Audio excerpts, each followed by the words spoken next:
was Mel Kiper anyway? It's all about the nod. Bang, bang, bang, bang. Well, thanks to our 3 draft picks, as Mel knows, it doesn't get any better than this. Welcome to the 67th Annual National Football League Annual Selection Meeting. We decided to invite a few friends of ours to watch. Also, in the green room, a few friends you'll know pretty soon, like big hulking tackles like Bryant Mount McKinney from Miami, the fun-loving man from Texas, Big Mike Williams, his one-time Longhorn teammate, the coveted Quentin Whammer Jammer. What a great football name. From North Carolina, the versatile defensive end, Julius Sergeant Peppers and his Lowly Hearts Club Band. And the future Houston Texan, quarterback David, you can drive my car. And a quarterback we'll talk about very soon, and whither he goes, Joey Harrington, quarterback Oregon. Does he go early? Do teams trade? Do teams jump? Hey, that's what we're here for. Hello once again, everybody. I'm Chris Berman, and let's translate the annual selection means the NFL Draft. With me, as always, is becoming a habit, Mel Kiper. Good to be here, Chris. You doing nothing? That's relaxing, a little golf. Chris Mortensen, this is also becoming a habit. Yes, it is. Here we are in the bowels of Madison Square Garden. What is Jimmy Johnson? What in the name of the Florida Keys is Jimmy Johnson doing here? Welcome. I had to find a tie and some socks. This is your day. This is wheeling, dealing. You're right in the middle of these things. Well, I'll tell you what, we're going to add. Jimmy's going to add to the merriment. We've got reporters everywhere. And here's what you'll see on the screen. As the day goes and you see David Carr, here's what you'll see on the screen during the day. At the bottom of your TV screen will be a red crawl that'll display the draft order, reveal the current pick. Side will be a totem-like poll menu. You follow your favorite team information. Totem poll device will also have Mel's best available, all sorts of information, including new divisional realignment, which we'll talk about. Finally, on the lower right, you can see which team is on the clock, and the clock, which in the first round you have 15 minutes to make the pick. But we should say that the Houston Texans did not wait 15 minutes to make the pick.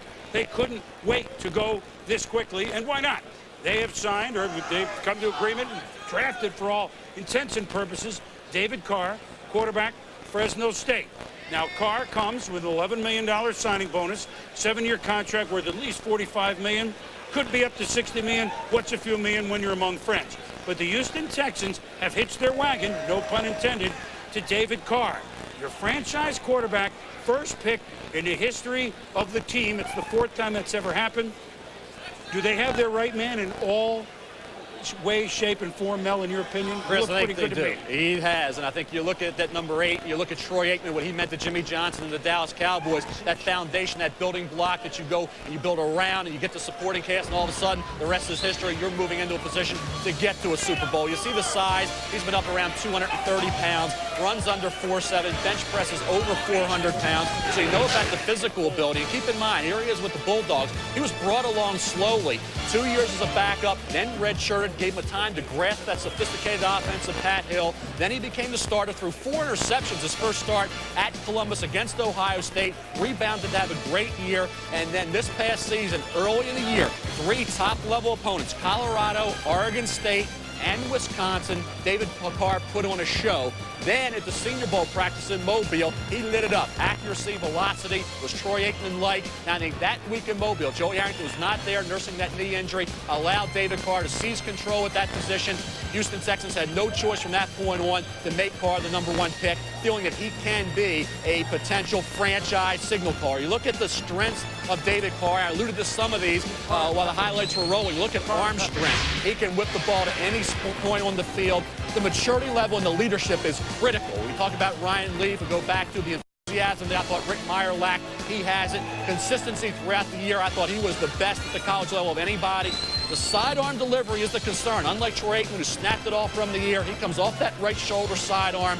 And while he runs under 4'7", he's not going to scramble around and make a lot of plays with his legs. But I think more that sidearm delivery, whether we'll have passes batted down at the line of scrimmage, unlike at Fresno State when he didn't, will that be a factor in the NFL? You know, I've spoken with guys like Phil Simms and Steve Young and Mike Martz yesterday, and they think this delivery thing is a joke. In other words, like Mike Martz says, you do not change a guy's delivery, especially if he's had success. If you do change his delivery, it means you got the wrong guy. And just a note on quarterbacks here, Buffalo, New England, I think things are warming up there, and those talks about Drew Bledsoe. So we got to wait and see here as we approach Buffalo's pick here, whether or not the Patriots and the Bills make this trade. As you know, Bledsoe was the #1 pick a few years ago. Speaking of #1 picks overall in the draft in '93. Now, Jimmy, you didn't take an expansion team, Dallas, but it almost, the way they had 25 years of great success, but by the time you got there, the veterans had pretty much played as they could. So you had to do it all over. And the first pick you ever made, not a bad one, by the way. Right. Troy Aikman. Okay, now, what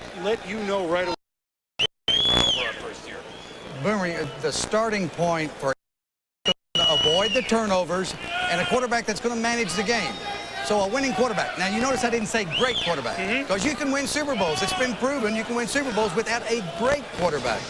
Now, if you have that quarterback that can manage the game, that can avoid the turnovers, that can make the right decision, and he can make the throws that Troy Aikman makes, the great quarterbacks make, the Joe Montana decisions, then you have something special. But I don't care how good your team is, defense, running backs, special teams, if you don't have a winning quarterback that makes the right decisions, you're not going to win in the NFL. So did Houston do the right thing? You like what they're doing? Yeah, everything I hear about him, he's intelligent, he can do it all. But I also like that other guy, too, Harrington. He's a pretty talented guy. Well, we'll be talking about him soon enough, as Bob McNair has been very, very busy. His dream has come to fruition. The Houston Texans are in the league, and now Dinner Paul Tackle to kick it off.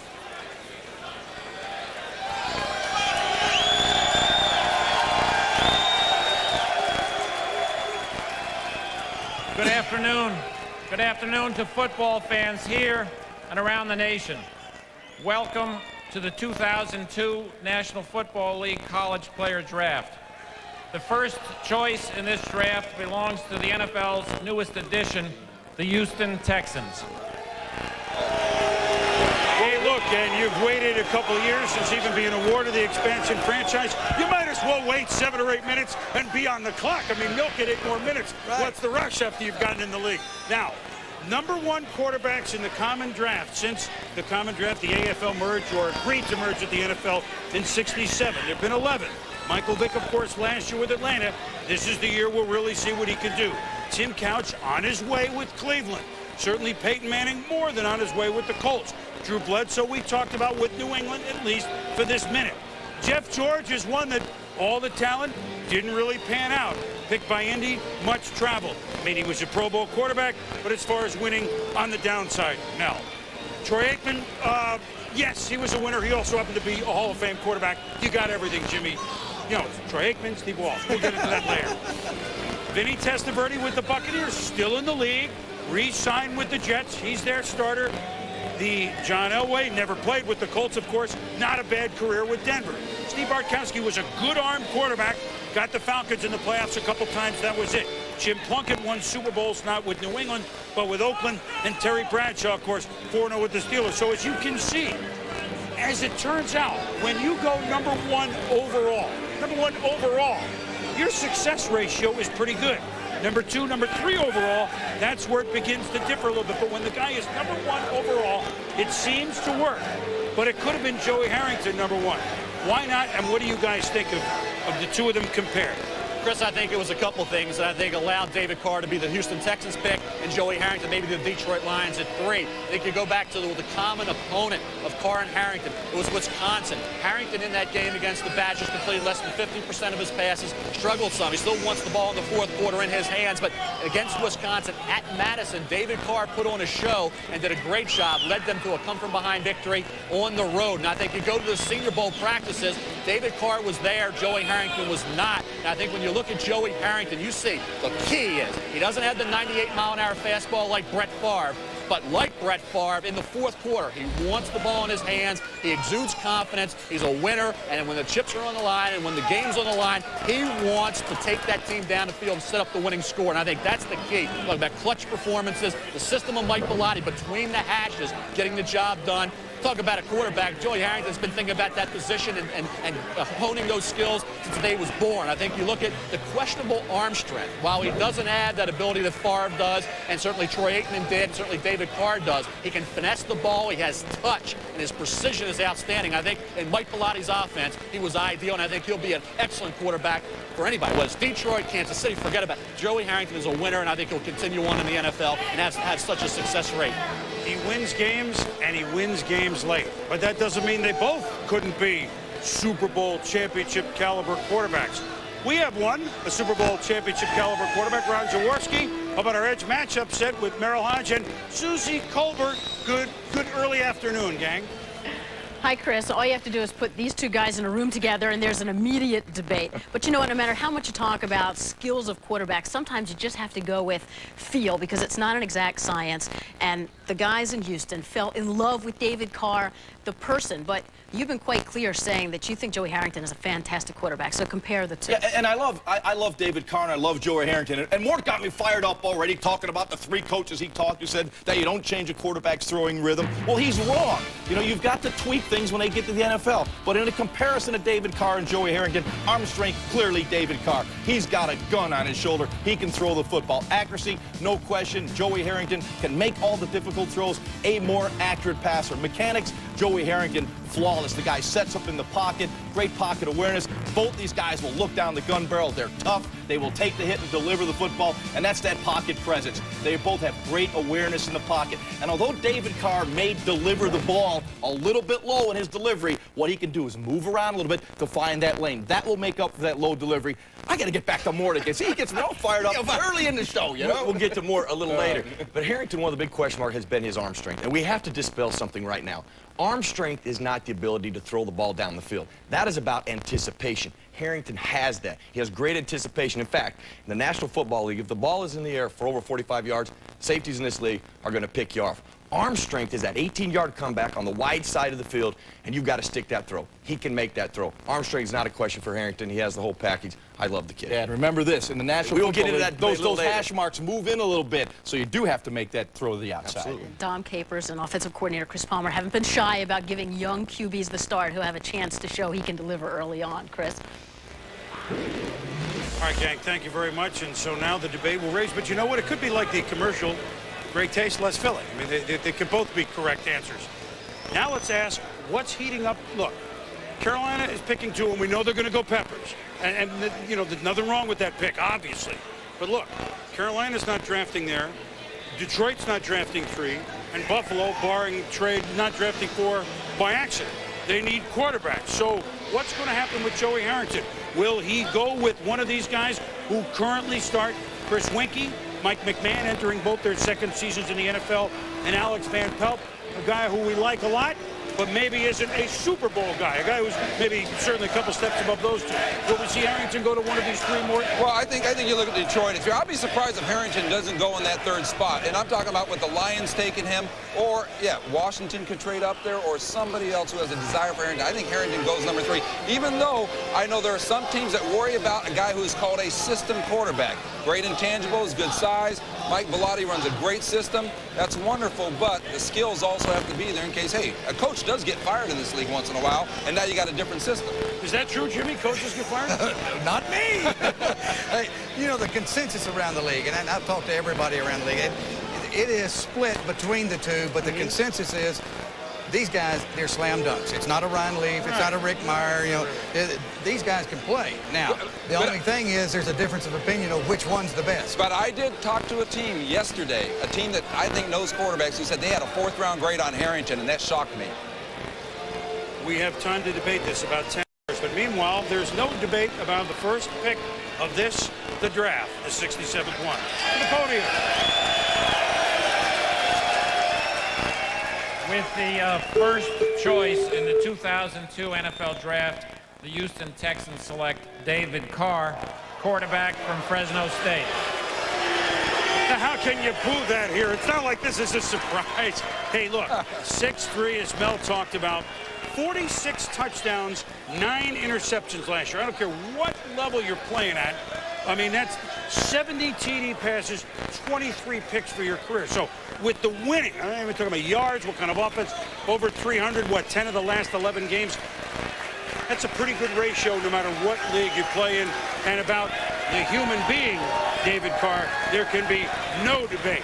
What a person to build a franchise around, guys. I think that's the key. I think, Chris, when you look at a quarterback like Joey Harrington, we talk about leadership, and we go back, and I'll tell you, if I didn't think Joey Harrington and David Carr play, I'd tell you, I think they would be overrated. I'd push them down to 30th, 50th, and Jeff George 84th, Meyer 30th. I don't see anything with Harrington or Carr that you can't say is a question mark in terms of them becoming a quality starting quarterback. Sure, you can say Carr the sidearm delivery. You can say Harrington doesn't have the gun. There are a lot of quarterbacks that don't have tremendous arm strength and win Super Bowls. So to me, if I thought they were overrated, I'd tell you. I don't see that happening with these two. I think they're going to both be solid or much better than that at the pro level. And I think when you look at Carr and Harrington 3-4 years down the road, you are not going to call any one of these two players a bust or a disappointment. I want to go back to that sidearm delivery stuff that Jaws is taking some shots here now. You know, Mike Martz has a master's in biomechanics, and he pointed out, and this is consistent with a lot of people I've talked to, this sidearm delivery, listen, you don't see baseball pitchers come over the top. Biomechanically, it's okay to be. Kurt Warner's down there.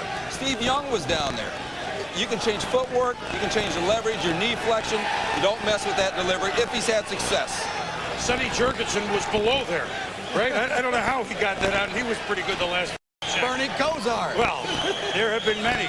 So David Carr with a wife, Melody, a young son, and how about them Texans? They've got their quarterback. I had to do it. Let's go to our edge matchup set, analyze a little mechanics of a young man who's the first pick in the draft. Gang?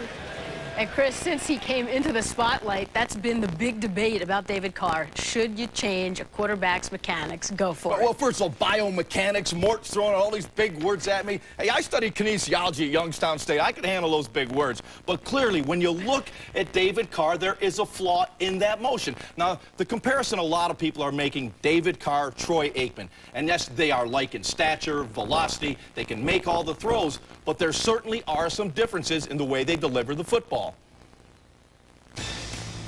Focus on the release point of David Carr in comparison to Troy Aikman. Aikman releases the ball high and close to his ear. Carr releases it closer to the shoulder level and away from his body. Carr's release point is clearly low. I believe this has to be a concern at the NFL level. Now let's take a look at Carr's drop from center in comparison to the Rams' Kurt Warner. Warner keeps his left foot offset behind him and never picks it up. He simply corkscrews it into the ground and pushes off with it to get depth. Carr picks his left foot up and puts it down in the same place. It's a wasted step or false step that is of no use to him. Carr does have outstanding arm strength and anticipation. Here, he will make an anticipation throw down the middle while stepping into a stunting defensive lineman. These are the kinds of throws he will have to make on a consistent basis in the NFL. David Carr has a terrific long-term future in the National Football League. But, and here's another response to Chris Mortensen, when I look at the delivery, it's low. Now, Chris Palmer, who is his coach with the Houston Texans, is working on him delivering the ball over the top. So there's one for Mort as well, Merrill. I have to go. I got your back, my brother. Right. I'm going to defend more, but I got your back. A standpoint of if you're a golfer and you go with a natural swing, it just feels better. Let's go back to New York. All right, Susie, Merrill, Jaws, thank you very much. And so the extended family, David Carr from Bakersfield, California, hoping that he can do what another Fresno State quarterback did, win a Super Bowl, and that's in Trent Dilfer. You see his family. I don't know if we have a shot right now, but how about a young man? His wife is Melody, who you'll see a huge family up there. His son is Austin. Now, this is long before he knew, okay, Houston Texans. You talk about a guy that's going to be the franchise quarterback for the Texans, and his son is named the same as the capital of the state. It's pretty good. That's what we call marketing, Jim. You guys knew a little bit about that, didn't you? A little bit. Jerry was a marketing genius. So the Houston Texans have David Carr, and now the Carolina Panthers are on the list. The team that won its opening game last year, that's the good news. That was in the summer. The bad news is they went 0 for the fall and 0 for the winter. They went 1-15. Hence a whole new regime with Carolina. Hence John Fox's coaching and not George Seifert, et cetera, et cetera, et cetera. So that's what's on the clock now. anticipate it's going to be Julius Peppers, the unbelievably gifted athlete from North Carolina. But now, here we are, Carolina. Should they go, and look, this is a hometown product A, Julius Peppers. This is a guy who could be, and you don't ever want to compare it to a greatest ever, Lawrence Taylor, but we've heard that. Should you go a defense here? It's a defensive coach. Or do you go a Harrington with Chris Wenke there? That's not an easy choice, Jimmy. Boomer, I know that he's a hometown guy and he's local for Carolina on and on, but there are some mixed reviews on Peppers as far as does he play hard every down? Can he play hard for, 16 weeks and 16 ball games? Can he do those things? He's a basketball player. He didn't have spring training, on and on. There are questions here, whereas they might say Quentin Jammer, he is a slam dunk. So this guy might be great, but at the number 2 pick, I don't want a might 2. I want somebody that's going to do it. Mel, is he a might 2, or is he a definitely can do? I mean, here's a guy that was on a Final Four basketball team a couple of years ago for the University of North Carolina. So athletic ability, we know that already. Well, he has that, and I get a little tired of hearing the lack of productivity. I've heard that for the last 3 months. Everybody's kind of bashing Julius Peppers, say he didn't do anything in the big games, he wasn't productive.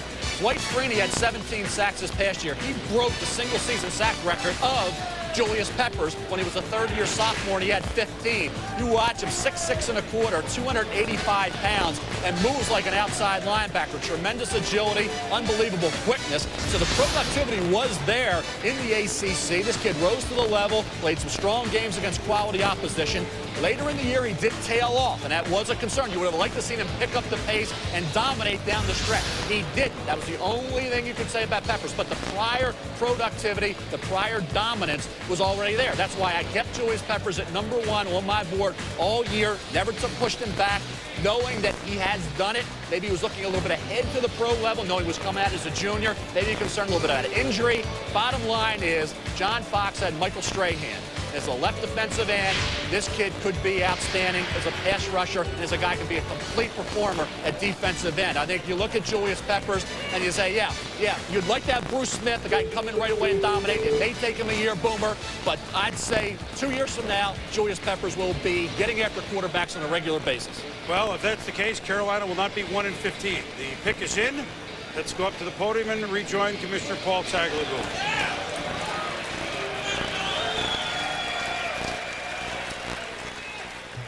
With the second choice in the 2002 NFL Draft, the Carolina Panthers select Julius Peppers, defensive end from North Carolina. The Detroit Lions. So a new beginning, if you will, for the Carolina Panthers.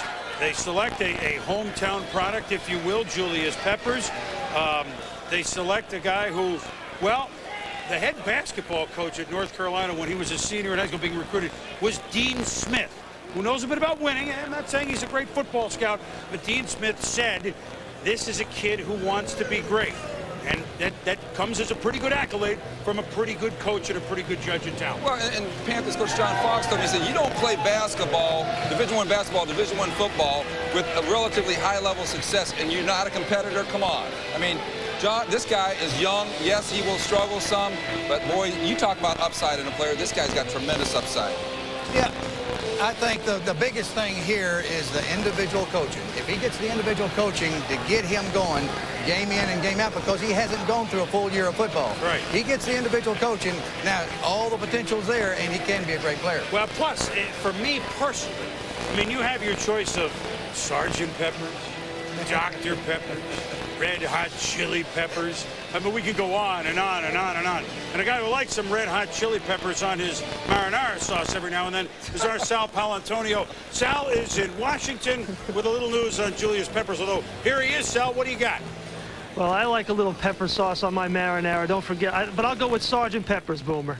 The reason why John Fox, and I talked to John Fox, the head coach of the Carolina Panthers this morning, the reason why he took Julius Peppers there, he said there is just too much potential upside for Julius Peppers. And this is a team, don't forget, that was 31st, ranked last in the league in defense last year.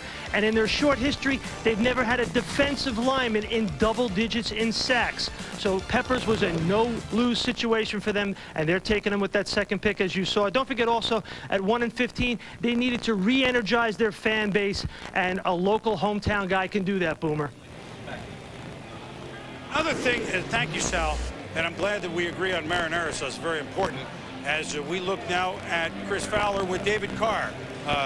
Chris, you've enjoyed watching him play at Fresno State, and all of us are going to enjoy the next 12 or 15 years.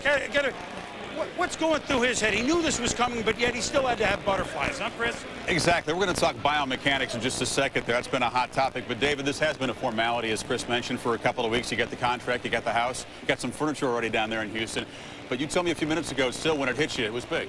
Yeah, it was. We were coming in, and I was thinking it would be just a formality, but this is something you dream about, getting to walk up and get to meet Mr. Tagovailoa in this kind of way, and get to go through the whole process and have the Giant and the Jets fans out here, something you see on TV every year, so it's exciting. You come to high school, you weigh 105 pounds, you're 5'4", you're like honorable mention all Bakersfield when you leave high school. It's a pretty incredible journey to the #1 pick in a franchise's history. It's just something, it's hard work, and that's something that my dad's instilled in me, and faith in God and faith in yourself and believing that you can get to where you want to go. A lot of people didn't think a first pick can come out of Fresno State or out of Bakersfield, California, but, it shows what hard work can do and believing in yourself and in God, so it's been exciting. Well, the team loves your maturity and the fact that you're so grounded, but all the hype, all the money, in a quiet moment, do you ever wonder to yourself, am I really worth all this fuss and all this cash?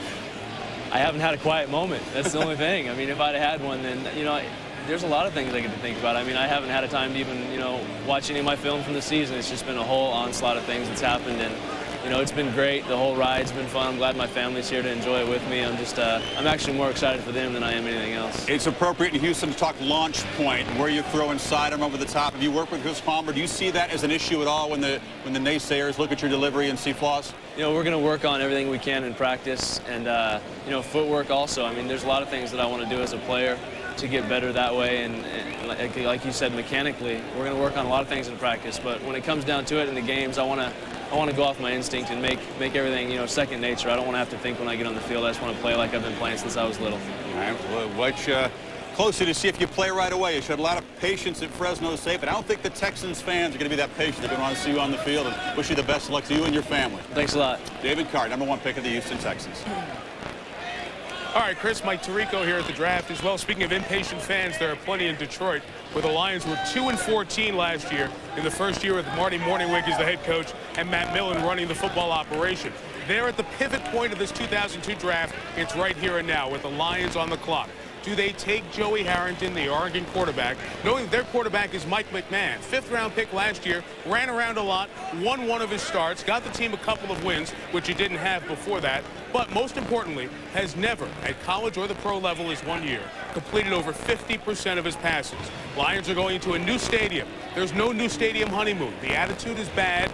They may need to make an impact. William Clay Ford and William Ford Jr., Bill Ford, the owners of the team, were there yesterday for the draft meetings. So is Joey Harrington going to be their selection? That's what we wait on as the Lions are on the clock. So the pivot point of the draft is coming up. Stay with us as we continue. The Harrington family watches in Oregon, and the Lions fans watch in Southeast Michigan. The draft continues at pick 3 in a minute.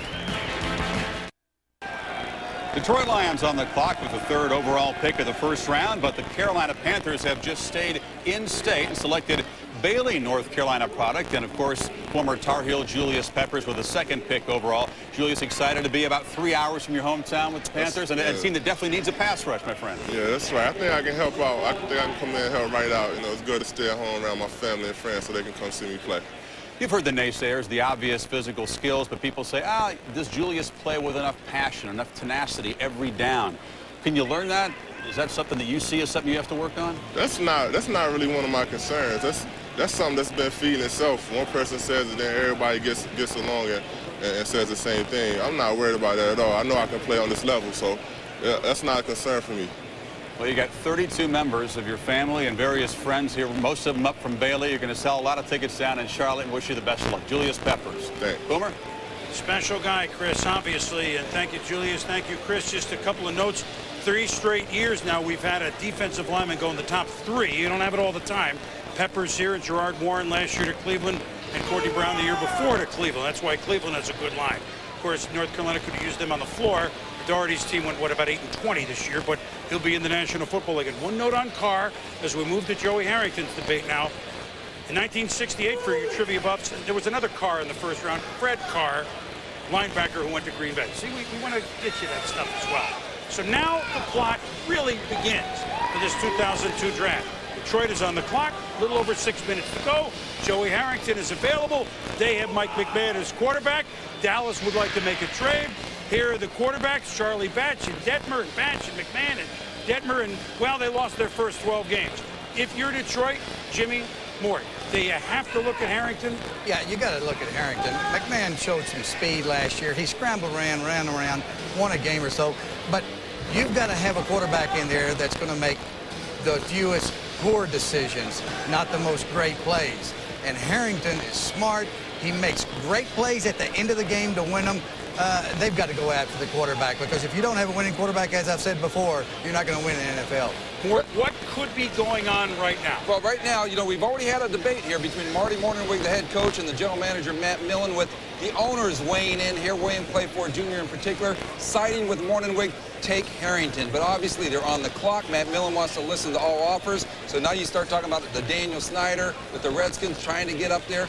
Maybe San Diego trying to get a swap there to take somebody else like a Mike Williams. But right now, I think Millen listening to offers, but if they stay with this pick, it's got to be Harrington. I'll be surprised with it. Quentin Jammer's a good corner, but is he Deion Sanders? If you're not Deion Sanders, it's hard to take a corner this high. Let's outline what Detroit's going through. Not only do they pick it on the trade.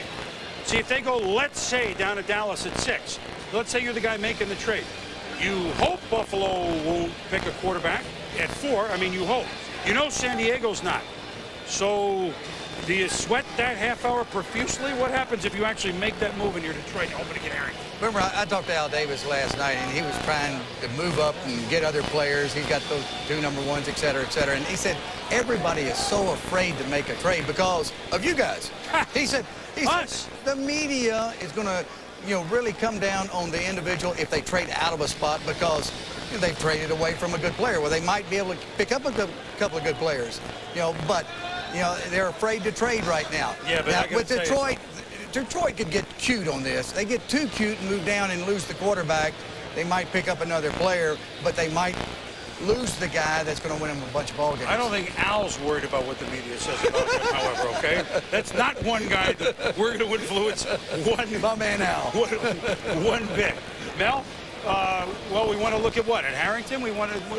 Well, I think when you're picking third, Chris, you got to get the third, second, or first player on your board. The third highest rated player on my board is Joey Harrington. I think with that said, Detroit internally, Marty Mornhinweg, an offensive guy, has had Mike McMahon for a year. He has to see, okay, evaluate McMahon. Is he a leader? Is he a guy that's revered by those teammates? Does he have a future? Forget if he's a 5th-round pick. It doesn't matter. He has to make that assessment. If he feels McMahon's the guy, don't worry about where he was selected. Joey Harrington deserves to go in this general area. But if you feel you have the right guy in McMahon, I would trade down. If I didn't feel, and I'm Marty Mornhinweg and Matt Millen, that McMahon is my guy, obviously Joey Harrington has to be the pick. But this is an internal decision that Marty Mornhinweg in particular has to make regarding not just Joey Harrington. We know what he can do and what he's capable of, but Mike McMahon is pivotal. Sure, he completed less than 50% of his passes. That was at Rutgers with limited supporting cast. 46% at Detroit. He's a rookie. So I think Mike McMahon, more so than Joey Harrington, is the key in this whole equation. Well, the thing about this debate that's going on there between Mornhinweg and Millen, why would the coach win out over the general manager, who's also got the title of team president with Matt Millen there? I think what happens here is you got Mornhinweg with great passion for a guy, the quarterback, Joey Harrington, whereas Matt Millen, he likes Harrington. He likes Quentin Jammer a lot, but he doesn't have a passion for either one of those guys. I think when you have one guy who has a passion for it, and now ownership comes in, and ownership should have the long-term, long-range vision involved here. Ownership is going to say, that's the case, I want the quarterback, and our coach has a passion for that guy. And, oh, by the way, we might need one, although Mike McMahon's got a lot of physical skills. Yeah. Oh, no, we're not... He can... But... You don't get through the season with one quarterback anyway. Yeah, that's exactly right. If McMahon, is going to be a good quarterback and he develops and he has Harrington and he develops, who's to say they can't trade one and make a bonanza? You know what could happen? Wait a minute. You know what might happen? It could be Troy Aikman, Steve Walsh. Well, Troy Aikman. Remember, they're about the same. Give me a what? A 1, 2, 3? 1, 2, 3 for Walsh. Steve Walsh, Troy Aikman, Steve. Hey, You're right, oh man. I don't want to play poker with you. Well, don't forget, Mornhinweg was in Green Bay there for a while, and he was there when they had Favre and Mark Brunell and Ty Detmer, and it's okay to develop those guys, but I'd be surprised if Harrington isn't here, if not to Detroit, then to somebody else. Let me just add one thing as there's a minute and a half to go. Buffalo watching very interestingly because Will their phones be ringing if Harrington isn't picked? If he is picked? So they go immediately right out of the garage in the passing lane as soon as we hear from the commissioner.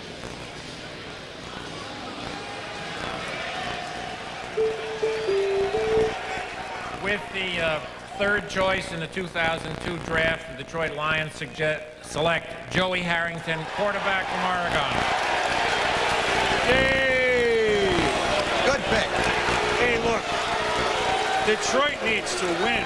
It took years to fix the Bears. You know, we didn't think that was possible. The next reclamation project that the National Football League needs is Detroit. Now, I don't know if he's going to be Bobby Lane.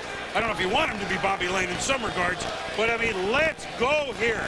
And the Lions have done, in my opinion, the right thing. Without question. And remember, this doesn't cut McMahon out of there. No. I mean, he's a good player, and you can't have enough good players, especially good quarterbacks. Let these two young guys develop. Now, I think the two most important things now is have a quarterback coach, and I know the head coach is working with the quarterbacks, but have a quarterback coach, and then on top of that, have a good offensive line.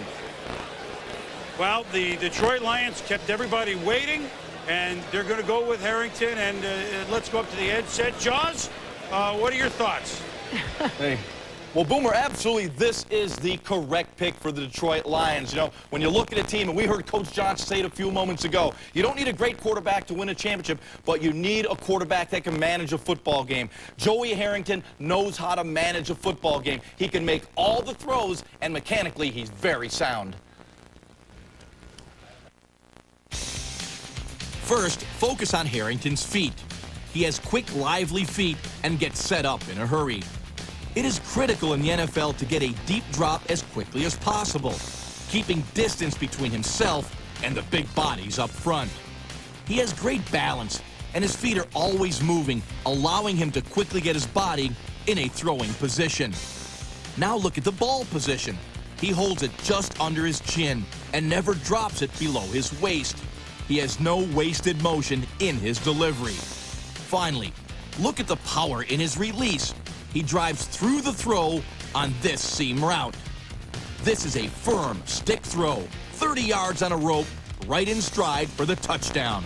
If you look at Harrington's feet and throwing mechanics, then I believe he has a tremendous upside in the NFL. Harrington may not have the great arm strength, but his arm is good enough. And what I love about the guy is those fourth quarter rallies. You know, in the National Football League, how many games come down to that 2-minute drive? Well, Harrington has showed the ability to win those games when his team is behind. I love this pick, and it's a great fit for Marty Morningwig's offense. And let's look at what he will do to Detroit. Watching Detroit last year and talking to Marty Morningwig, they struggled because they couldn't run their whole offense. They could only run about 50% of it because in the West Coast offense, you have to have a quarterback that is mobile. You can move. Doesn't mean he runs around now. There's a difference. A guy you can move launching pads, moving to the right a little bit, moving to the left, execute your offense there. Now they can use the entire offense with a quarterback like this. It's a good kickstart for Detroit. And it's so difficult to make that change from that hulking running game to the West Coast offense. They gutted the receiving core, and now they have a new quarterback. The 2002 draft rolls on. They're happy outside of Portland. Joey Harrington is on his way to Detroit. We'll talk to him when we come back.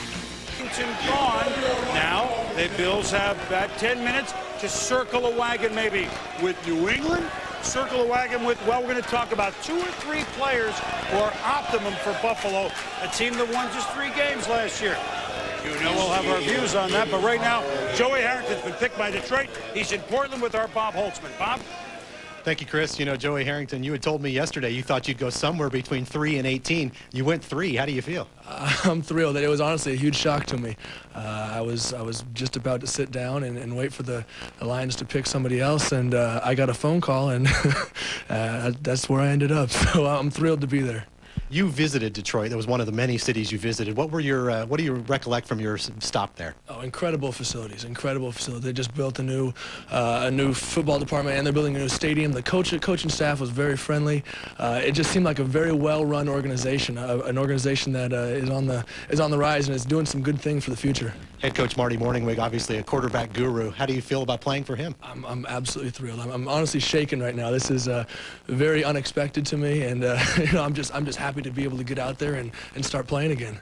Now, a lot has been made about you not going to New York for this draft. How was it spending this with your family and getting the news side by side with them? This is perfect. This is where I wanted to be. You know, my family has been such an instrumental part of my career at Oregon, and they were one of the biggest reasons why I stayed in state for college, and I couldn't think of a better way than to spend it with them. Joey Harrington, thank you very much for your time, and certainly congratulations at this point. Joey Harrington will be leaving the state of Oregon for the first time in his life now, moving to Detroit, Michigan. Chris, back to you.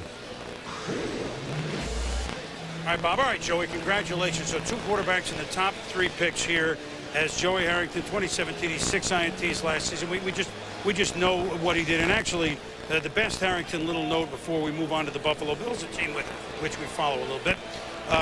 Last 28 starts, Joey Harrington, 25 wins. Hello. And now the Buffalo Bills, a team that used to win all the time. A team that is not drafted in the top 10 since the 80s. Top 10, not even 4th. A team that with Tom Donahoe in his second year running the draft and the team at president, a team that with Greg Williams in his second year and his staff had to undo, and now they hope to move forward. They're a team that has some building blocks, specifically at wide receiver. They're a team that does not yet have a quarterback, so therefore the Bledsoe trade may be investigated one last time in these 7.5 minutes. Although, again, I've told you all week long, division trade, I wouldn't bet on. No, and the other thing is that, the Patriots would love to swap here from 32 to 4, what have you, but the Bills already have a conditional number 1 on the table for next year.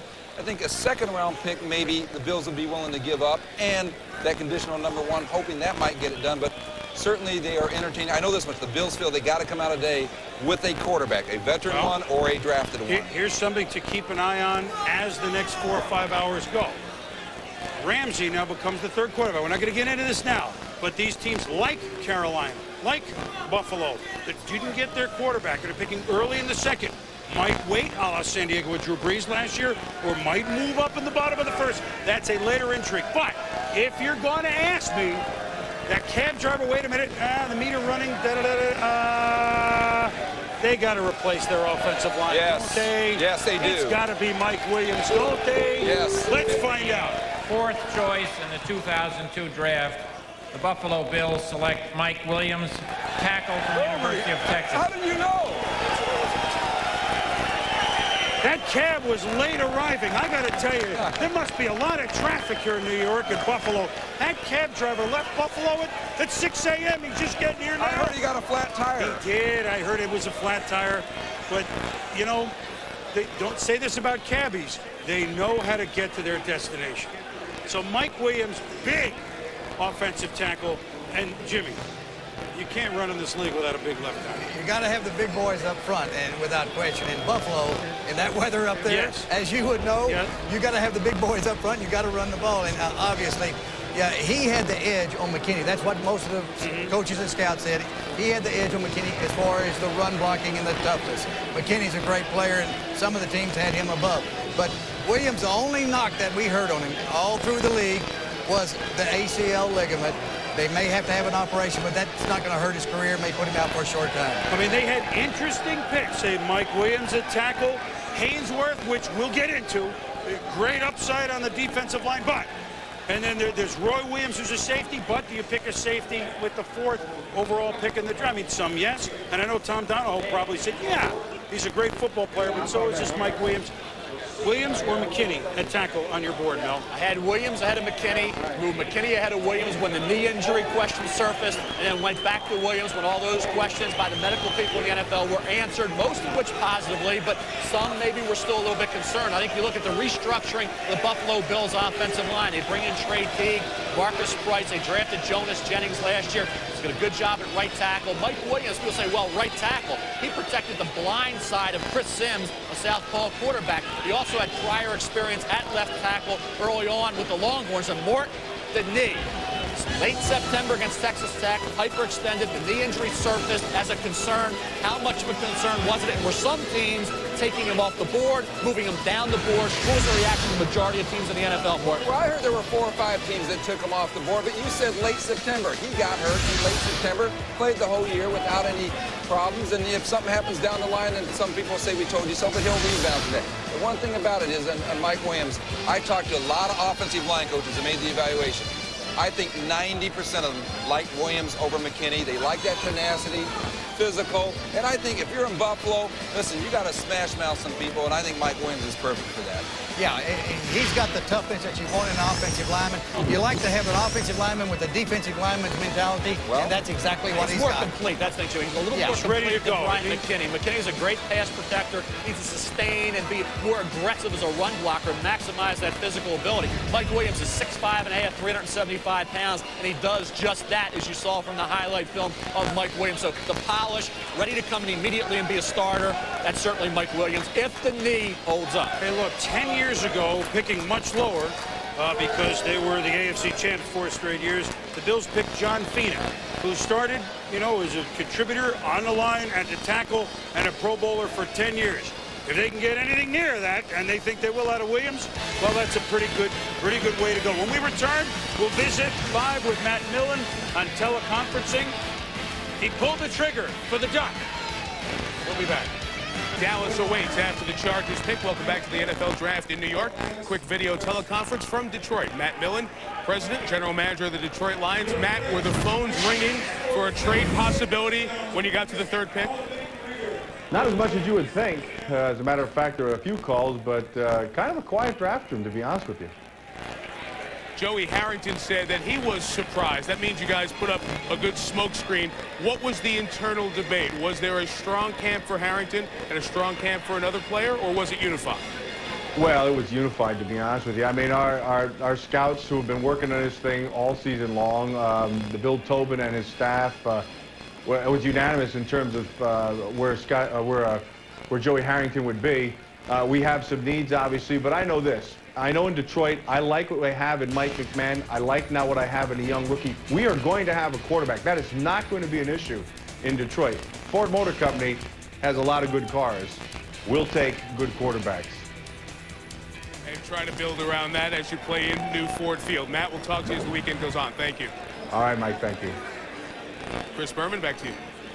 Mike, Matt, thank you very much. Certainly, Matt, one of our easier interviews, I think, as the day. He subdued Matt Millen. We should see that Matt Millen when they won those couple of games at the end of the year. I'm sure quietly it was like that in there.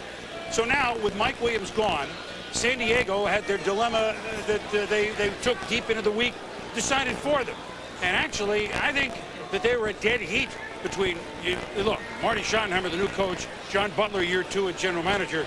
Yes, we got to run the ball, which is what Buffalo needed to do and did, which is what San Diego needed to do with Tomlinson, the outstanding rookie running back from a year ago. But you got to cover.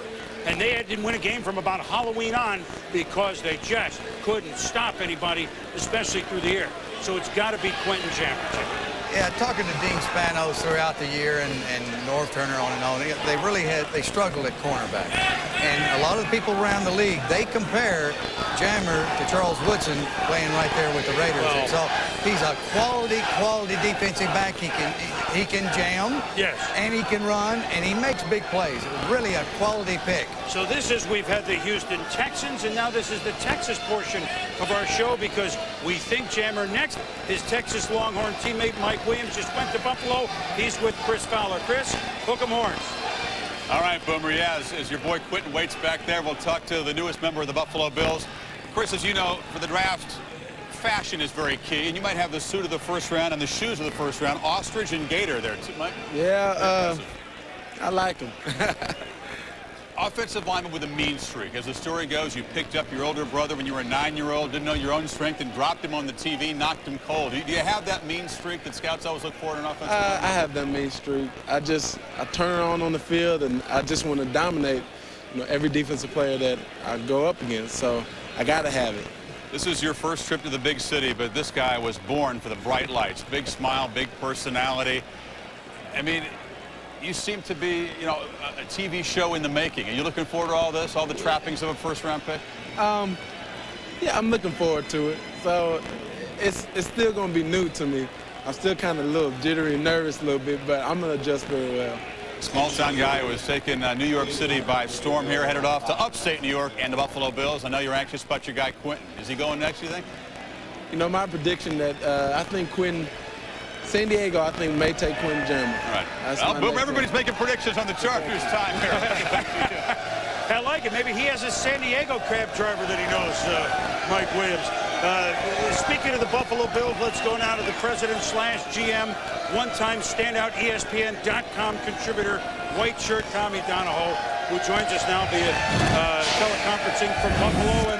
And Tom, as we join you, was your phone ringing off the hook really for about 4 or 5 different scenarios before Detroit took Harrington and then while you were on the clock, or was it not as wild as we might have anticipated?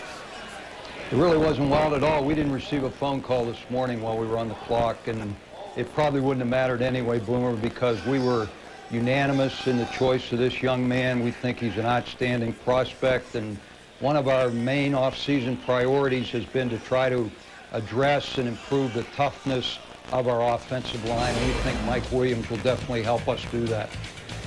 What jumped at you weeks, maybe months ago about this young man, maybe even comparing him to tackles who have gone very high in drafts before, not necessarily that you drafted?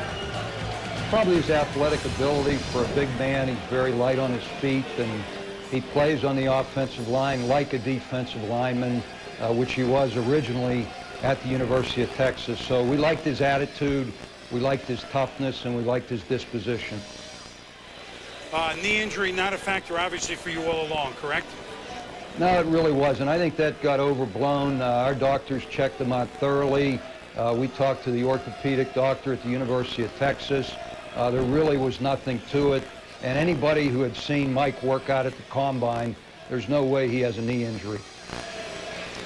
Was the Drew Bledsoe scenario, of course it was real, but was it as heated as many thought it was, or was that just hoping, but you kind of in the back of your mind doubted that it would get done, at least at this time? Well, you never know. I think you should just stay tuned. It means it's still alive, Boomer. Well, hey, you never put a period at the end of the sentence. I've known you a little while. You don't put that period at the end of the sentence while the ink's still wet. Right, Tom? Exactly. All right, well, tell you what, the meter's running on the cab. We'll see you a little bit later. Thank you very much. Thank you, guys. All right, Tom Donahoe, who he knows what he's doing, having had a big hand in the building of this Steeler team that we're seeing compete year after year after year to get to the Super Bowls. The Chargers have the card, and here are the Chargers. With the 5th choice in the 2002 draft, the San Diego Chargers select Clinton Jammer, cornerback from the University of Texas.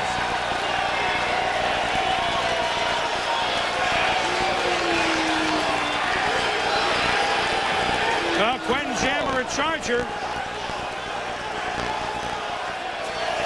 They need cover, and what a great name for a defensive back. I mean, you talk about reinstituting the bump and run with a guy named Quentin Jammer. He's your man. Now, one of the best pure corners that we've seen in recent years. Obviously, number 5 pick, but where does he stand? Champ Bailey, some others that we've seen this high. I think he's more in the lines of what Starks and Bailey and McAllister. I think maybe even not up to the level of Champ or Chris, and certainly not up to the level of Charles Woodson or Deion Sanders. What you have is a 5'11 and a half, 205-pounder who was a free safety. Tough kid, excellent in run support. Great open field tackler, and I think when you look at Quentin Jammer, came back from the shoulder surgery to put together 2 outstanding seasons at cornerback, and Quentin Jammer really could have come out last year and been a mid-first rounder. The reason why he went back was to address the skills and the techniques that are necessary to move on to the National Football League and succeed. He understood 1 year at corner is not enough. He needed that 2 full seasons. He got it, and I think when you look at Quentin Jammer now, solid. He certainly upgrades the Chargers, who had major problems at corner. I will say this, it would have been interesting. San Diego was looking at Mike Williams. He was off the board. Bryant McKinney, not the dominant run blocker yet. So I think Marty Schottenheimer audible eyes away from offensive tackle to corner with Quentin Jammer. Well, he wanted him to play right now. McKinney will go pretty soon, but I think they were pretty clear on if it's not Williams, it's Jammer. That was pretty clear for San Diego. And they were really a dead heat, so their decision was made for them. It might have been Jammer had they both been available. So they got themselves a heck of a player. That means the Dallas Cowboys are on the clock, and the Longhorn flag flying proudly, because Mike Williams, now Quentin Jammer from Texas, have gone picks 4 and pick 5 in the NFL. Dallas beat, and big hitter. There's the Longhorns part. And now the Dallas Cowboys are on the clock with about 10.5 minutes, being regaled here in New York by the Cowboys. Well, you know, the Giants fans, Cowboys, Jimmy, you heard it. Let's see what they're thinking in Big D. Ed Werder, good afternoon. Well, Boomer, there was some rejoicing by Roy Williams up in Norman, Oklahoma, about 3 hours from the Cowboys facility when Quentin Jammer went off the board, because Williams has expressed devoutly his intention and desire to play for the Cowboys at strong safety, and now it looks like the Cowboys will certainly be in position to take him, although Jerry Jones in the draft room has been on the phone twice now, once after Buffalo picked and then after Jammer went off the board, with teams interested in moving in front of Minnesota for this pick. Could the Cowboys move back to like 8 with Kansas City and still get Roy Williams? That's a decision that Jerry Jones is trying to make right now. All right, Ed, thank you. We will watch. It's a little under 10 minutes. Jimmy, is it something about that room? You just have to get on the phone? You got to trade. Yeah, that wouldn't surprise me at all, Boomer, if they would move on back. I don't think they need to move back too far. But if they move back 3 or 4 or 5 spots, they'll still get him a good player. And they are looking at Roy Williams. Also, Buchanan. Buchanan at Miami is a heck of a cornerback and really might be better man-to-man coverage than Jammer. So there's going to be some good players there if they move back. Let me just ask you a question about a safety. Now, Roy Williams is a phenomenal player and a special safety. Special.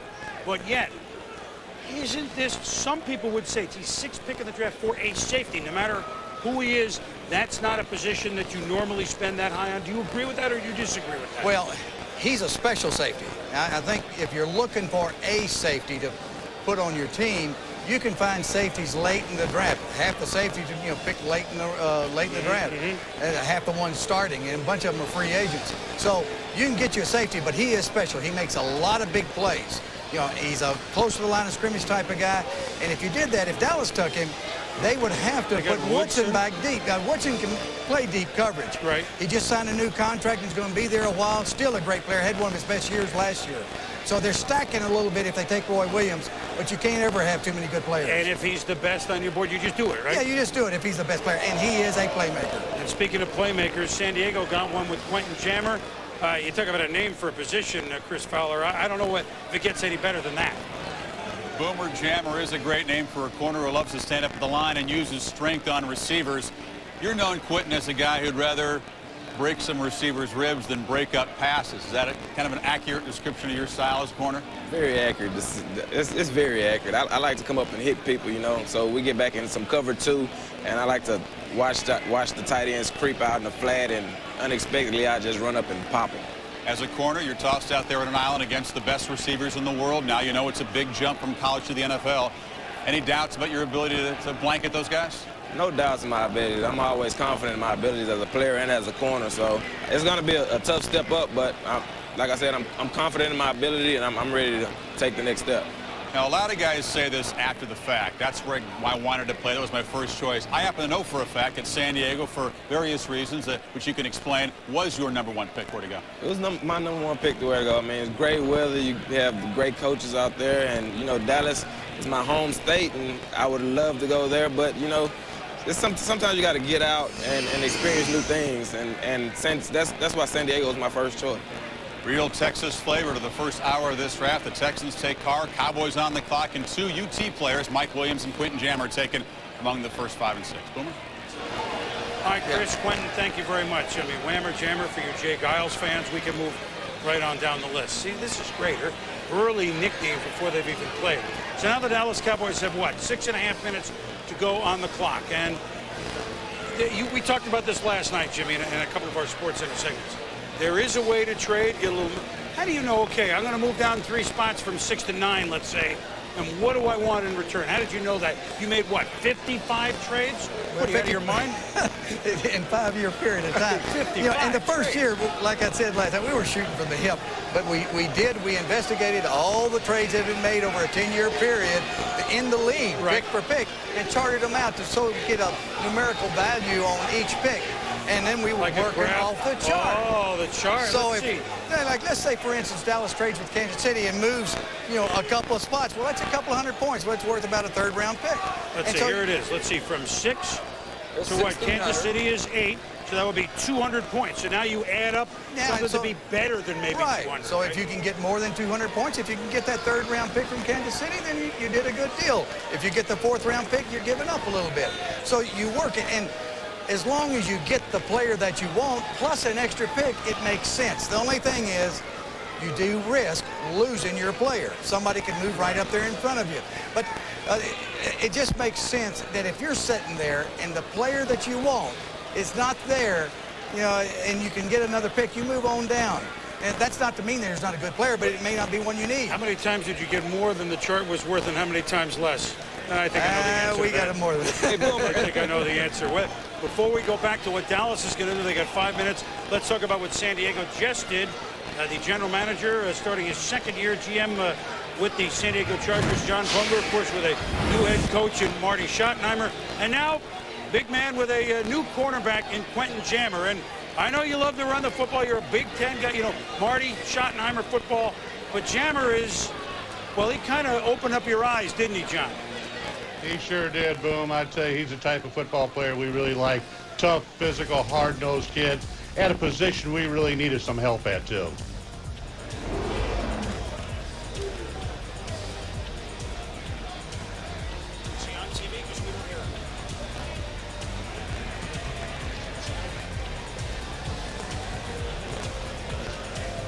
John, and of course your decision was made for you, but Jammer, Mike Williams, I mean, you had a couple of things.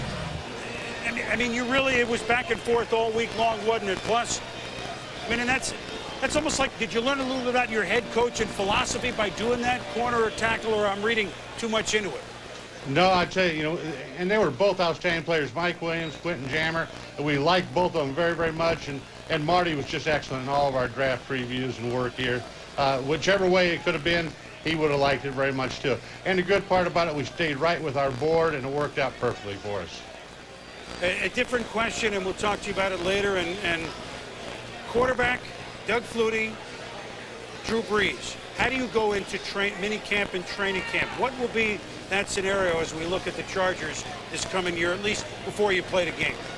Well, Boom, Coach Schottenheimer sat down with all the quarterbacks and told them, men, this is wide open competition right now. And I think that's all a player wants to hear, that it's wide open and they've got a chance. He's told them right now, the person that's going to make us a winning football team is going to be our starting quarterback. So they all know the ground rules. Well, I think they do. It'll be exciting. You certainly got your running back. Certainly played the draft right last year. We'll see you early second. Do we have a date? We got a date, Boom. All right, John. Thank you very much. Thank you. John Butler, who is, well, I mean, you just look at what that staff did at Buffalo, him behind Polian and then running it, and for years and years and years. The draft is a friend to not everybody. So some guys that know how to work it better than others. No, go ahead, Jim. Yeah, well, John does a great job. Did a great job last year. And it takes you about 3 drafts to make a solid football team. I mean, just think last year. They made the move, okay. They didn't take Vic. Right. They get Tomlinson, and they're able to get Breeze in the second round. So maneuvering, they did it. Now, speaking of maneuvering, here we go. How about them Cowboys? We got 2 minutes. Ed Werder alluded to the possibility of Kansas City talking to him. But I think there's a lot of things going on right now. You've got Kansas City who wants to leapfrog Minnesota there and go up there to take Ryan Sims, the defensive tackle from North Carolina, because Minnesota's got their eyes on that guy.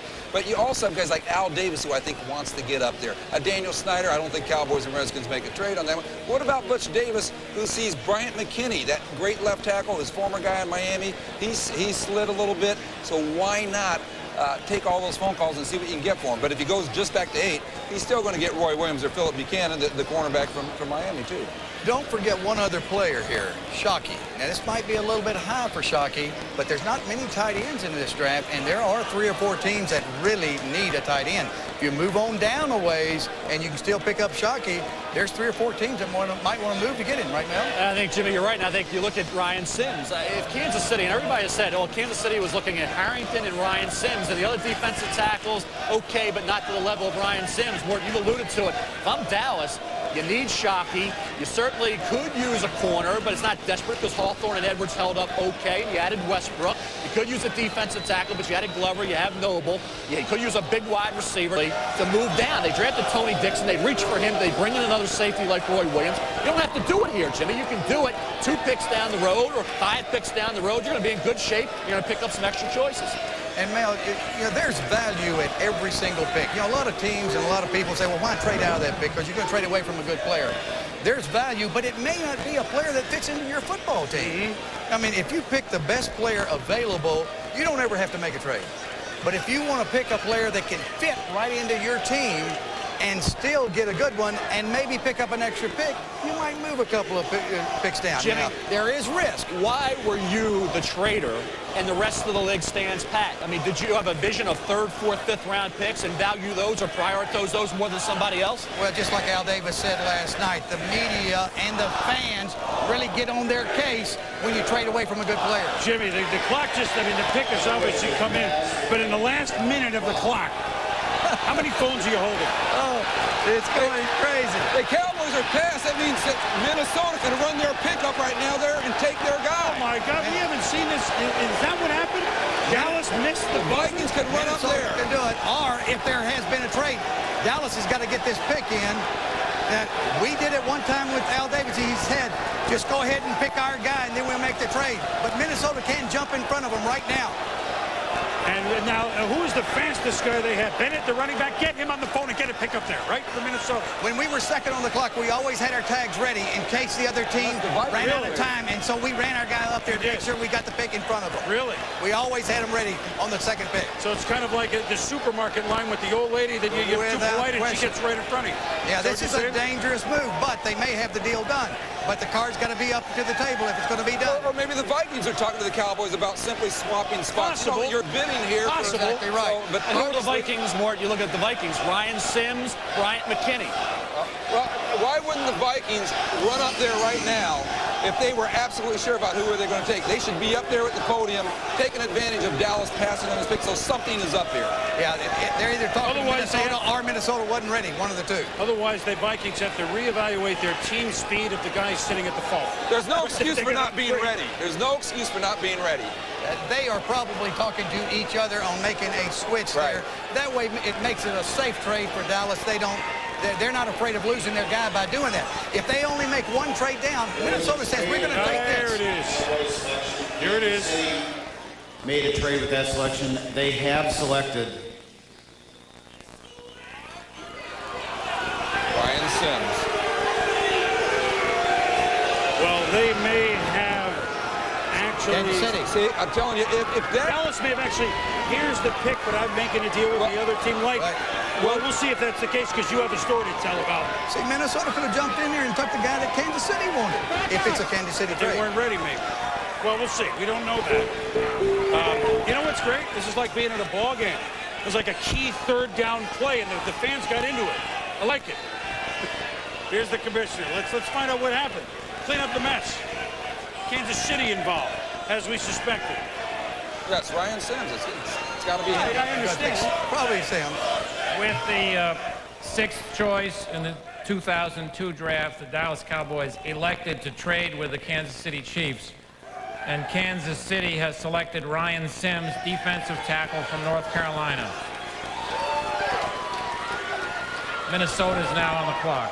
So Minnesota next, and then Dallas will find out what they got to move down 2 points. But now Ryan Sims, so here's Julius Peppers and Ryan Sims, not only teammates, guys that played on the same defensive line going in the first 6 picks of the draft. Wow. Well, what if Minnesota had wanted Ryan Sims? Yes, they did. They could have moved right up there and got their card in if it had been ready and taken Sims, and that would have killed the Kansas City trade. You've got to be ready. They may not want Sims. Unless they finally came to a decision between yesterday and today that it's Haynesworth is okay or Bryant's okay or that Bryant McKinney's okay. Minnesota's pick's going to be pretty interesting here. Well, we said all along, Kansas City, you look at, they had identified Joey Harrington or Ryan Sims. And the other defensive tackles they weren't necessarily enamored with. Ryan Sims, you look at, had emerged ahead of Albert Hainsworth as the top defensive tackle. You look at size 6'4", and changed 311 pounds. You talk about, was it Peppers or was it Sims? Who made that defense more effective? They doubled, they tripled Peppers. I think Sims had more of an opportunity. 6 sacks as a junior, 5 sacks this past season. Talk about big games as well. In the Tar Heels' major upset over Florida State, he had 2 sacks and 2 quarterback hurries in that game. There he slams George Godsey, quarterback of Georgia Tech, to the ground. This past season, he also had 20 quarterback hurries. He batted down 9. So you're looking at a strong, explosive, super quick defensive tackle who can collapse things. And at the Senior Bowl practices in Mobile, he was arguably the best player down there along with David Carr. So I think when you look at Ryan Sims, he feels a major need. The Chiefs don't need just one defensive lineman. They need 2. They started off here with Ryan Sims, figuring that they would have lost him had they stood pat. Yeah, he was the one that everybody in the league said it's a can't-miss player. Now, ready to play. Well, ready to play. Maybe not the biggest upside that Peppers has. Not as big an upside as Peppers, but he is a safe pick. He is a tough guy. He plays hard every down. He'll go in there and he'll start for you, and you won't ever have to worry about it. And a field athlete. And what I mean by that is not a football term. There's track and there's field. Shot put, discus in high school. I mean, really impressive.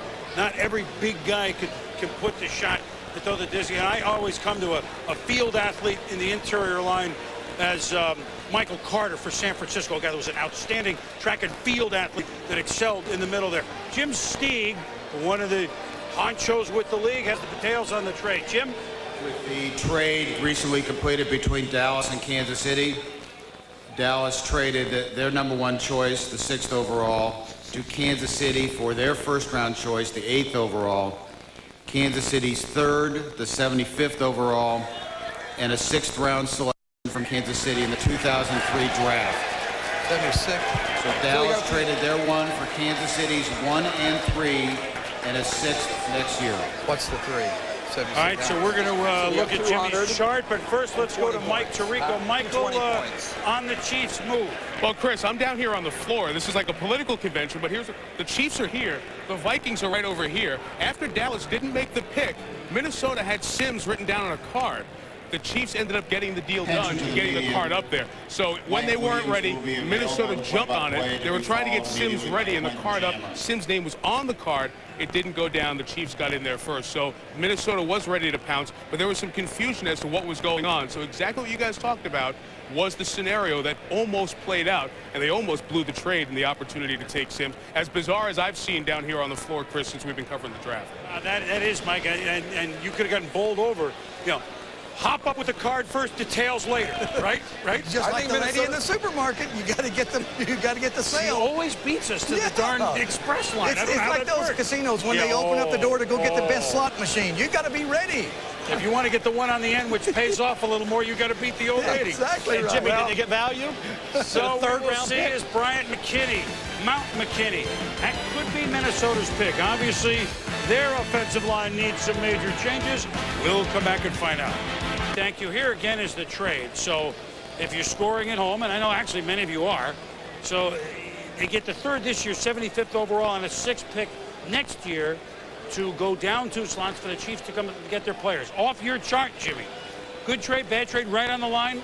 Boomer, this would be what Jerry Jones would say a fair trade. Right. The Cowboys got a little bit more than the value.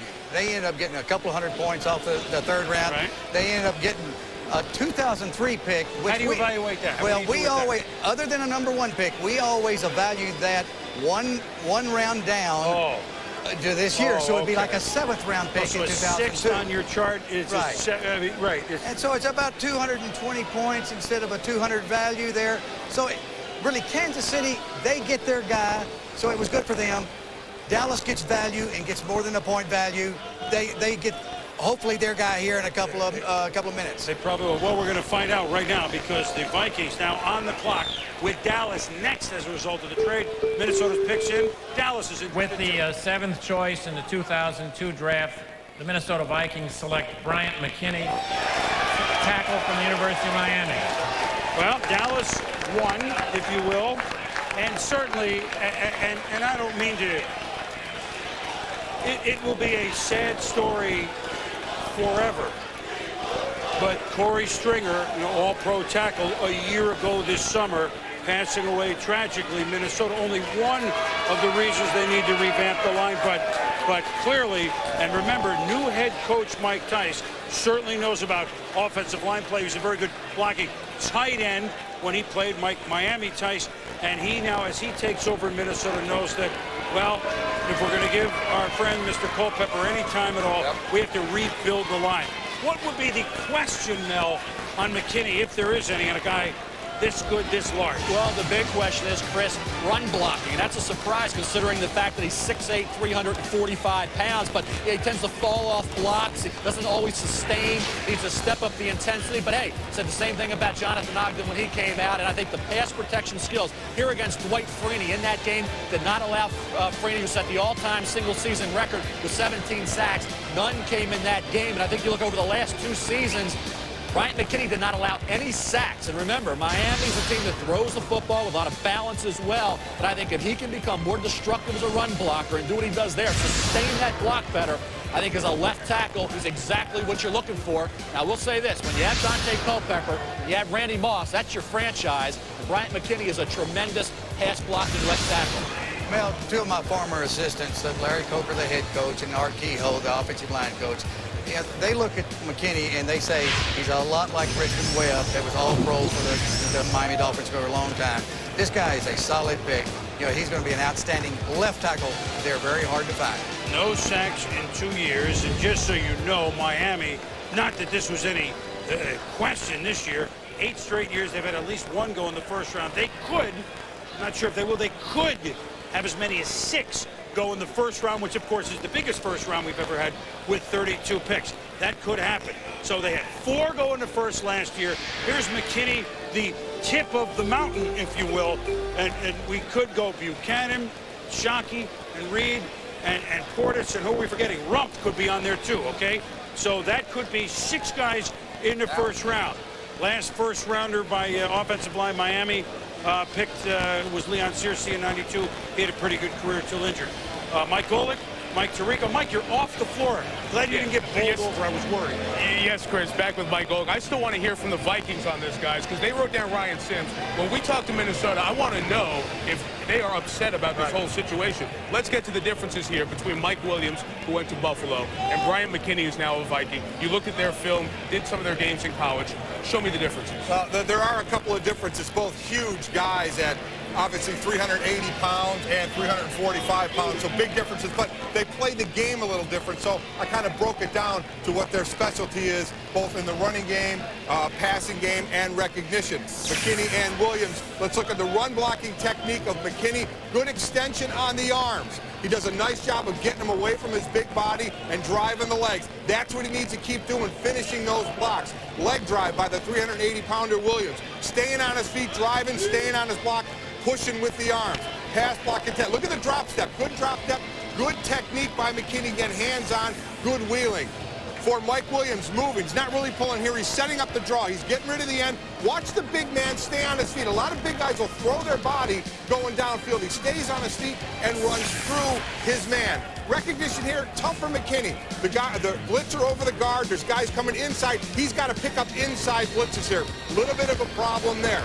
Mike Williams, on the other hand, does a nice job, shows patience, lets his man go inside with a hand, waits for the other man to come outside. So I think between the 2 of them, you have Williams, who's the big man. The possibility with him is the speed rushers to the outside. Smallish ends in the NFL now may have trouble with the speed rushers. With McKinney, he's got to finish those blocks. He's got to drive block a little harder, finish him, not let his man, he just kind of pushes at the end and then lets him come off. Guys in the NFL will get back into the play that way. Mike Tice, who was an offensive line coach, gets an offensive lineman, much like John Fox, defensive coach first time around, took a defensive player in Carolina. The reaction when McKinney of Miami was taken in the Dallas war room was jubilation. They know that their guy may fall down, the safety Roy Williams. He's still waiting and hoping to be a Cowboy. As he watches the draft, we continue with the Cowboys on the clock at pick 8 on a wild Draft Day 2002 in New York. Now, Coach Dick Vermeil from Kansas City. Dick, we were all quite confused about what was going on during that process. Can you fill us in? Well, Jerry Jones is an old-option quarterback, and he doesn't pitch out until very late. That's what he said. But it took final seconds, the final seconds to get the decision made. And Carl did a nice job of adding that 6th pick next year to make it balance out in our favor. And then the guy that we have there to bring the ticket up is just getting over a knee operation, and he couldn't play today. But anyway, he got it there in time, and we got our man. Coach, everyone after they draft their player says, that's the guy we wanted all along. But a month ago, you told me Ryan Sims was the guy that you coveted. Why did you like him so much? Well, first off, he was coached by John Bunning, one of ours, Ron, and I have a lot of insight into him, the kind of character that he has.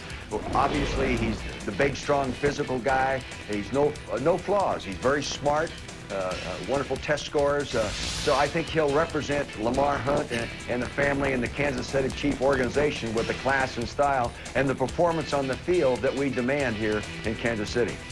Hey, Coach, so much is talked about value, how much you give up to go get a player, how much you lose. Do you feel like you gave up too much to go get Sims, or did you feel like it was a fair trade? Well, the 3rd round pick that we gave up was a 200-point move, and it balanced out. It was exactly the dollar value or point value, and then the 6th round pick from next year was a few extra points in favor of Dallas, and we appreciate Jerry Jones helping us get this thing done. And Dick, we know certainly right away you're not going to expose your hand, but we know that you want that explosive offense. Can we assume later on wide receiver, or at least the offensive side of the ball?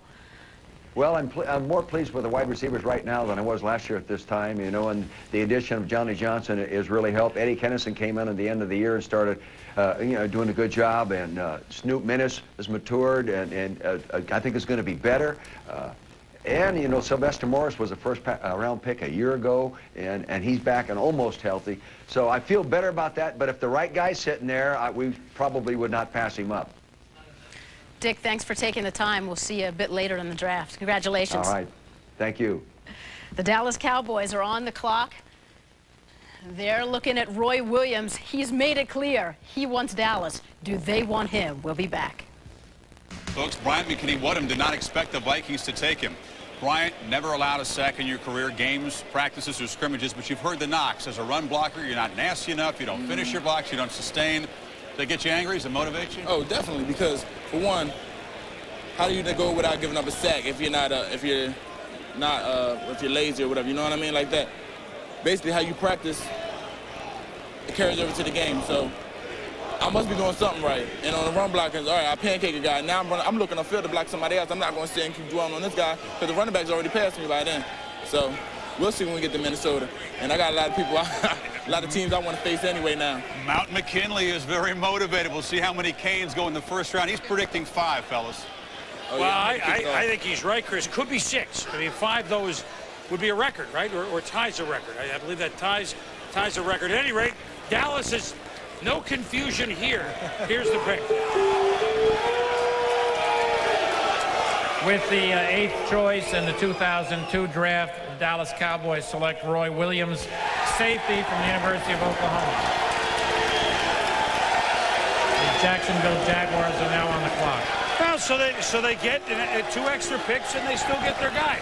The only thing I'm confused about Roy Williams is wrong Big 12 school. Isn't the basketball coach at Kansas, but he played at Oklahoma? I don't get it. I mean, so it's interesting what they'll do with Woodson. But Jimmy, I want you to, before we get into Williams here, can we come out and talk about this? Because I want to revisit what might have happened and we don't know. And you were involved and you told us a story yesterday. Dallas and Al Davis, and you guys were talking in a very similar situation in Kansas City. Well, the very first trade I ever made in the NFL, I was not knowing what I was doing, and so I'm on the phone with Al Davis, and we're in the 2nd round, and so he wanted my pick. Well, we went back and forth and negotiated back around and got all the values, et cetera, and so we wanted Daryl Johnston, but we weren't sure that we had to pick him there. We wanted to move on down. Well, they made, the time ran out just like what happened. And I said, Al, the time's running out. I didn't know the mechanics of it. Al said, don't worry about it. He said, just pick our guy before the clock runs out, and then we'll make the trade afterwards. Well, I said, well, who do you want? He said, Steve Wisniewski. Well, we picked Steve Wisniewski. Yeah, and then we made the trade, and we ended up getting Daryl Johnston later on. I saw Stevie Wisniewski a couple of years ago, or a couple of years afterwards. Right. He was so mad and upset. He said he was at home in Houston and had a cowboy hat. And he said, yeah, I thought I was a cowboy, et cetera, et cetera, et cetera. And he was extra nasty against you traded me away. I said, Steve, I didn't even know who it was. I said, it ends up that Al, did the mechanics. But that's what happens when the clock's running out. And I'm still not understanding exactly why Minnesota didn't have that card in for Sims. Well, here's a guy that might help us answer that question. Jerry Jones is with our Ed Werder in Dallas, so maybe, well, Jerry certainly knows how much right down to the wire this thing went, Ed. Well, Jerry ran a little 2-minute offense on that trade. Jerry, was there some concern in your draft room about whether the trade went through when you looked up and there was no time left on your pick? Well, somebody looked at the television and saw 0 time left on the clock, but we thought we had it in under the wire. The facts are, the longer you can wait, the more you leave your options open, and we had 2 teams that were talking to us about that move up. And we wanted to leave it out there as long as we could leave it out there. Carl Peterson called me back and said, now, let's don't even hurry it up next time. Let's give ourselves another 10 seconds. We probably would have gotten that done. But we're happy because Roy Williams meant a lot to us. Everybody knows the type of player he is and how he could help the Dallas Cowboys. But we also are pleased to have that extra 3rd pick. So what would have happened, in your opinion, had your time elapsed, as it appeared maybe that it had, and Minnesota had written down Ryan Sims' name and gotten it up there before Kansas City made the pick? Well, they get Sims then, and then we come back up, and we're there taking Roy Williams. And so we, felt that the risks were worth that to pick up that extra 3rd pick, and those kinds of things. I heard Jimmy talking about being late on the clock. We've been there several times over the years with the Cowboys, and you just got to give yourself every opportunity to get the most. Now, being here is something Roy Williams desperately wanted. He was elated when Quentin Jammer went the pick before and left him there. How did he endure that sweat for 1 pick? Well, we had him immediately on the phone right after that had happened, and he liked to have died. He said his mother liked to have fainted, and I can appreciate that. It reminded me a little bit, we drafted Kevin Smith. And we moved down with Kevin, and Kevin, of course, wanted to be a Dallas Cowboy so bad, and there was that period of time. But all I told Roy Williams was, Roy, we've now got a chance to get you another outstanding teammate with that 3rd pick, and so in our view, that was worth a little anxiety. All right, Jerry. Well, Roy Williams, elated, of course, to be a Cowboy. He will start the season, his career at strong safety. Darren Woodson will move to free safety, and Darren told me he certainly endorses that move, Boomer. It'll maybe extend his career. And I find, thank you, Ed, and thank you, Jerry. I find it interesting. We dug up just, you could look up a million of these things, but Jerry's saying that, well, we told Roy, hey, now we've got a chance to get you another teammate.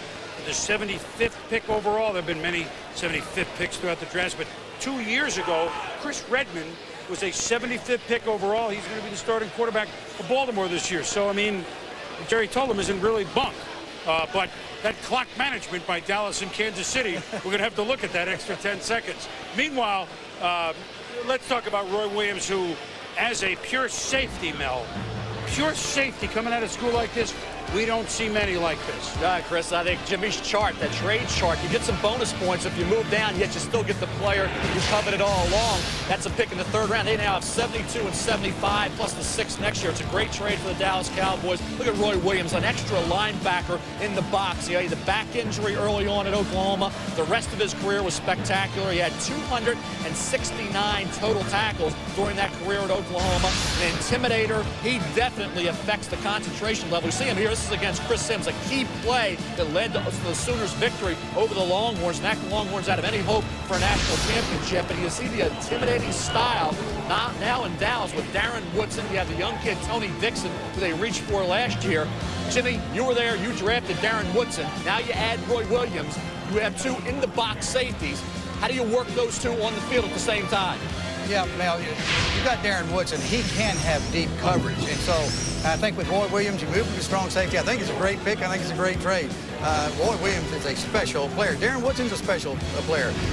You look at the secondary with Westbrook, Woodson, Dixon, Mario Edwards. They have solidified that secondary by taking this 1 player, and they picked up a couple extra picks. Really, I think it's a fair trade for both sides. Kansas City gets their guys. So both teams come out ahead. Well, let's debunk this thing about that you can't take a safety this high. I know Buffalo considered it highly. Look, if you had known Ronnie Lott was going to turn out to be Ronnie Lott, would you have taken him in the top 5 or the top 10? He was a corner. But he was a I know he was drafted as a corner. But if you'd known he was going to turn out to be that great a player, you would have taken him anyway. I agree with that. And Marvin Lewis, you know, with the Redskins, he said, hey, he told Daniel Snyder this week, if you go up and get Roy Williams, I'll play with 9 guys on defense. That's how good Roy Williams is. Nobody's questioning that. I mean, that's another chart. Who's safety that might not be worth as much as corner on a chart. But you don't ever bypass a special player. That's correct. A difference maker. That's correct. And Dallas may have had a special player added to their roster in Roy Williams.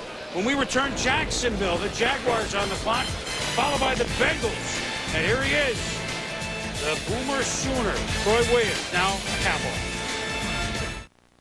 More action than most years on the floor of the theater at Madison Square Garden. Jacksonville's Jaguars on the clock with the 9th overall pick in round 1 of the draft. You've seen our draft coverage across the country at every team and just about 9 blocks down the street, the ESPN zone in Times Square. Round table of current NFL players who are watching and observing, and for their observations, to host the round table, the host of NFL Tonight, Mark Malone. Mark? Mike, thank you very much. Down here in Madison Square Garden, as you said, at the ESPN zone, and I'm not alone. We will be covering the draft both Saturday and Sunday, as you will. 17 hours of coverage on the internet, as well as joining you on television. Let me introduce the players that I have with me. The guy that we call Mel Kiper Jr. of the players himself, Corey Chavis, the new Minnesota Viking. To his left, and no, this is not Franco Harris. This is Simeon Rice of the Tampa Bay Buccaneers, a throwback.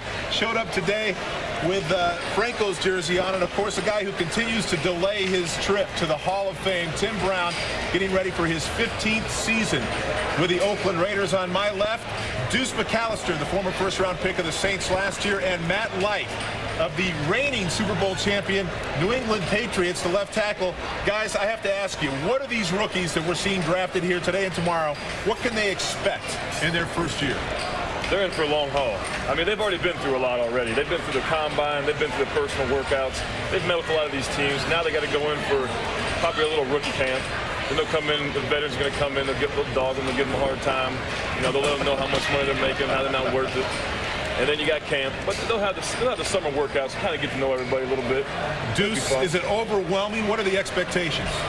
Well, probably the biggest thing is just, go out there and just try to contribute to the team. Don't have a bad attitude. If the guys want you to stay extra, to try to help their team.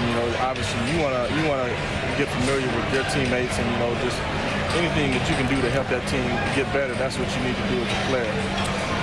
Guys, interesting. It's been 15 years since you were last drafted, Tim. It's been a heck of a lot longer for me. We didn't have all this back then, What were your recollections, anybody? Any interesting stories, anything that you might be able to enlighten not only our viewers, but these guys that are being drafted today? Well, I remember after I was not the #1 pick, Andre Bruce went to Atlanta. My whole deal was I need to get to a team that I wasn't going to be the Lord and Savior of that team, So we really told teams like Kansas City, Detroit that, hey, yeah, we'll come, but, we're not going to be too happy about it. And we were trying to get to the Raiders because at the time they had Bo and Marcus and a lot of offensive players, and I felt as if I can go there and not really have to, carry the whole team. Guys, I'm going to get back to you in a minute. New York is telling me, or Madison Square Garden, that the pick is in fact in. We're here on Saturday, Sunday, ESPN.com. These guys will answer your questions. Boomer, we'll be talking to you. Back to you for now. Mark, feed those guys, will you? They're sitting there at the zone. They got good food. Feed them, will you? We're a big operation here after 23 years. At any rate, the Jacksonville Jaguars, who we'll talk about, here they are. 9th choice in the 2002 draft, the Jacksonville Jaguars select John Henderson, defensive tackle from the University of Tennessee. Okay, now there's a lot to be read into this pick.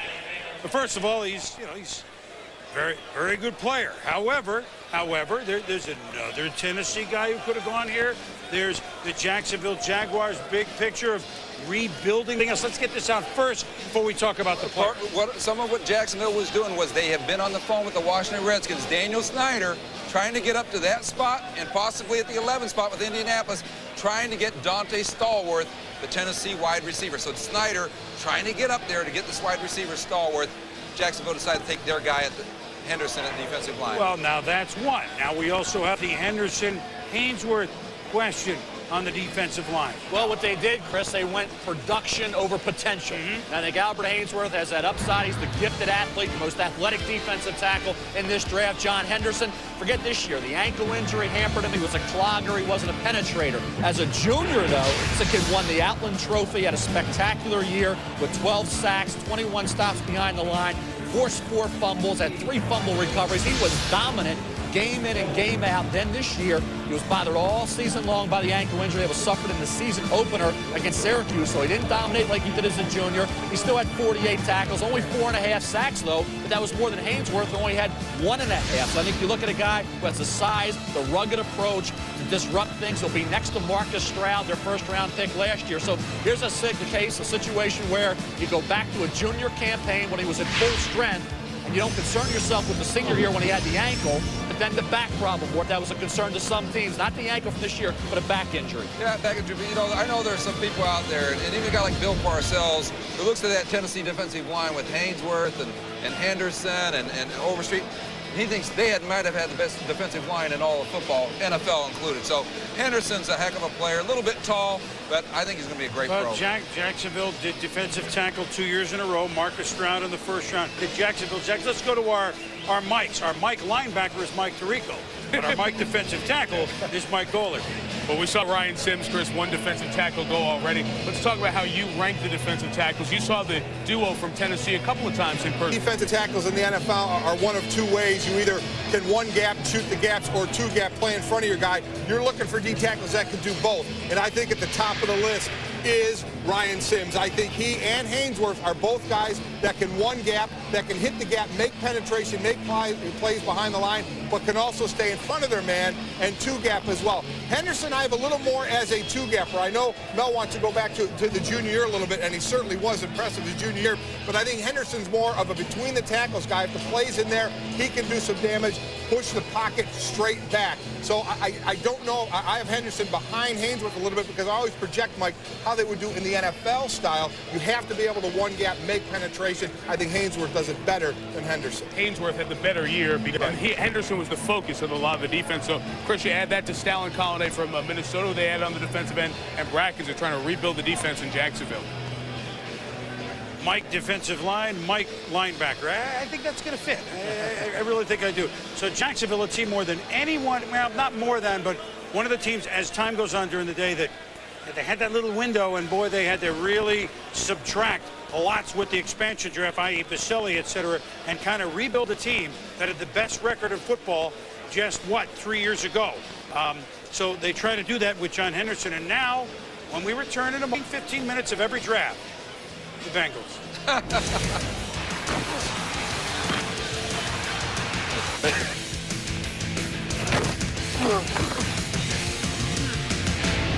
Clock with the 10th pick.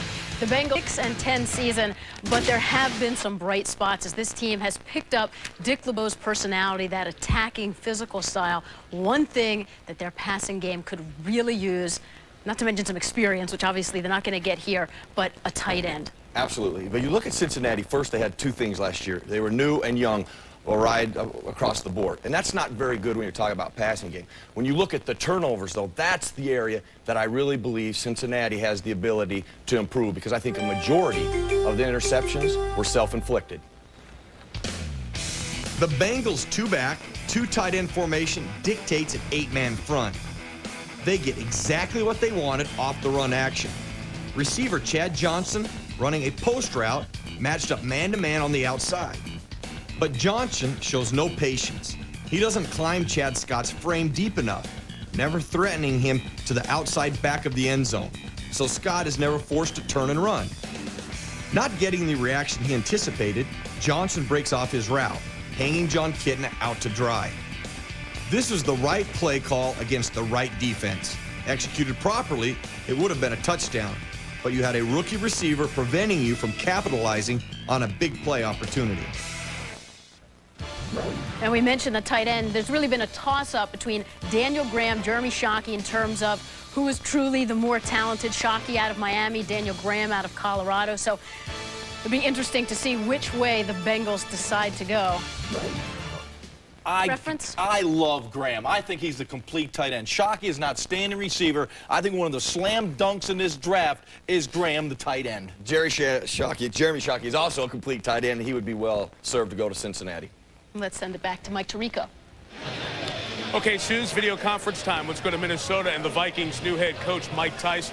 Mike, as Dallas and Kansas City were working their trade, you folks were waiting in the middle. I saw the card that said Ryan Sims. Do you feel like you got a raw deal here today?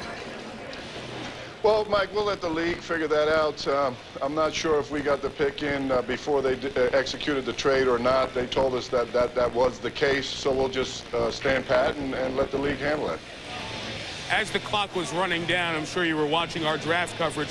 Did your folks tell your representatives here in New York to write down the name on the card and be ready in case time expired?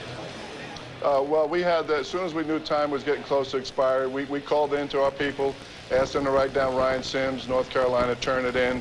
At that point, they did go to the podium, and I think they were told that they had the pick and the trade done in time. You end up with Bryant McKinney. Now you're going to have an issue because it's out in public that you wanted somebody else in that spot. You end up not having him available, so you get McKinney. Do you have any hugging and fence mending to do there? Well, I don't know. Bryant's an excellent football player. You know, you had two sides of the coin. We had the side of the coin where we thought with Ryan Sims and the free agent moves we made this offseason with Kenny Mixon, Lorenzo Brumell, also with Chris Hovan, we thought we could secure our defensive front, and we need a left tackle. So we had two players that were rated very closely. You know, it was opposed to solidifying one area and helping out your offensive line, and that's why we went with Sims first. And it never hurts to have a position close to one that you love, the offensive line. Mike, thanks. We'll talk to you during the weekend. My pleasure, Mike. Mike Tice, head coach of the Minnesota Vikings. With the Bengals on the clock, we go back to Boomer on the main set. All right, Mike. And Mike Tice, just a little postscript.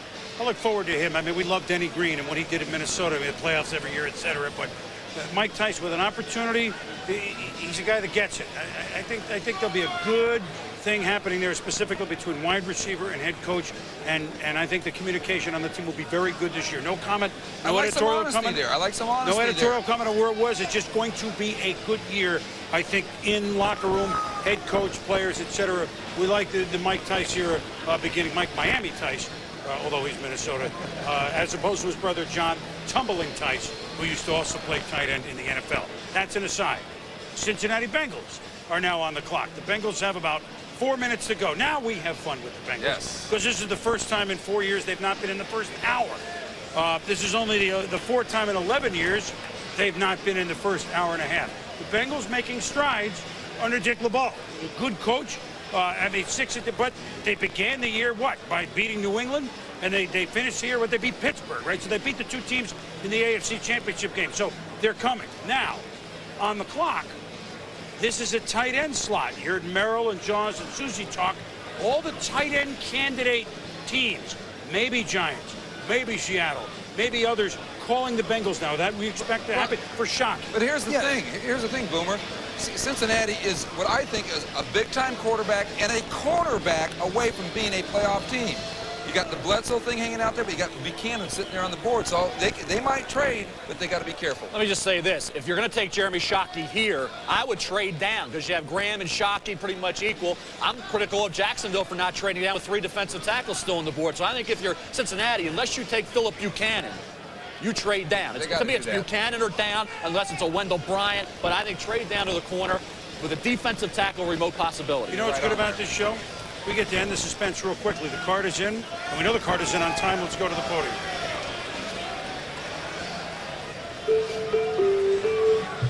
With the 10th choice in the 2002 draft, the Cincinnati Bengals select Levi Jones, tackle from Arizona State. They're the Bengals. Whoa, that's a whoa. It's a curveball. Yeah, well, like I said, the 15 most entertaining minutes every year are the Bengals on the draft. Now, this isn't David Klingler. No, this is not David Klingler. Well, hey, a lot of people thought Klingler would be pretty good. No, Levi Jones. please. Levi Jones is Chris. That's hindsight now. Levi Jones is a good football player potentially, but at 10, I mean, you're talking about a guy that maybe could have gone at one point maybe to Jacksonville if they were looking left tackle. But if I'm Cincinnati and I got needs elsewhere, I'm moving down because I think you could get Levi Jones by moving down. You can get Phillip Buchanan here, maybe lose him if you move down. You have defensive tackle still on the board. You have both tight ends still on the board. And Levi Jones, I like as a player. But I'll tell you what, to me, if you're Cincinnati, you move off of this pick, you move down the board, and you look at Levi Jones, and he's still a developing talent. He was a former walk-on. He was a defensive lineman early on. Started at left guard, then moved to left tackle. You'll see him there, number 78, a kid who I thought developed this year into clearly the third best left tackle. Had a nice Senior Bowl week. Overall, like I say, showed that down the road he could be a very solid left tackle. With that said, I still disagree with the pick. I think here at 10, there's better options, and a trade down, I think, would have been huge for the Bengals. Mort, you agree, disagree? No, I agree with you. The Bengals' offensive line is very solid. This is not a great need. Like I say, they were a cornerback, a Buchanan away, or a big-time quarterback, a Bledsoe, although they put Bledsoe to bed about a week and a half ago, away from being a playoff team. And yeah, Levi Jones is a nice player, but you talk about value all the time, Jimmy. This, to me, is not value. Well, you know, Mort, I don't understand some of these teams. You know, you look at Dallas, they end up getting the player they wanted, plus they get 2 more players. Right. That makes sense. It's a smart move.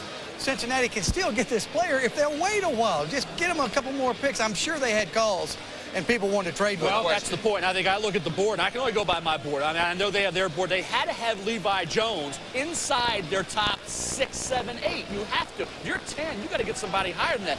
The best player on the board, you talk about what's Buchanan or defensive tackle. If you don't feel it is, you move down. I had Levi Jones at 17. There's some happy teams right now getting ready to pick. 10.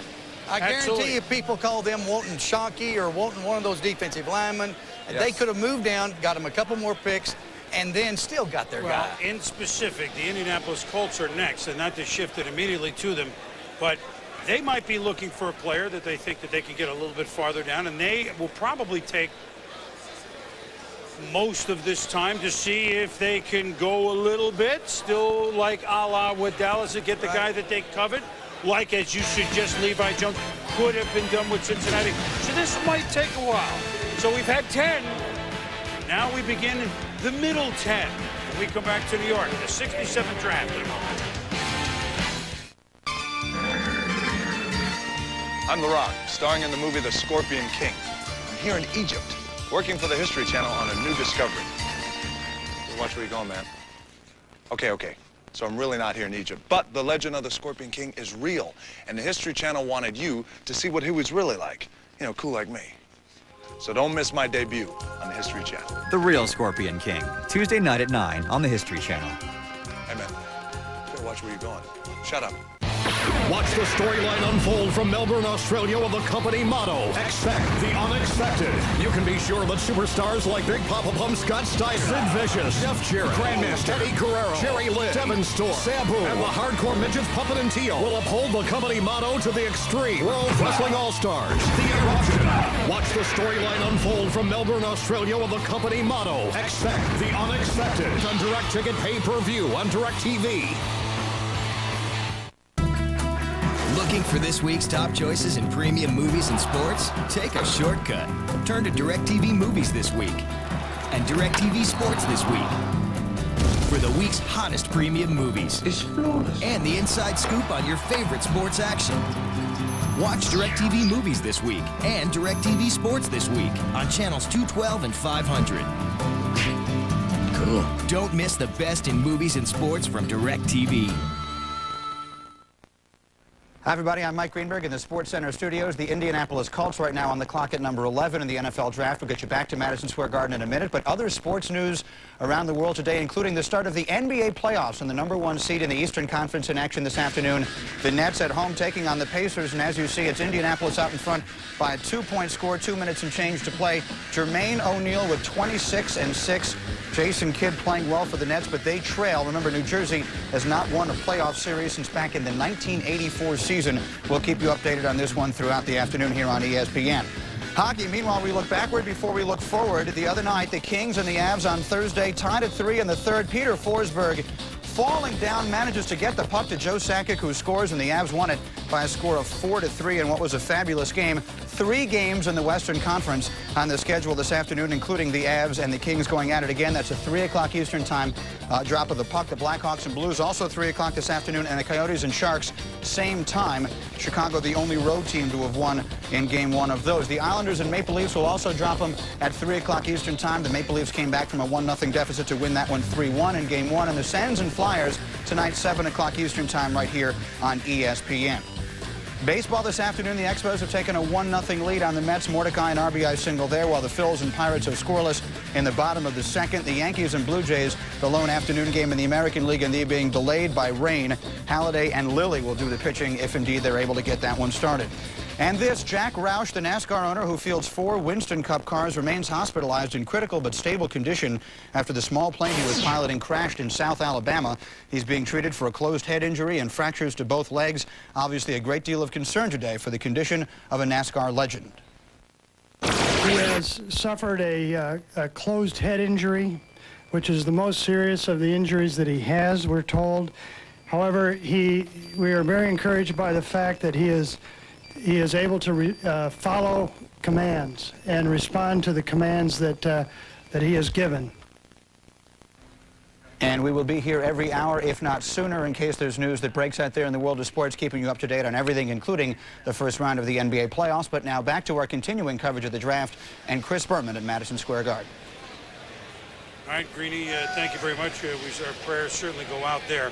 The Indianapolis Colts have about 8 minutes to go on the clock.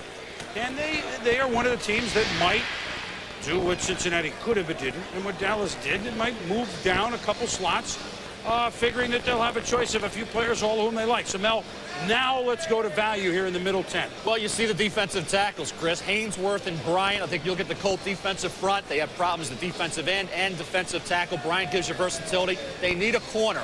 They bring in Harris. Macklin, is he going to be up to the level expected? They could use a nickel back as well if one of those two pushes their way in the starting lineup. So Buchanan would make sense. Corner would certainly make sense. Look at the defensive front. Of course, Bratsky had some injuries to deal with, but I think Scioli's a question mark. And I think you look at this defensive line and the quality of a player at this point in the draft. Do you look at trading down, knowing there's still 2 defensive tackles, Chris, knowing that Philip Buchanan's still there? Is that an option for the Colts right now? Let's update everybody on the Colts. This is a team that gave up almost 500 points last year, although they have an offense that certainly pushes the envelope with Peyton Manning and Edgerrin James, whose rehab is going very well, and Marvin Harrison, etc. So here's a team that was just pathetic as far as the defense goes, and it really, in the end, I mean, not to take, I could do this in 5 minutes or 1 second. I mean, Jim Moore and his staff were out. Tony Dungy, defensive specialist, in with much of his staff from Tampa. So they obviously brought this in to fix some problems, many, and they're in a division. This is one of those new divisions in realignment. They're in what, the AFC South. With outside of Tennessee, you got a falling Jacksonville and an expansion Houston. A team that can really make a move by what division it's in if they become a mediocre defense under Dungy. So do you draft definitely for D-line or corner, or if there's some special guy, do you still gamble? See, I don't think that they even think about trading down here for the simple reason they have a chance to improve their defense. You know, like I said earlier on, quarterback's the first thing, but after quarterback, you've got to go to your defense, and it's defensive line and cornerback. You know, you've got an opportunity with Buchanan here at the cornerback. You've got an opportunity with the defensive line. So there's players here that they can pick and help their football team right away. But if they have 3 of them equal, they could go down 4 or 5 slots figuring they're going to get one of those 3. I mean, right, that could be real. If they put them all on par, and Mel would be the guy to say if they're on par. If they're on par, then that's when you take your chart out, right? Yeah, take your chart out and move a couple of spots. This is what Jacksonville should have had. I really believe that, Jimmy. I think Jacksonville and Cincinnati missed opportunities. Yeah, you had Hainsworth, you had Bryant, you had Henderson. And moved down 3 spots. And Mort, how many offers do you believe came into Jacksonville and Cincinnati for those 2 picks? I think they probably had at least 2 or 3. We know the Redskins, so maybe 18's too far to slide there for those teams in terms of getting defensive linemen. This is interesting to me because, you know, Dungy's got that one-gap defensive front. Wendell Bryant and Albert Hainsworth both are great upfield guys. Right. Hainsworth has risk. Maybe the best upside player in this draft, along with Julius Peppers. I mean, Hainsworth could be a dominator, but he's got a couple of red flags, lazy, immature. What is he? Hey, listen, Tony Dungy took a chance on Warren Sapp one time. That paid off big time. I'm wondering if they're talking Bryant, Hainsworth, Buchanan. They got to be doing that, plus they got to be talking trade. More, and two, let's not, get away from the point. Cincinnati and Jacksonville, they took some good players. They're good players. We're not saying they're not good players. We're just saying they could have still got those same players if they'd have moved down a couple of spots and picked up a couple extra picks. And I have more of a problem with Cincinnati because I think Jacksonville, if they'd have moved to 18 with Washington, you lose the defensive tackles. I understand that, but Cincinnati, sure, if you lost Levi Jones, say a Cleveland or somebody, so be it. Right. To me, because it's not a crying need. So to me, if you move down, you don't fear that. Why lock on to a player 10 when you can definitely move down, as Mort said, and increase your talent base by getting those valuable second, third, fourth round picks? I can't understand the Bengals making the move they did. Jacksonville, I question, but not to the level of Cincinnati. So you talked about, you put your board up, all right? I'm not suggesting this is who the Colts are looking at, but we haven't had a wide receiver, right? Stalwart's pretty special. And that's they don't need. I'm not talking about Indianapolis in particular. We have the tight ends, which our Edge set talked about, and we will talk about. So there are now a lot of teams the top wide receiver on the board. So Indianapolis should have a lot of takers for teams that need number one wideout, number one tight end, correct? You think Spurrier right now is saying, oh, Tennessee wide receiver, I wonder if I can go up there and get this guy. He can go to Florida. How could he pick him? But you're still... I'm intrigued by what they're going to do. Boomer, you hit something, though, about Indianapolis being a good defense away from being a Super Bowl team, because we know they got the offense. So it is a little dangerous if you got a defensive guy. It's like you say, 2 or 3 spots maybe, but not to 18 where the Redskins are. I don't think anyway. Well, I'll tell you, Mort, you look at wide receivers that are still on the board, and Chris alluded to the fact that there have been none selected yet. All the receivers are still available, and you look at teams that are now on the clock coming up. New Orleans, Tennessee, the Giants, Atlanta, then Washington, all could go wide receivers. So I think you'll see Stallworth and Ashley Lilly from Hawaii come off the board at some time in the not-too-distant future. Could the two tight ends go in the next 8 picks? Well, I think when you look at Shockey, possibly mid-first, Daniel Graham down to Seattle, I think, or somebody moving up to get him. So that's why we know. I don't want to keep hammering Cincinnati. We know, though, we know that the Giants can't help. We know that the Giants in Seattle have their eyes on those tight ends, Shockey and Graham.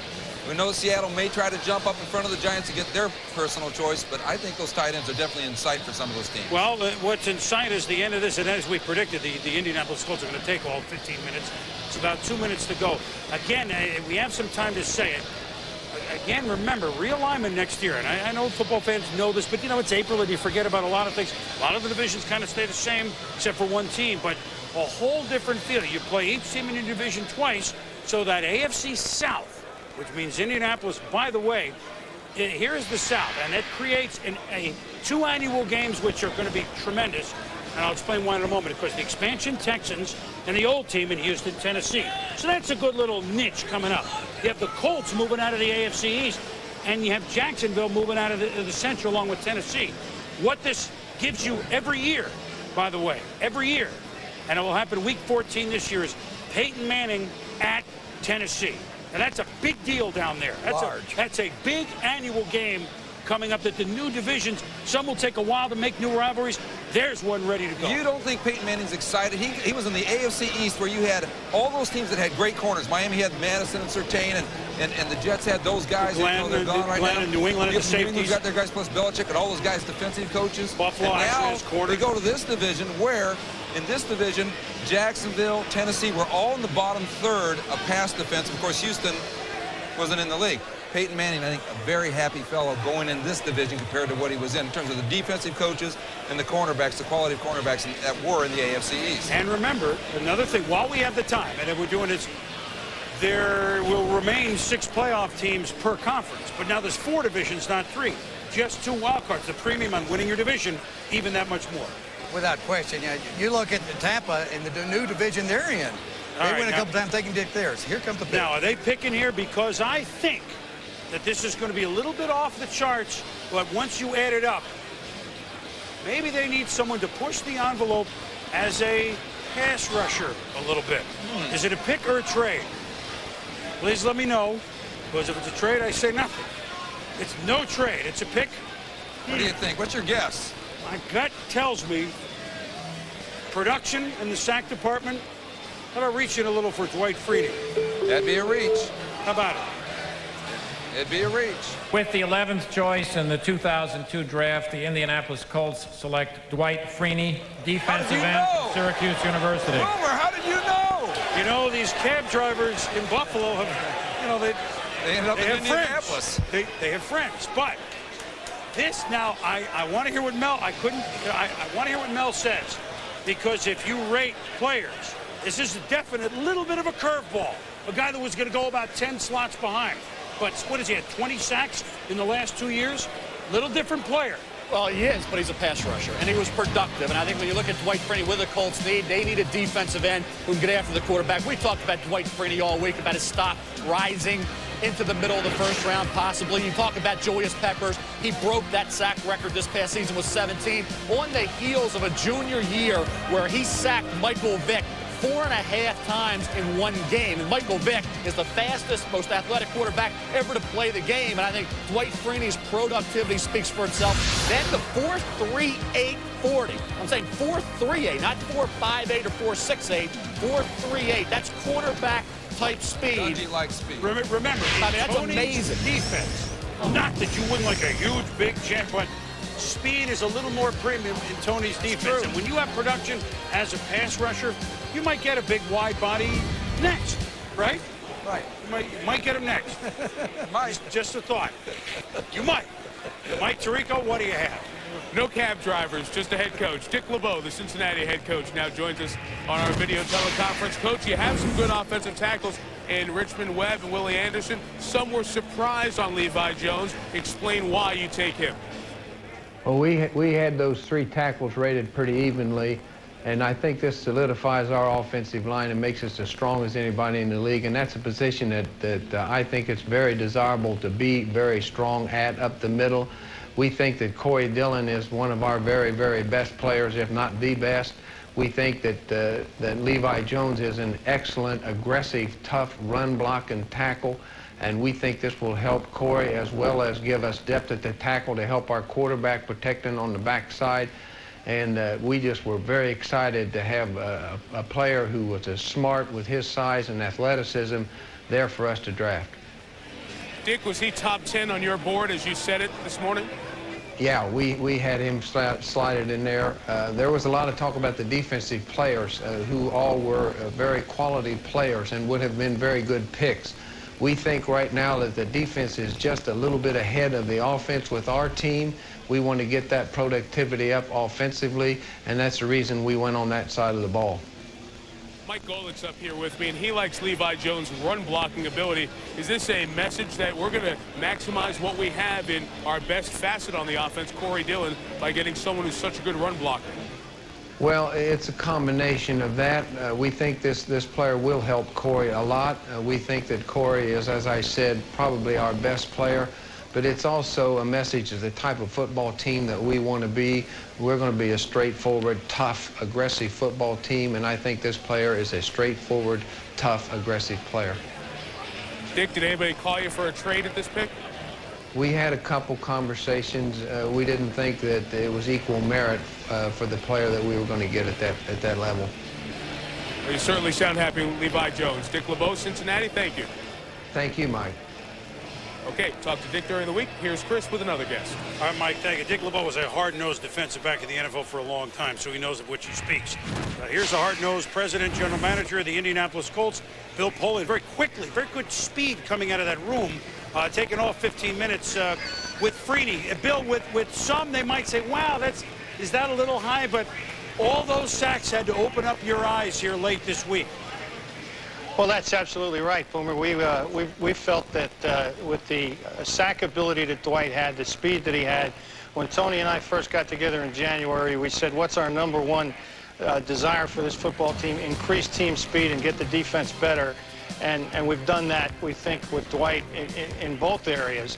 And, 75% of the games in the National Football League are decided at the last 2 minutes on the last possession.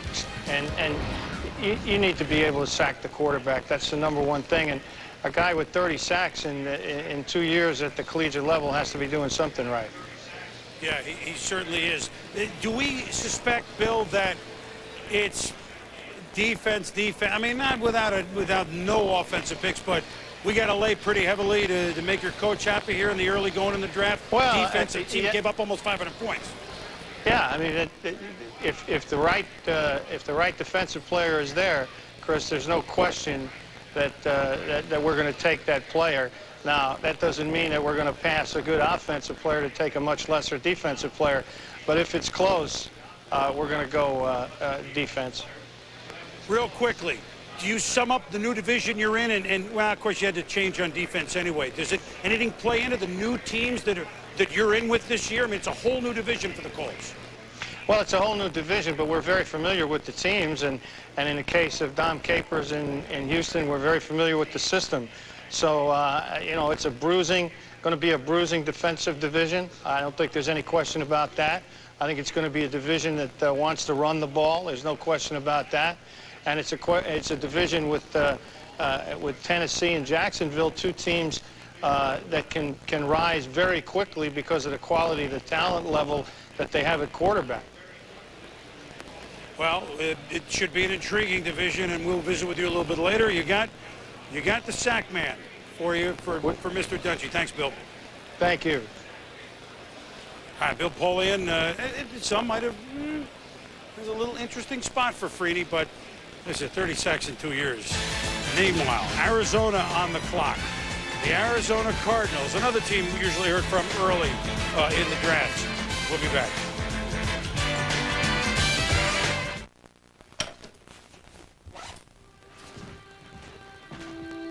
Hi, Daddy. Hey, sport. You're up early. Where are you going, Daddy? I'm going on a business trip. Is Mommy going with you? No, Mommy's gonna stay home with you. That's good. Are any of your friends going? Nope, I'm going all by myself. Won't you be lonely? Lonely? Who, me?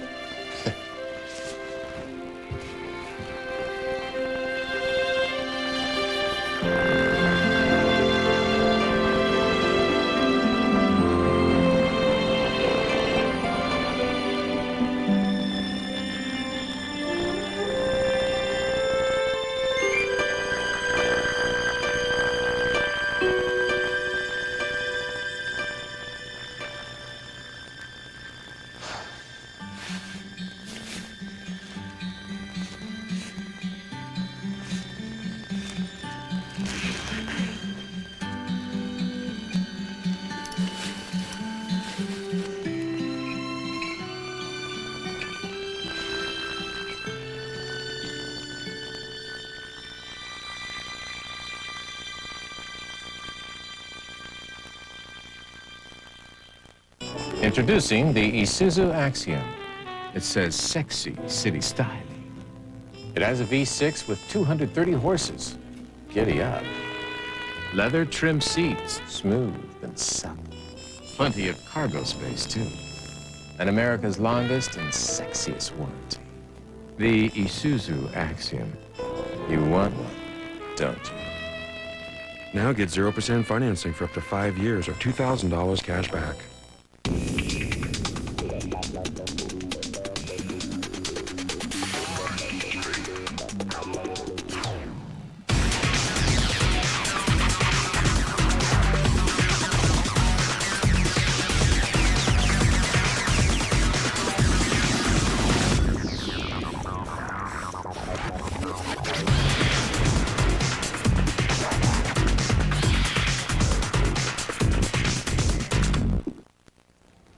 And welcome back to the NFL Draft. The Cardinals on the clock with the 12th pick. And after a sluggish start to the season, they seem to come to life in the second half. But if the identity of this team was the big red line, that offensive line, then the defensive line was the thin red line. An entirely new lineup for the season. The front seven struggled. And here's the result. Last in the NFL in sacks.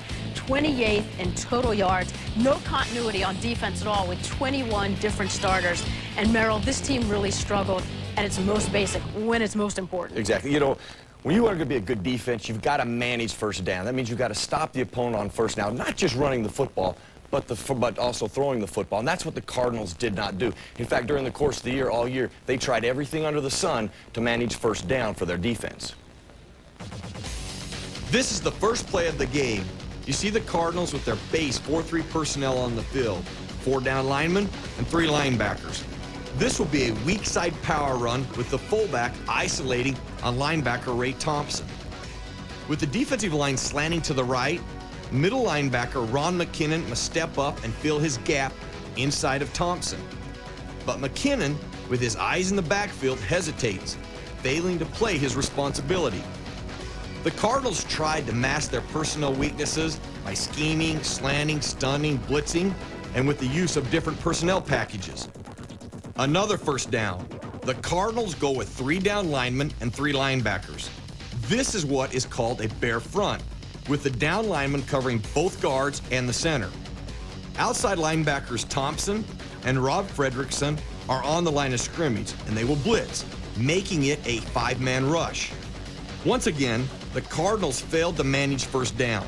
The ability to force offenses into 2nd and long and 3rd and long situations is critical this season with the Rams, 49ers, and Seahawks now in their division.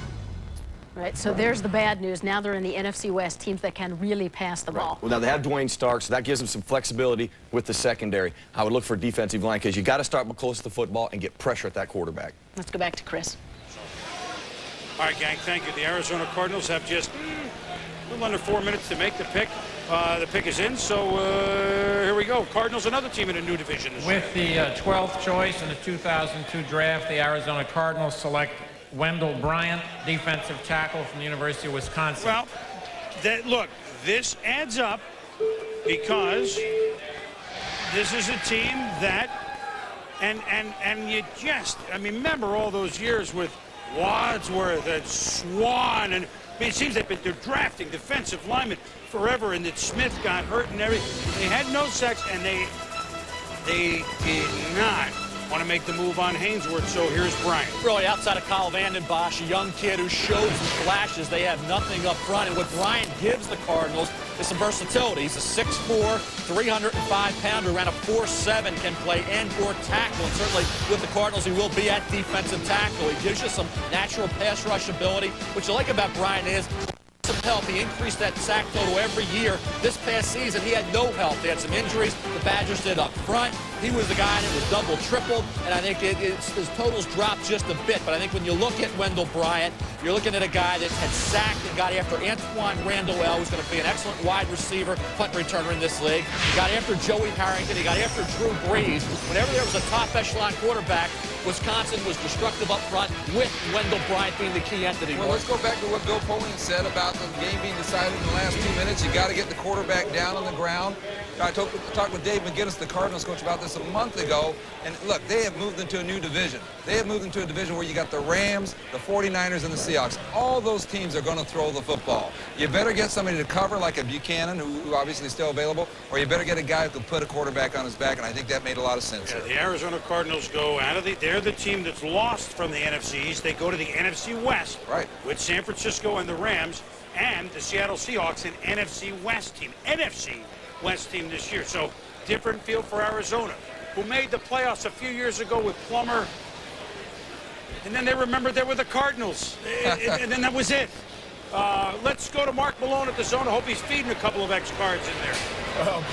Wilmer, we in fact took your advice. We are eating, or have eaten, and by the way, I put it on your bill. I hope you don't mind, since you made the suggestion. We do have a couple of ex-Cardinals here, Corey Chavis and Simeon Rice. And first of all, I'm going to start with you, Corey. You weren't very happy, or were a little disappointed in the pick, even though you're not an Arizona Cardinal. You thought that there was a better pick out there, defensive tackle.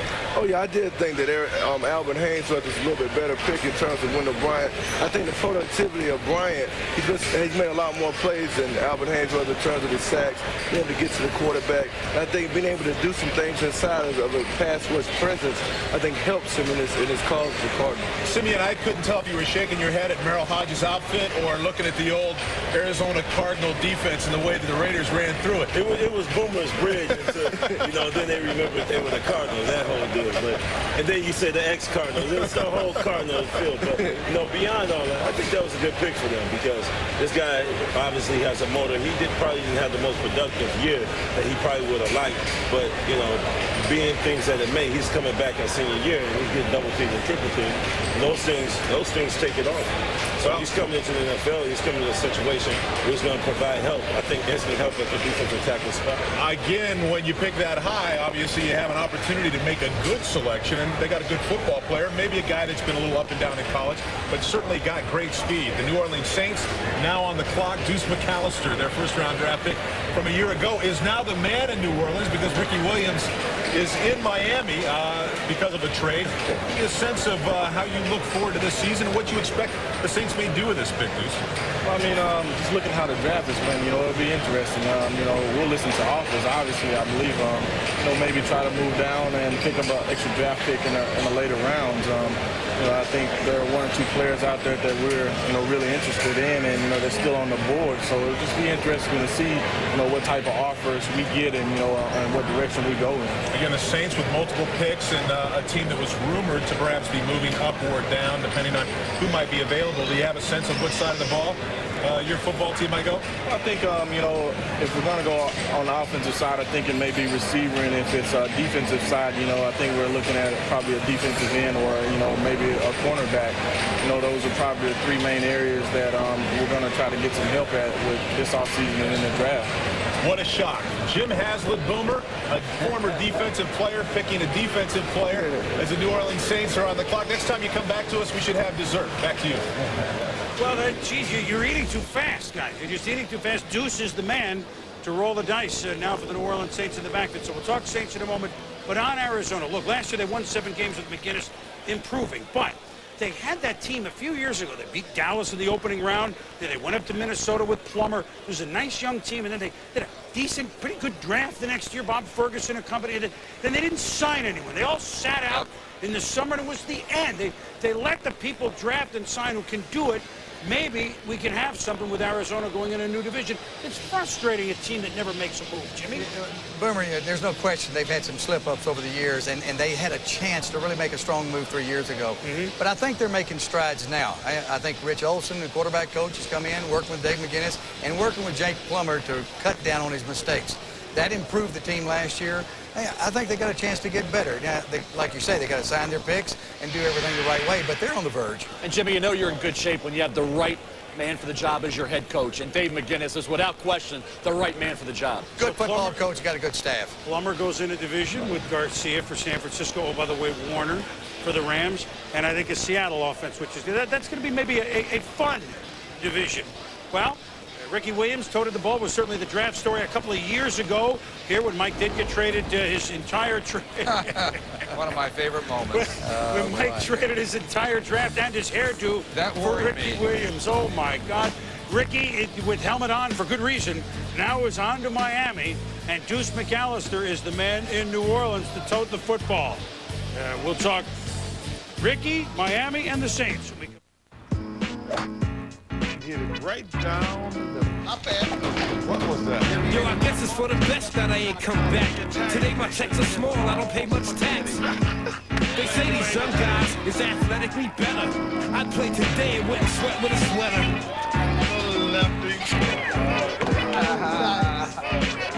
What's that? The game is fantastic, but sometimes it's a bore. So I'ma hit the spot with my crew and chill and sip on the cause. I'm hard-hitting safety, Roy Williams. When Madden NFL 2003 comes out, you could be throwing passes at me. I don't recommend it, but you could. Madden NFL 2003. EA Sports. It's in the game. Product not yet rated.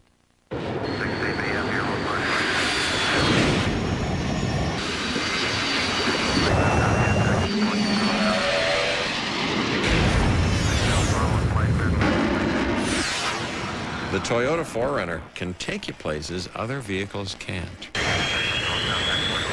which could necessitate bringing on some additional equipment.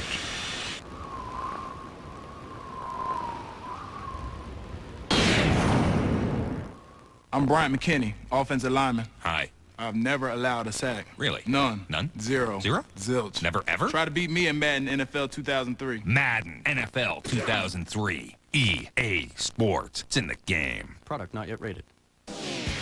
Tonight, quarterfinal action of the Stanley Cup playoffs continues. Daniel Alfredson and the Senators look to even the series against Jeremy Roenick and the Flyers in Game 2. 7 p.m. tonight on ESPN. Sunday Night Baseball. California rivals collide when the Angels battle David Justice and a dangerous A's team. Sunday Night Baseball presented by Nextel. Angels A's this week at 8. It all starts with baseball tonight at 7 on ESPN. The Coors Light Draft Tracker, as we are now 2.5 hours and a dozen picks into the 2002 draft. As usual, the Bengals throw you a hard inside curve. They take Levi Jones from Arizona State. Indianapolis tries to bolster the defense. They gave up the most points in the NFL by taking all-time Big East sack leader Dwight Freeney from Syracuse. Speaking of the Big East, the national champions from Miami, Bryant McKinney, the first of what could be 5 or 6 Hurricanes to go in this 2002 draft. Back here in New York, where New Orleans is on the clock. You know, Arizona has just recently picked. Let's bring in via video teleconference the head coach of the Arizona Cardinals. That'll be Dave McGinnis. Coach, your selection here was not a surprise to many people, but the way you're building your team with Wendell Bryant up front defensively, was he a top 10 player on your board? Yes, he was. He was a player that we had those defensive tackles up there. We also had a cornerback. We had a receiver. But Wendell Bryant gives us great versatility. He can play defensive tackle. He can play defensive end. What we're looking at trying to do here, we need to get some pressure on the quarterback from a lot of different areas, and Wendell will do that for us. Dave, you had 19 sacks in 2001, so that's an obvious need position. As you look at this franchise and this pick, are you guys closer than some people outside of Arizona might think, closer to being a good football team? Well, I think we're closer, and I think that the perception of the league is that we are closer. I mean, it's very evident that last year we were the youngest team in the league by design. Now what we're trying to do is add to this. That young team is a year older, but we need to be able to pressure the quarterback more on defense. Our defense grew last year. We didn't have enough pressure on the quarterback. Our offense has got to continue to mature and come up. We won 7 games this year. Not enough. We're going to look for more. Well, Dave, that infectious attitude we saw at the Senior Bowl, and the folks who've been around the Cardinals are seeing that. We will see you as the draft continues this weekend. Dave McGinnis and the Cardinals taking Wendell Bryant, the defensive tackle from Wisconsin. 3 of the last 4 picks have been defensive linemen, 4 of the last 7.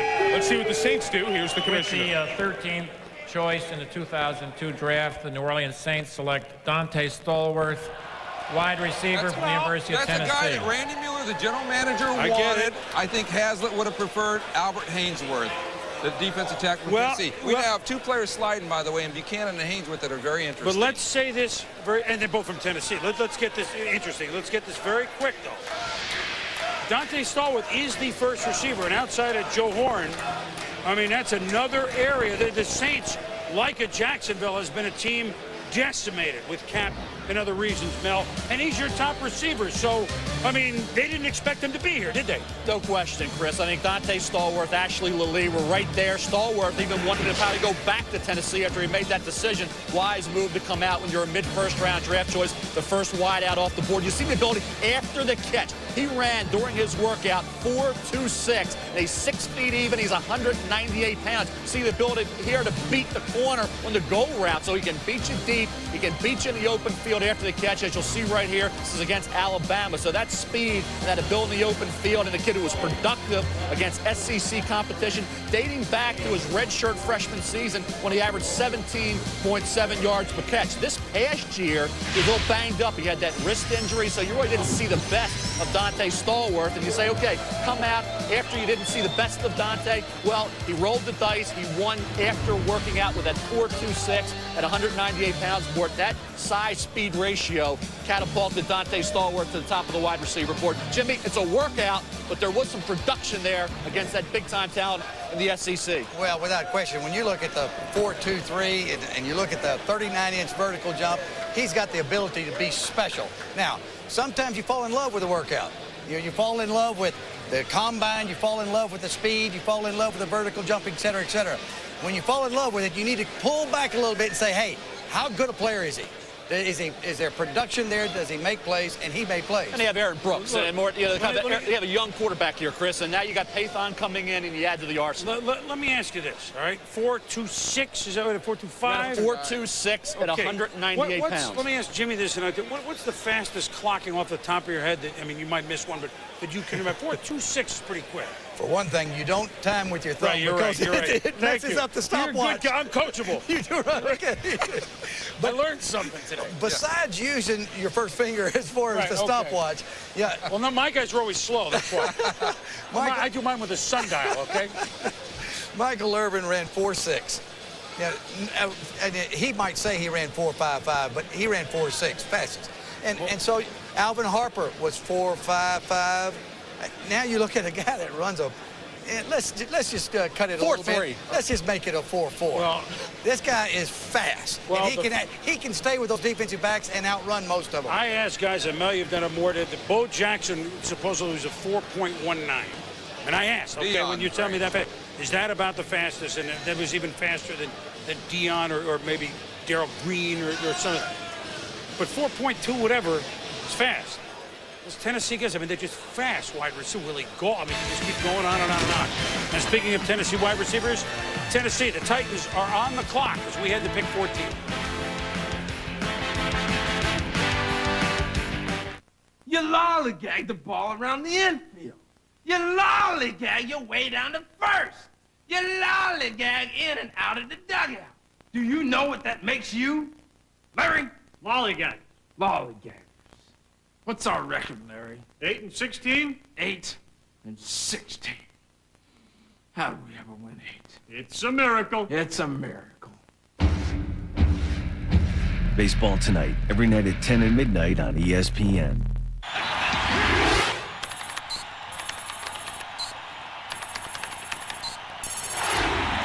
Go deep with the NFL Draft on ESPN. Log on and make your own predictions.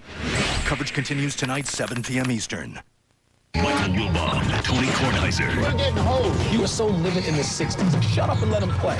Sports and other stuff. Pardon the interruption. 5:30 p.m. Eastern, weekdays on ESPN. It's not pretty. Are you tired of going through this when you go fishing? Are you frustrated with this unorganized mess? Well, attention anglers, from novice to pro, here's the answer. Totem Pole. Weighing less than 2 pounds, Totem Pole is lightweight, compact, and durable. Constructed of rust-resistant material, Totem Pole will last a lifetime. And it floats. Totem Pole will organize 5 rods and reels without that tangled mess. The padded shoulder strap allows your hands to be free to carry other gear. It comes with a mounting clip providing storage and protection for your valuable rods and reels. All for only $37.95. Totem Pole is ideal for pier, jetty, boat, or bank fishermen, and it makes a great gift. Totem Pole, the ultimate fishing companion. And as a special offer, the first 100 callers will receive Totem Pole for only $27.95. That's a $10 savings. So call now, toll free, 1-800-646-5574. ESPN's exclusive coverage of the NFL Draft is brought to you by Rocky Mountain Cold Coors Light. Cold, down, easy. By United Online. Internet service for half the price of AOL. Call 1-877 only $9.95. And by Toyota. Get the feeling. All the guys we wouldn't know it, but I guess it's turned into a slightly rainy day in New York outside. God, after 96 degrees in the middle of the week, that was enough already. It's April. So the Saints have taken their wide receiver, Dante Stallworth. First time they've done that since '82, Lindsey Scott. First time that we haven't had a linebacker in the top 13 since 1980, Otis Wilson Bears. First time we haven't had a running back in the top 13 in a draft since 1991, Leonard Russell, New England. So a couple of firsts. Running backs out there, a lot of receivers out there, and now Tennessee on the clock.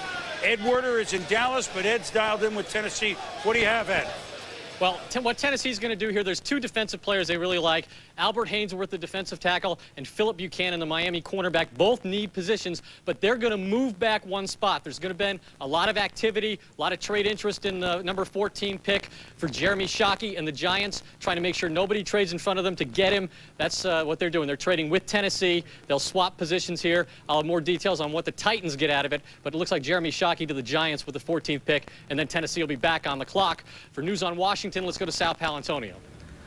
Well, Ed, Steve Spurrier's first pick in this NFL draft is the 18th spot, and his owner, Daniel Snyder, has been working furiously on the phones to try to get up and get his dream pick, which was Dante Stallworth, the wide receiver out of Tennessee. Now, the Washington Redskins are really stuck in that position at 18. Do they go defensive tackle, help out their new defensive coordinator, Marvin Lewis, and get somebody to plug up the middle for the new middle linebacker that they have, free agent middle linebacker Jeremiah Trotter, who they just signed yesterday? Or do they take a wide receiver for Steve Spurrier at 18, or perhaps move down? They've got an interesting dilemma developing here in Washington. Boomer? All right, so I think the Washington draft, as we get a little closer to it, is going to be how they draft and how they play this year is going to be one of the intriguing stories of the season. But now let's go back to, now we haven't had it announced yet, but Tennessee Giants, here's the tight end spot. Remember we said tight end Jerome Shockey, who of course Butch certainly recruited and had, he's a different player now. He is he a difference big, maker, he's Jimmy? fast. I watched every play with the Miami Hurricanes the last couple of years, and this guy is a difference maker. He's the best tight end in the draft. Maybe one of the best tight ends that's been around in the last couple of years. I would say, all right, you have Hall of Famers on your Dallas teams, your Super Bowl teams. Troy Aikman and obviously Emmett. I mean, and Michael, and we can go on, and the linemen, etc. But maybe the guy who is as important, in my opinion, tell me if I'm wrong, Jay Novacek, for your success down there. Ask Troy Aikman how important Jay Novacek was. He'll tell you. Yeah, Shockey can make a difference in the ball game. And, you know, if this happens, I know the Giants love this guy. And, you know, Shockey, you know, he's talking about going to the Giants, so it could very well happen. A few years ago, and we were right here, and we saw Tony Gonzalez be passed over for Ike Hilliard. Ike Hilliard is on the trading block right now. Tony Gonzalez has had a great career. The Giants have no tight end of consequence. Well, and the Giants feared Seattle going up into the spot and taking Shockey from them, and so it's going to be Shockey. But now Tennessee, it's interesting, Mel and Jimmy and Chris, in that Tennessee, I know Jeff Fisher told me, you know, a while ago, hey, we're going into a division now. We got Peyton Manning. They're going to put 3 and 4 wides on the field. You got Jacksonville will do the same thing. We got to get somebody to cover, or once again, somebody to put the quarterback on his back. You got Buchanan there, Haynesworth, who you didn't anticipate, and yet I know they've talked about Ashley Lilly too. So Tennessee, very interesting position right now. So the commissioners will have this all sorted out right now, right? Tennessee and the Giants, 14, doing the Tennessee waltz apparently. We'll see.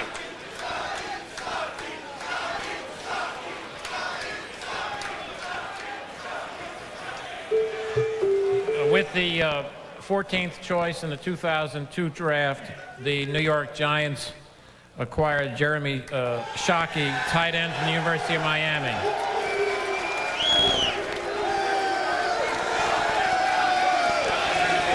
Well, it can't be a Shockey pick that they have picked Jeremy Shockey.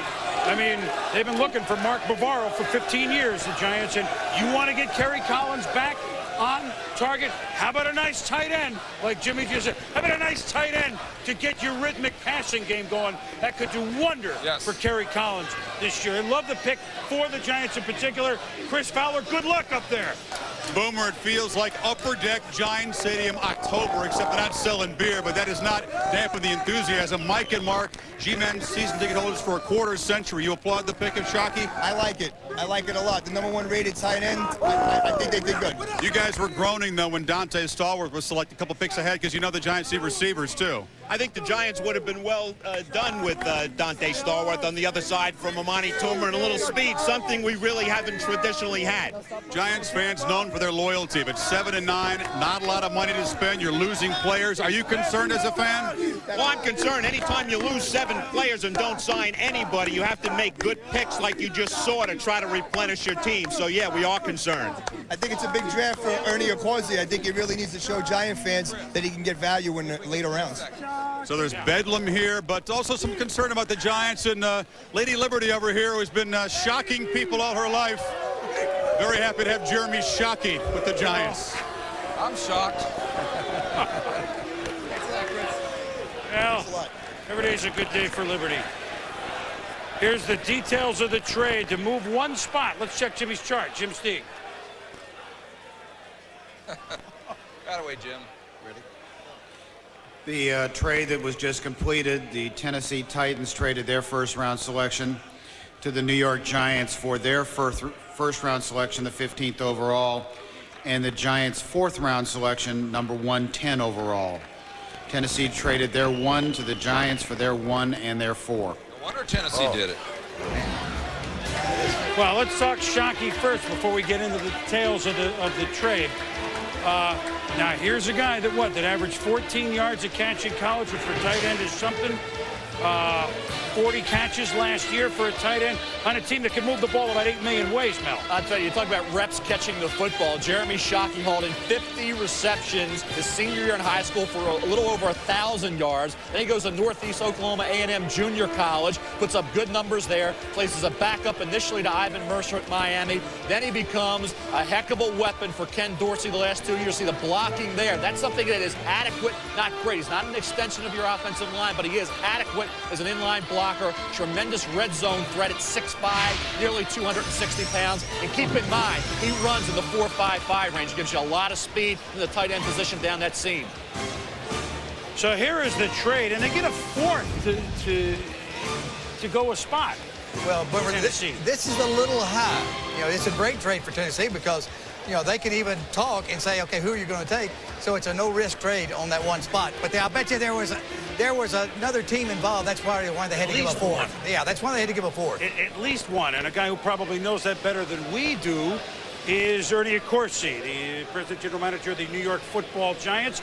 Super Bowl a couple of years ago behind the arm of Kerry Collins. Last year, not the year they would have had him. And Ernie joins us now on video teleconferencing. And Ernie, no question, the tight end can do wonders in about 4 different ways for your football team, right? Well, Chris, we just had targeted Jeremy Shockey from the start. We got that close, and we felt all along that there were teams that were trying to trade above us to pick him. And at that point, obviously, it's a poker game. And, you know, you guess wrong and you lose the player that you want. And we've taken chances here before. And for a 4th round pick, we wanted him, and we just made the move. And it was just a matter of that's the player we wanted. Let me ask you, as you sit there, and let's say a spot like a Cincinnati at 10 comes up, and are you biting your fingernails, everybody in the room, knowing that, oh, boy, someone might come up to there and we can't prevent this? I mean, what's going on the last hour as each pick is announced, really? Well, I didn't have a tremendous amount of hope that he'd be there, to be honest with you. Not necessarily because someone ahead of us would pick him as much as someone would trade. So I didn't really get that excited until right at the end. And when we got that close, we just felt we had talked to some clubs above us before that. But at that stage, when we knew we could make it, and I know it looks like a high price to go one place, but if you lose the player that you want, that 4th round pick isn't going to be that important to you. Obviously, it's a player, but not to cost you the player that you went out to get. Quickly, Ernie, did you call Kerry Collins? Can you hear his smile through the phone when you call him? Well, he should be happy because this guy's a tremendous target, as you just said, and he's got speed. I don't look at him as just a tight end. I look at him as a weapon. It's something that we really need here. All right, well, you got your man. You bit a few fingernails, but you got your man. And, of course, the Giants have you want to get back to where you were a couple of years ago, there's a heck of a start. Thanks, Ernie. Thank you, Chris. Well, longtime Giant fans can remember this man, Mark Bavaro. Now, I know times have changed a little bit, but this was the old style. Let me get the ball and let me take about 4 guys on my back with me. Not that many teams have players like this, Jimmy, even this day and age. I don't know why they don't. It's hard to find a tight end that can be an outstanding receiver and still be an outstanding blocker. You get one or the other, and as much as we search trying to find tight ends that can do both, it's a very difficult position to play. You know, it's interesting that Tennessee is still on the clock, obviously talking to teams. I've been told that there are a lot of teams trying to get up there with Buchanan on the board, the cover corner. Even a team like the Houston Texans may be trying to get up there. It's interesting. Houston and Tennessee now in the same division, same thing. They need cover guys because of Manning, Brunell, and that type of thing. So let's keep track of this one. Well, a couple of Hurricanes have now gone, and we could have 2, 3, 4 more in this first round, which if it is 6, it would be a record. So Tennessee on the clock. Cleveland Browns up on deck, and the wheels be turning here in New York.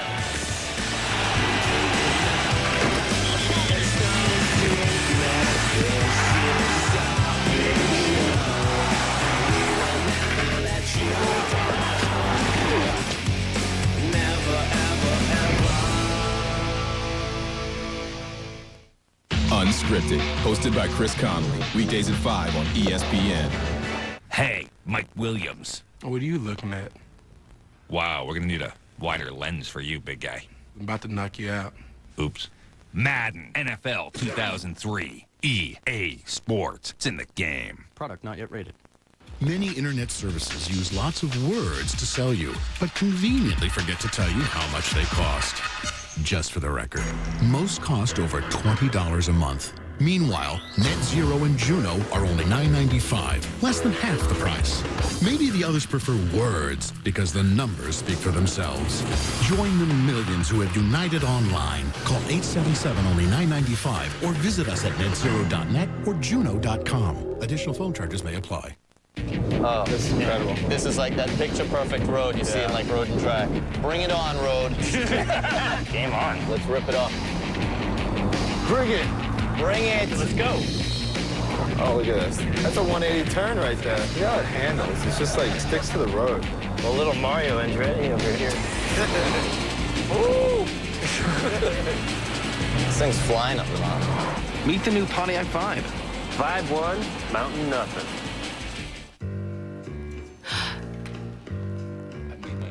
He's so busted. One of my steak medium. He's got issues. Let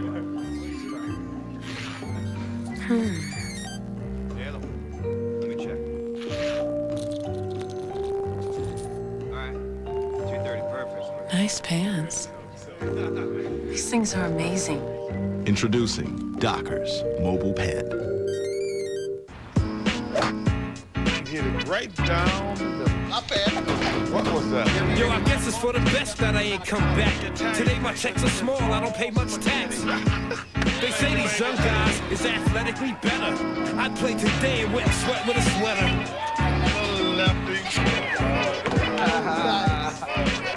What's that? The game is fantastic, but sometimes it's a bore. So I'ma hit the spot with my crew and chill and sip on a cause. Hawaii's not the NFL, Rook. What you gonna do about it? Catch the pigskin. Come on, Mr. Luau. What else? Catch the pineapple. Yes. Madden NFL 2003. EA Sports. It's in the game. Product not yet rated.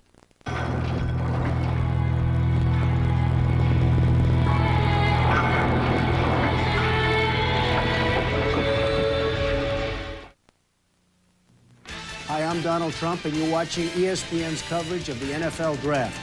And now back to Boomer, Mel, and the boys. Hey, you know, you don't want to get trumped on draft day. you just know that. Tennessee doesn't feel they got trumped. They still, with Wycheck, certainly we're going to draft a tight end. The Giants did it. More on Shockey's pick by the Giants. We heard from Ernie. But now, Edward, back to Tennessee. Are they maybe thinking about something else, or is this their pick, and what's their dilemma?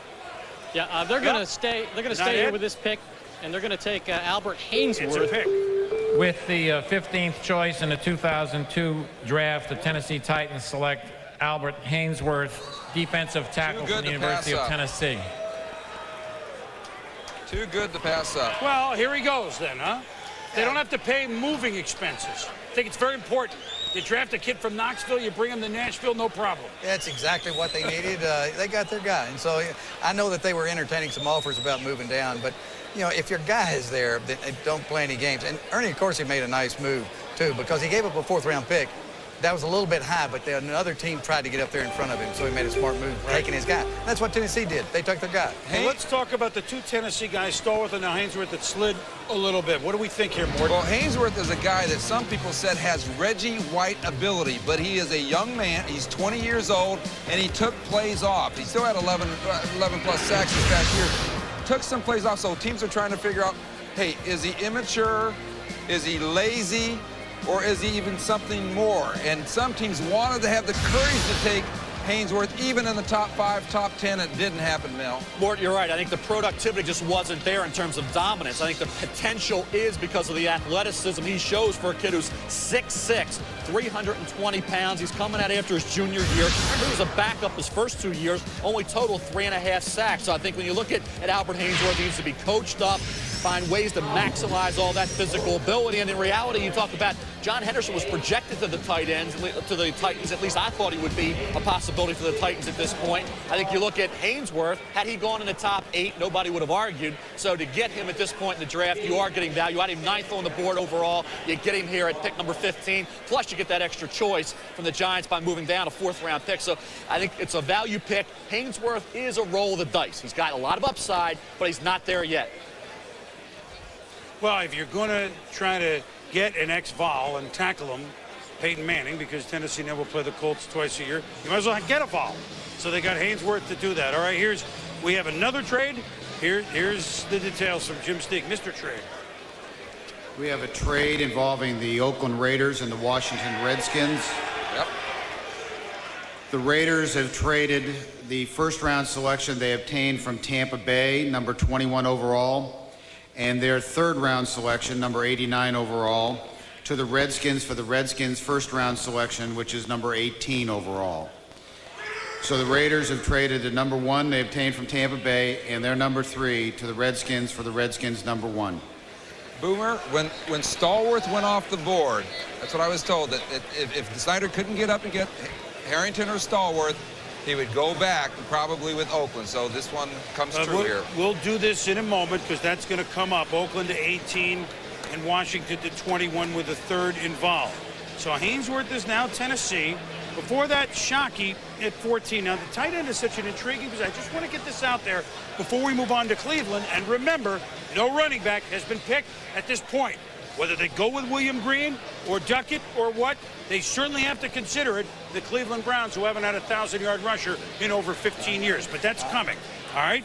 Tight ends were picked in the upper half of the draft, just the upper half of the 1st round. Bubba Franks 2 years ago at 14, where Shockey went, Pro Bowl player.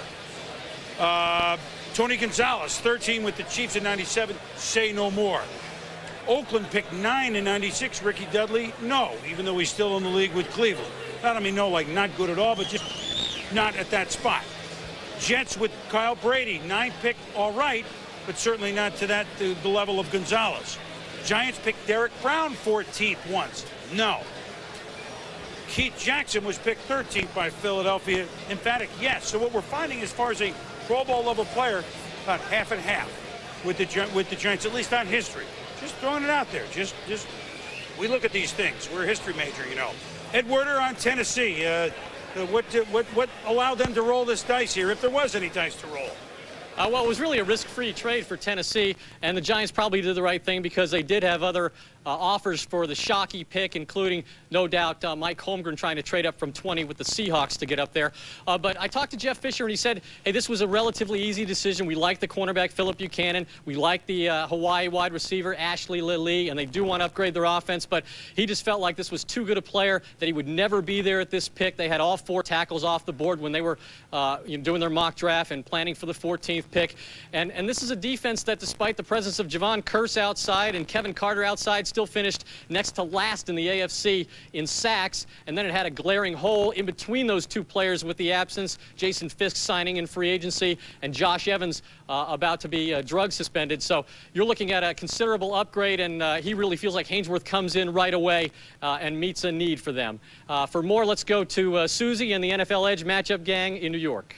Well, Ed, and another reason a defense like this struggles was their secondary. And going into the season, Jeff was so excited about that group, and through injuries and attrition, whatever it was, I mean, there was a tremendous fall-off. As a result, they wind up last in passing defense. And you can see, I mean, overall, they were 25th. We're really surprised that he didn't at least start at cornerback. Yeah, well, I'm surprised. I'm kind of quite shocked that they went with Haynesworth because they felt that he does bring some baggage. And this particular case is not really a situation where he is an advantage being a local guy. Well, when you look at Haynesworth, he's the kind of guy who will command a double team. You command a double team, Javon Kearse, Kevin Carter become better players on the edge. I still think there's a lot of big ifs with this guy. Big ifs. All right, the draft continues. The Browns are on the clock with the 16th pick. Tim Couch, their pick in 1999. We'll be back.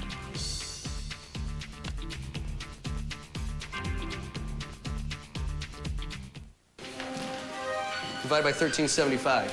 Answer, please.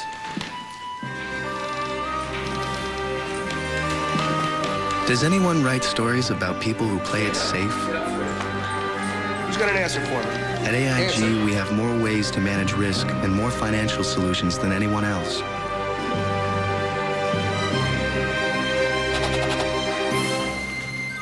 AIG. Insurance, financial services, and the freedom to dare. This race brought to you by Visa, the official card of the NFL, and the only card accepted at the Olympic Games.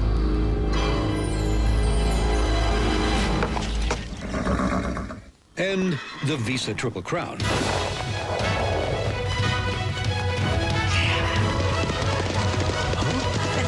Almost forgot. We're also the official card of NASCAR.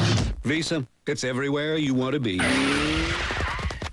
Now making a collect call can make you a winner. Use 1-800-CALL-ATT for collect calls, and you can win a trip for 2 to a NASCAR race. Just accelerate down the center with 1-800-CALLATT. 20 lucky participants can be matched with starting positions in a Winston. If your driver finishes in the top 3, you're going to win a trip for 2 to a NASCAR race of your choice. And every collect call you make with 1-800-CALL-ATT is another chance to become a winner. Cheater! Wait your turn. Have a good night.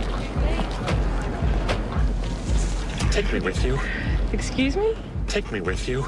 I want to get away. I want to wander the Andes, climb the ruins of Machu Picchu. We'll explore Laguna de los Condors and search the Amazon for lost tribes. I have a keychain with a can opener. I can make guacamole. Presenting the Freelander from Land Rover, the most well-traveled vehicles on Earth. I'm Scarface from the A's, dog, king of the block. We are one on my t-shirt, the shoe a Reebok. In the streets, rock what we rock. The battle is won. Cross beaming with the franchise. You know I was done. It's like this, it's like that, it's like this, and it's like this, it's like that, it's like this, and it's like that, it's like this, it's like that, and it's like this, it's like that, it's like that, and Def Jam sound, baby.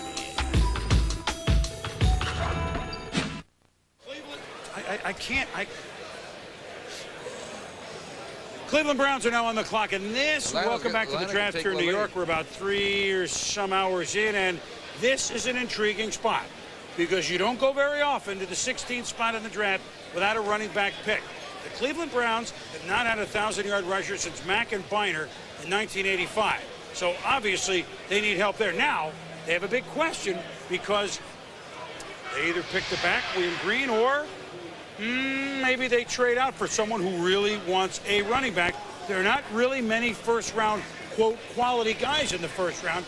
Green has the ability, but Mel, what would deter a team on picking William Green from Boston College? Well, I think the question with William Green is, you go back to junior year, sophomore year, the bowl game, not available. This past year, biggest game in school history, the Miami game, not available with the suspension. I think you look at William Green as a running back, guys. I think he has tremendous talent. I know he doesn't run a 4.4, but he's a 4.6 guy. He's 222 pounds. He had a 42-inch vertical jump. He did 27 reps. He's an explosive athlete. He was productive. He averaged 6 yards per carry. To me, as a running back, he's the best option for the Cleveland Browns. T.J. Duckett may have more power. Maybe he's Jerome Bettis down the road. But the best pure running back in this draft is William Green. So I think the Browns might be nervous, though. Well, good playing. Well, the Browns might be nervous, but if they got a chance to take him here. Look, in this division, AFC North, you got Baltimore Ravens, who had Jamal Lewis. Bengals got Corey Dillon. Steelers, Jerome Bettis. Browns, worst rush, in the league. 29th defending the run. Plus, and I think those things right? always go hand in hand because you practice the run, you defend the run. There it is. Yeah, I talked to Carmen Policy just a short time ago, and Butch Davis worked for me for 14 years. Yes, so we're all ears now. Yeah, Butch has done his homework. And Carmen said, he said, hey, Butch has worked very hard at this draft and evaluating certain players. And he did a great job for me at University of Miami and with Dallas as far as evaluating talent. And so I'm sure he's investigated all of these running backs thoroughly. There are some questions on Green, and we only nicked the surface there. But don't you have to do it at some point to give Couch a break as a quarterback there? Without question, they need the running back. But if a player has problems, and I had my share of players with problems, and I took chances on them. If you're going to take a chance on them, you better know him one-on-one, individual you know, interviews with him, spend some time with him, and then you got to make an educated guess. Is he going to stay straight and do what's right? Jimmy, the players I talked to had no problem at all with William Green. Well, if they don't trade here, it's got to be Green. It's got to be Green as a Brown, okay? Well, how about Duckett now? No. He's a big guy. He is in a bad weather division. That's a perfect type guy, but I think Green is a Brown. Best player on the board still Philip Buchanan. Let's With see where he the goes. 16th choice in the 2002 draft, the Cleveland Browns select William Green, running back from Boston College. And good for them. I mean, and you point out, Jimmy, I mean, they knew that Green, this isn't a shock, right, that he might be there, that the back would go all the way there. So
A heck of an all-around running back who gives you, I think, on every carry, the determination that you want, Jimmy. Yeah, and he may not be fast on the stopwatch, but he is fast on the field. well, here, 71-yard touchdown run, 70-yard touchdown catch.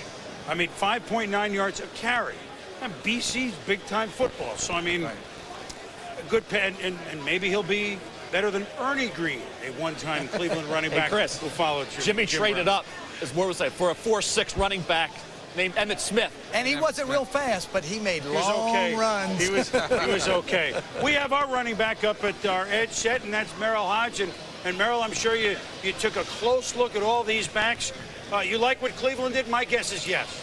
Well, Boom, I do like William Green. I thought he was the best back completely. But when you bring running backs in the National Football League, there's one area that they all struggle in, and that is usually the passing game. The passing game always is an issue because you don't just run out and catch the football. You got to understand coverages, protections, and all those schemes to be effective. And the one area in studying William Green that he will have to work on is his pass blocking.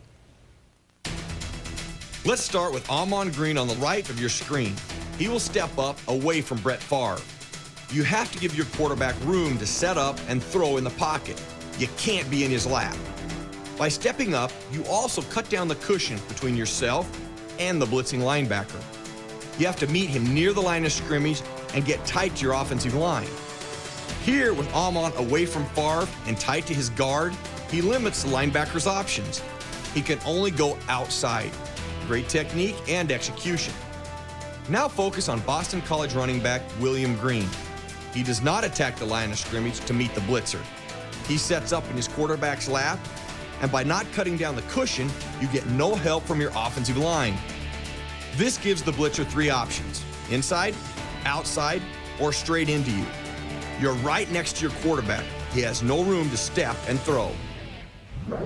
William Green has great physical skills, but he is raw. And I think if the Cleveland Browns are expecting 16 games out of him to be their main back, they could potentially think they have a bust. He is a guy I really believe the best situation to be come in, play behind somebody for a while, learn the game, and then his second year, he would be brilliant. I think there's a potential that he could be ruined because one of the big issues Cleveland has, their offensive line is not that good. When you look at all these issues, I think you have potential to ruin a guy versus making as good as he could possibly be. The happiest player right now is Tim Couch, because what William Green will do is bring balance to this offense. As a quarterback, when you've got the linebackers and secondary and defensive line respecting the running game, those holes open up for the passing game. And you use the example of Ahman Green. You don't always come out ahead like he did because he was in the doghouse when he was in Seattle and wound up in a good situation in Green Bay. Let's go to Chris Fowler. Well, Susie, we're talking about William Green, and you guys are right. He may be a little bit raw, but he's also a true fighter. A lot of guys we talked about today come from some very tough backgrounds, but certainly none tougher than William Green. Grew up in Atlantic City in the projects. His father was a Vietnam veteran, came back, addicted to heroin, died of AIDS. His mother died of AIDS about a year and a half later. William is 13, 14 years old at this point. He's got 4 brothers and sisters. They're all split up and raised separately. William raised by his grandmother. At this point, he now has a 2-year-old daughter, very motivated to take care of his family. I think you're going to see a much more mature, less raw William Green when he hits the NFL, and he has the obvious physical tools, but you definitely root for a guy like this to succeed. Yeah, he's made mistakes in college, but I think he's going to make the most of this opportunity in the NFL, guys. Well spoken, Chris. And I think, hey, look, I mean, these guys are young guys. It's not like, okay, that's the way they always are. Made mistakes, but I have more than 1, more than 3 tell me no problem. Not no problem, but just surround with the right folks, and he's going to be fine, which is what the Cleveland Browns' job is now to do. And we welcome in a guy that Jimmy knows a little bit, and a guy that certainly the fans in Cleveland have gotten to enjoy last year, the way the Browns played defense. Butch Davis joins us now from Browns headquarters. And did you know this week Green would be sitting there for you, Butch? And are you, obviously you made the selection, you feel very comfortable with bringing him in, that this will not be a, quote, problem-type player? Absolutely, Chris. We feel very good about William Green as a selection. And as the week unfolded, you felt somewhat comfortable that William would be there when it was our turn to pick. You know, there were a couple of other guys that we were toying with, but clearly we felt like for our football team that this was the best guy that we could take. Butch, of course, we had Emmett in Dallas, and, of course, you had great running backs at the University of Miami. What impressed you most about William Green as far as comparing him to some of those backs? Well, Jimmy, I think obviously William gives us the chance to do the same thing for our football team that Emmett did and Edgerrin James and did at the University of Miami. He is a dynamic player. He can score from anywhere on the field, and he's a big guy. He's a 225-pound running back that can move the piles. He was extremely, very, very productive. 135, 140 yards a game this year, and in this division, you've got to be able to run the football and control the clock, and I think it's a great compliment to our football team. Butch, did you spend time individually with William? Yeah, absolutely, Jimmy. We flew specifically to Boston College, went to his personal workout.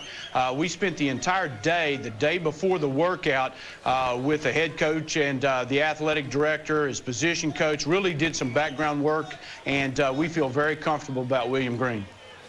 Hey, Butch, I just got to ask you this before we let you go. Do you feel like a proud papa here that 4 Miami Canes in the first round last year? You could have 4, 5, or 6 guys you recruited and played for you, national champs. Do you feel like a kind of a proud dad here?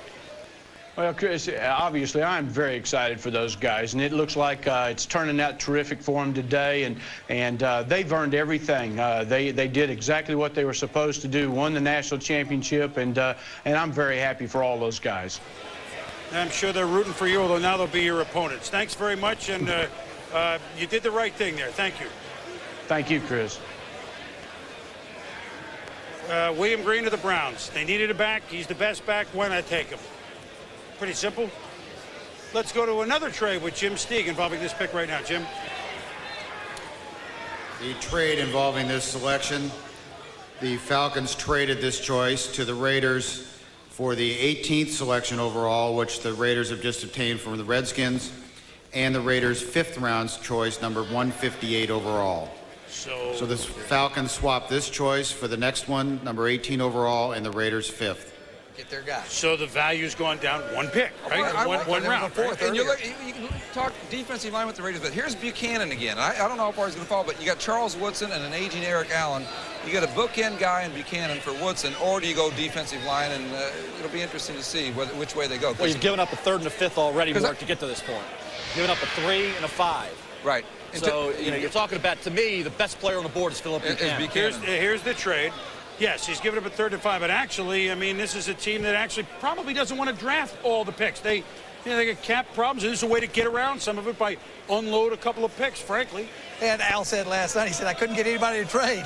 But he's trading. He's already made 2 trades. Well, there are some that can, and there are some that don't. And so now, Oakland on the clock at 17, followed by Atlanta, and Oakland is, well, they're just going long, baby. With the 17th pick in this 2002 draft, the Atlanta Falcons elected to trade with the Oakland Raiders, as you just heard, and the Raiders have selected Philip Buchanan, quarterback from the University of Miami. Makes a lot of sense, and it still leaves relief for the Falcons. This makes a lot of sense. Well, and he'll get no coaching from Willie Brown either. That's a good pick. This is a good player now. I mean, even though on paper, the Woodson and Allen, but pressure. Right? Well, Eric Allen's 36 years old, so this is close to something. Well, I'll tell you talk about value. Quentin Jammer went 5, Philip Buchanan goes 17, and you got a guy who could be better in coverage than the guy who went 5th. And I think you look at Philip Buchanan, talk about athletic prowess. He had 463 as a baseball star in high school, averaged 20 points per game on the hardwood, was a sprinter on the track team, and an outstanding football player as well. And you look at the big plays, he went 73 yards on a fumble return, 75 yards on an interception return. This is a kid who is a great punt returner. You talk about speed, he'll run in a 4.3 range consistently. Here he is on a punt return for Miami, which he did consistently at a high level. To me, he's Dwayne Starks, only maybe just a little better. Starks was the 10th pick overall when he came out of Miami. And here Oakland acquires Philip Buchanan at pick number 17. You give up a 3 and a 5, but you get a guy equal to the 5th pick, Quentin Jammer, in this draft. Melia, last night, Al told me, I was talking about how good a cover corner Buchanan was, and I was saying he was this and that. He says, don't forget those returns. You know, returns on interceptions, returns as far as the kicking game. He liked this guy, and he went and got him. He made his trades. He went and got a player that he wanted. Exactly. Well, Miami, you just saw the players, and there's more that's going to be happening. Hey, plus, don't forget, 2 punt returns for touchdowns last year, right, for Buchanan. So, I mean, the Raiders, I mean, every team wants one, but, I mean, Raiders certainly know something about punt returns like Tim Brown. I mean, return man, how important is that? Tim Brown is one of those at the zone. We'll talk to him when we return in the draft. The New York will roll.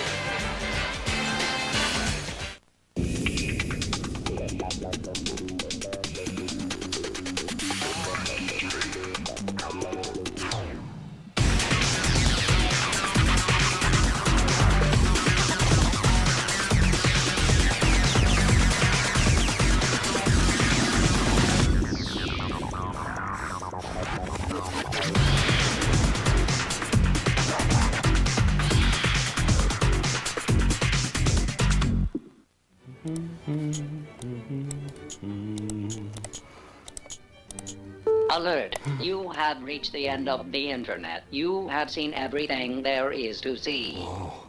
Please go back now.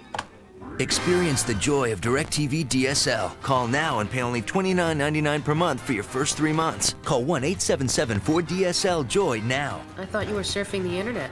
Yeah, I finished it. Golf. Throughout history, it's been a game of tradition, honor, and dignity. Not anymore. Another nice out. Comedy Central and the Murray brothers have redefined the game of golf. The rules haven't changed, but the dress code has. How am I supposed to have a backswing? Maybe you should pray for one. The feared foursome of John Murray, Joel Murray, Brian Doyle Murray, and Bill Murray tee off in The Sweet Spot. Tuesday night at 10, only on Comedy Central. It's the end of golf as you know it. Welcome back to the 67th NFL Draft from the ESPN Zone at Times Square, where we are chatting with 5 current players of the National Football League, including Tim Brown, heading into his 15th year with the Oakland Raiders. I'm Mark Malone, and Tim, let's talk a little bit about this pick. Philip Buchanan, looks like you've got to take a guy to school a little bit. Well, I tell you what, this guy has played against some great talent in college, so, you know, I'm sure he's going to come in ready to play and ready to go up against Jerry and myself. Charles Woodson was plagued with a toe injury that could or could not be a serious situation and threatening his career. Do you think that played into this decision? Well, I'm certain that may have, but, you know, with Eric Allen going into his 15th year and with us having a few problems in the secondary last year, you know, I think this is a pick that we had to take. We had to get some defensive secondary help, and I think we got a great pick. And you were extremely happy because the first thing that came out of your mouth as we sat here and watched the pick was, I don't have to return punts anymore.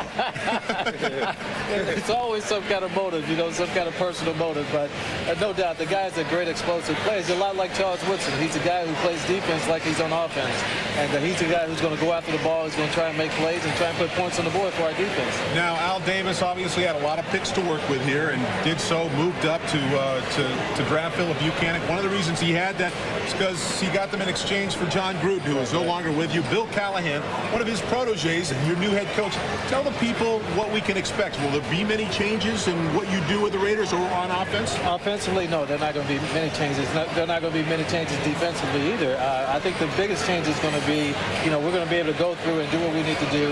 And a lot of guys are going to feel safe. They're going to feel as if, you know, they're not under attack or things of that nature. You know, I think a lot of guys last year really felt, you know, like they were under a lot of pressure, too much pressure. And this game is all about pressure, but sometimes, you know, players can put a lot of pressure on each other, and coaches can put pressure on players, and it just became a tough situation. You say as though you felt you were under attack, yet we got the sense that players like yourself, or for instance, Rich Gannon, felt betrayed, gotten so close to a Super Bowl. You were critical of John Gruden. Tell me about the comments you made, if you still stand behind them. Well, you know, I think I was critical of him leaving simply because we have such a good football team, and if this thing is all about winning, if it's all about trying to win a championship, obviously we're about as close as you can be, right, Matt? You know, I think Matt can attest for that. You know, we're about as close as you could possibly be to win a championship. So, you know, for him to leave for whatever reasons he left, and I understand playing in front of your family, because if that's one of the reasons he left, that's understandable.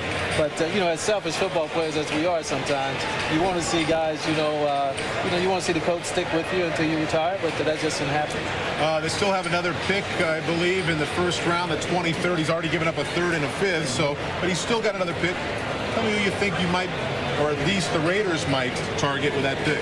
Well, you know, I think we're going to still look defense. You know, I think it's possible we may go after a linebacker or somebody like that. You know, I think the great thing about what the Raiders is doing, you know, it's showing the team that, hey, look, we think we can win now. You know, obviously with these draft picks, we could have picked for the future, you know, but I think they're going out doing things to help us right now, and I think it's going to pay big dividends for us. Brian Thomas, Eddie Freeman, a couple of guys I know the Raiders have certainly targeted, so we'll see what happens. And the great Tim Brown is going to be here all day today to answer your questions on ESPN.com. And speaking of wide receivers, well, the Atlanta Falcons need one. They're on the clock currently, and we will continue with our draft coverage on ESPN with Chris Berman in the game from Madison Square Garden, New York, right after this.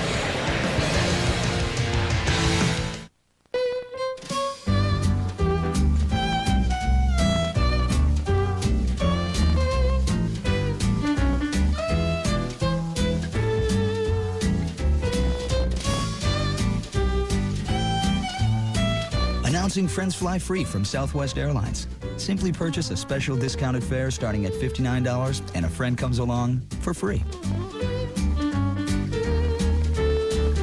You are now free to move about the country. $259 a month to lease a Saturn Out 200. Amazing. Yeah. Could you throw in the sunroof? No, I can't do that. But, I will tell you this. You've got a pirate on the airship. What? You've got corn in your goatee.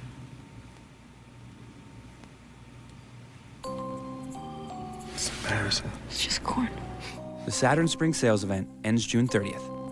You know what you never see in car commercials? Real cars. Cars that need new Castrol GTX high mileage. It protects against oil burn-off better than other leading motor oils. New Castrol GTX high mileage. It helps older cars feel young again.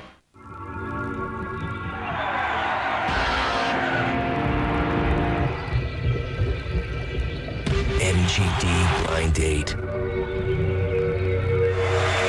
Large bands. Lost City. Pure mystery. Atlantis awaits. Enter at MGD.com or wherever pure cold filtered MGD is sold. Pure MGD. People who don't use 1-800-COLLECT make me mad. I pity fools who don't know it saves a buck or two.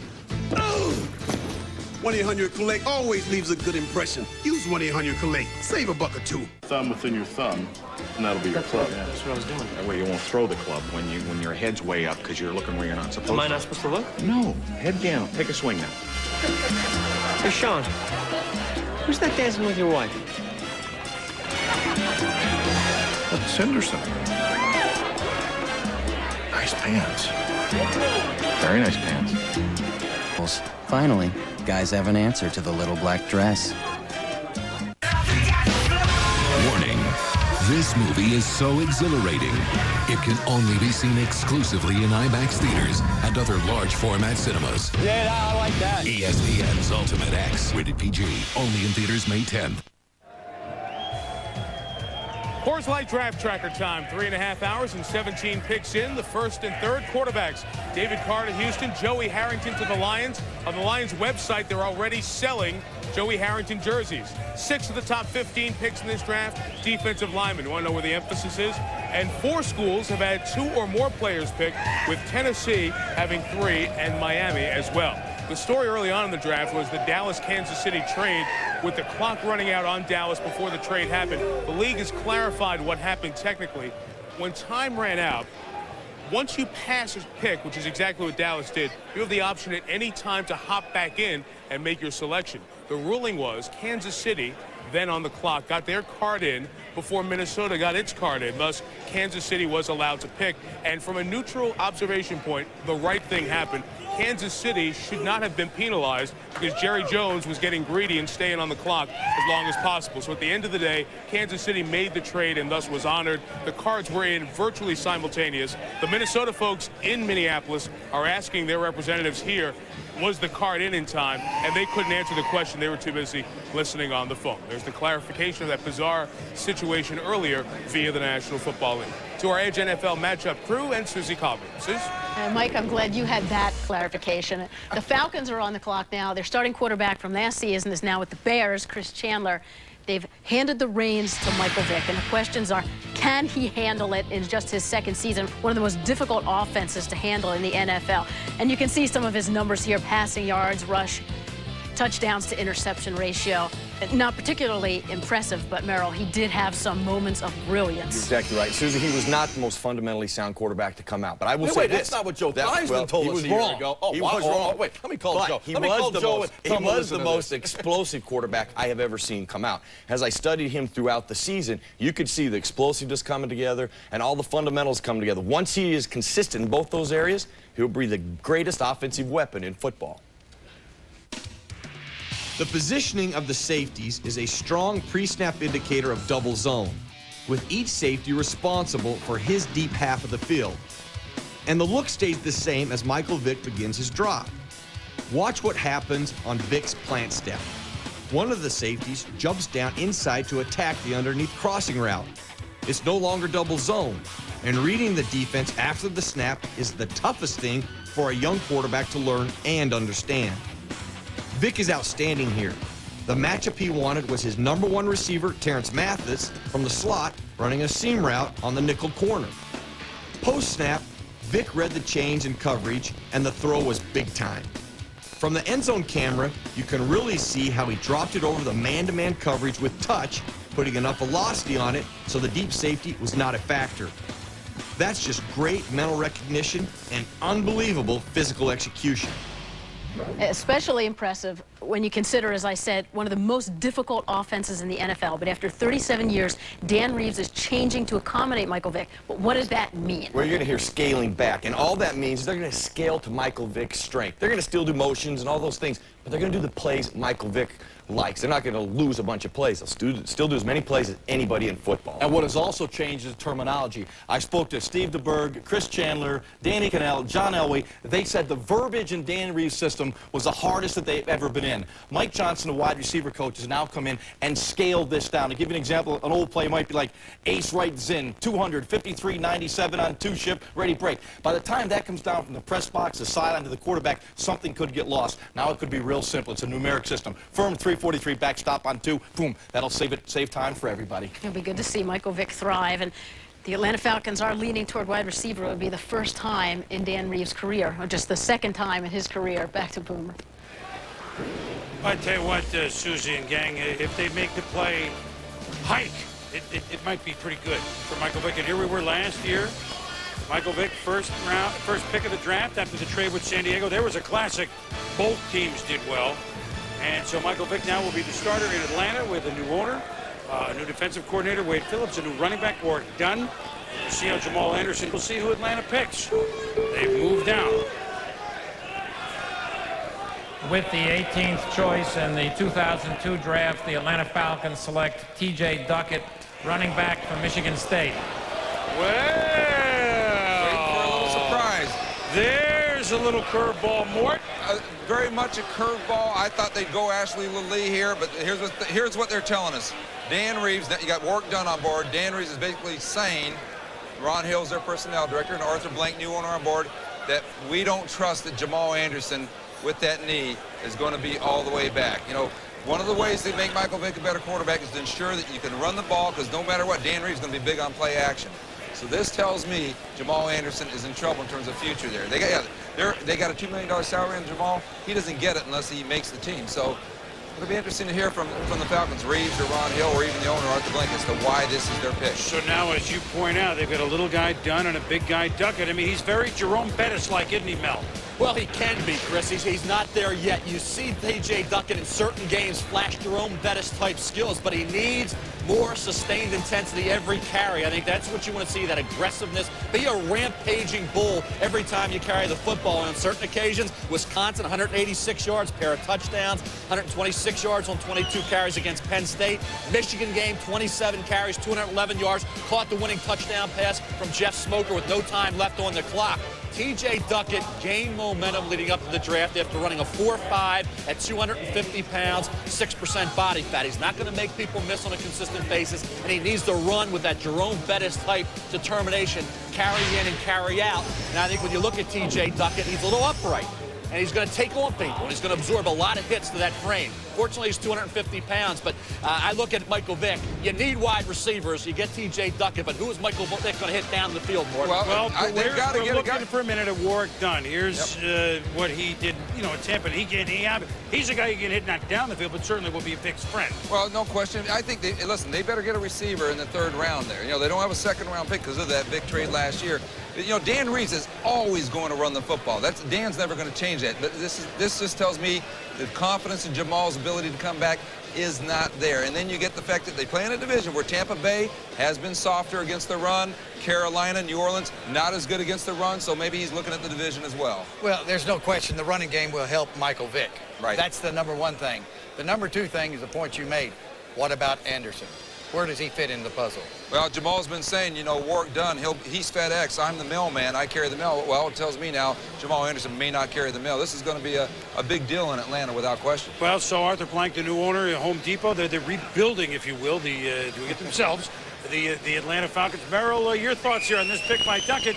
Certainly an eyebrow raiser. Do you like him when you study him? Boom, I love the guy. It's hard to get a big, huge back by like this, but it was the greatest thing for Michael Vick, to be honest with you. It's the greatest weapon. You've got to be able to run the football. If they were to draft a wide receiver at first round, imagine this. I've been in huddles before. You stand in the huddle, you got a rookie quarterback, basically with a new system, and a rookie wide receiver, potential disaster. You can now run the football. You can control the line of scrimmage. You don't put the pressure on Michael Vick to come out and win games for you, make plays down the field, get that wide receiver on the field. Best thing for Michael Vick. Yeah, and Michael Vick is a second-year quarterback. He is now the guy. I think that's a positive. And I also like the pick as well because the easiest thing for a quarterback to do is turn around and hand the ball off. But when you look at the Falcons right now you're looking at Brian Finneran as one of your starting wide receivers. They have to go out and give Michael Vick someone to throw the football to, not to hand it off to. But right now, at least he knows some of the pressure is off of him in terms of being able to hand the ball off. Right.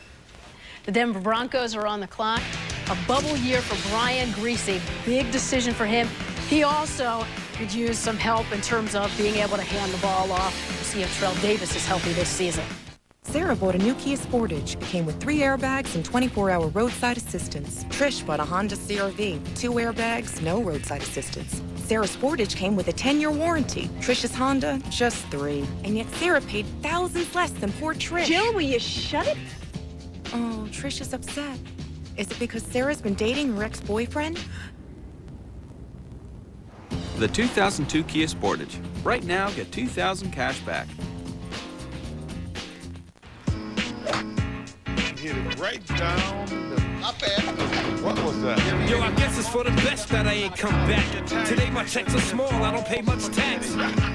They say these young guys is athletically better. I play today in wet sweat with a sweater.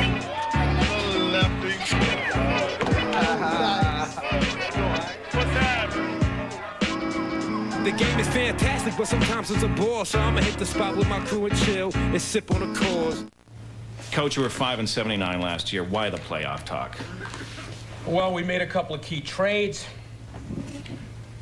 and we got the funk. Oh, well, glory be, the funk's on me, Bobby. Keep that funk alive. Keep that funk alive. Well, it's 1975, and we'll just be keeping the funk alive there. So what the?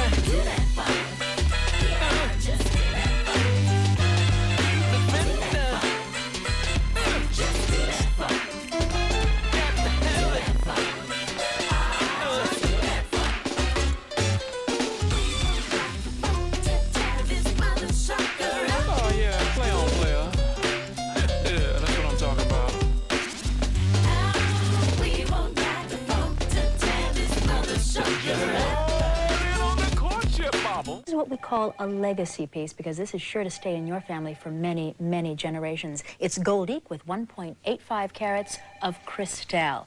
And Jay, wouldn't you agree that for all of our gentlemen viewers out there, this is just a perfect gift for that special lady in their lives? Yeah, that's perfect. In fact, our phone lines are lit right now with pimps saying, "Good God, that's tacky." Pimps.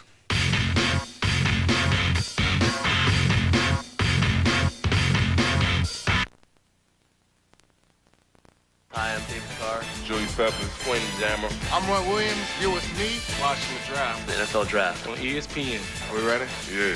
Nick Cameron loves me. We're back. Finished about 4 hours here at the 67th Annual National Football League Selection Meeting. It's the NFL Draft. Chris Berman here with Mel Kiper, Chris Mortensen, and our special guest, although I see you reach for that phone every 15 minutes. Jimmy Johnson, you can make a trade. You can't make a trade, but we probably could. Hold on. Fox is on the we could probably engineer NFL Europe. NFL Europe we could probably engineer. The Denver Broncos are next, followed by Seattle. I think they're both going to get who they want. More on that in a moment. Rookie performance at running back and wide receiver.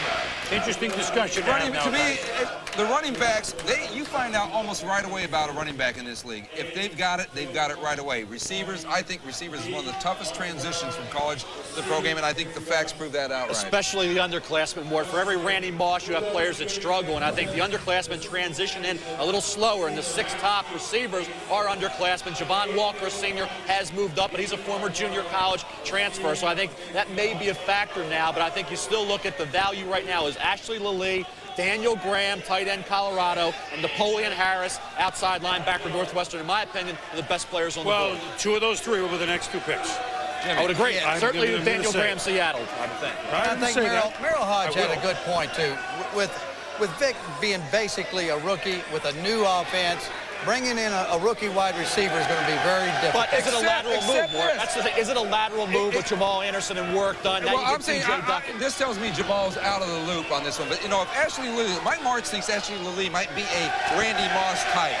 If that's true, see, you can have an impact as a rookie if you're going vertical and you can out-jump people, but that's all you're asked to do your rookie year. If Lilly is that kind of guy, then, well, it'll be a second guess down the road. But I think Duckett makes sense under what you're saying, Michael Vick needing help. That's a big if. Randy Moss, probably the most exciting receivers come out in a long time. I agree. I wouldn't mention those 2 in the same breath. All right, well, you're right. I mean, right now, nobody is, and obviously, but, Moss went beyond 20. For a reason. Yeah, that's right. Lilly actually is high character and very smart. So he had the hamstring problem this offseason that a lot of people were worried about. All right, now, guys, we come to the part of the draft at 19 with the teams that were almost, and many that could have been playoff teams, and just about all the playoff teams. Of course, Miami doesn't have any first or second round pick. Neither does Tampa Bay, so they won't have that. But now we have Denver, who was not that far removed, a 2-time Super Bowl champion team, who then had I mean, there are many things that happened, but early on last year, the injury to Ed McCaffrey, it kind of changes. Ron Smith had a huge year, but it was not the Brian Griese year that they were certainly looking for. Not to mention, you know, Terrell Davis, will we ever see, well, we'll never see that Terrell Davis again. Will we see a good Terrell Davis, which would still be a pretty good back, and you get all those other running backs.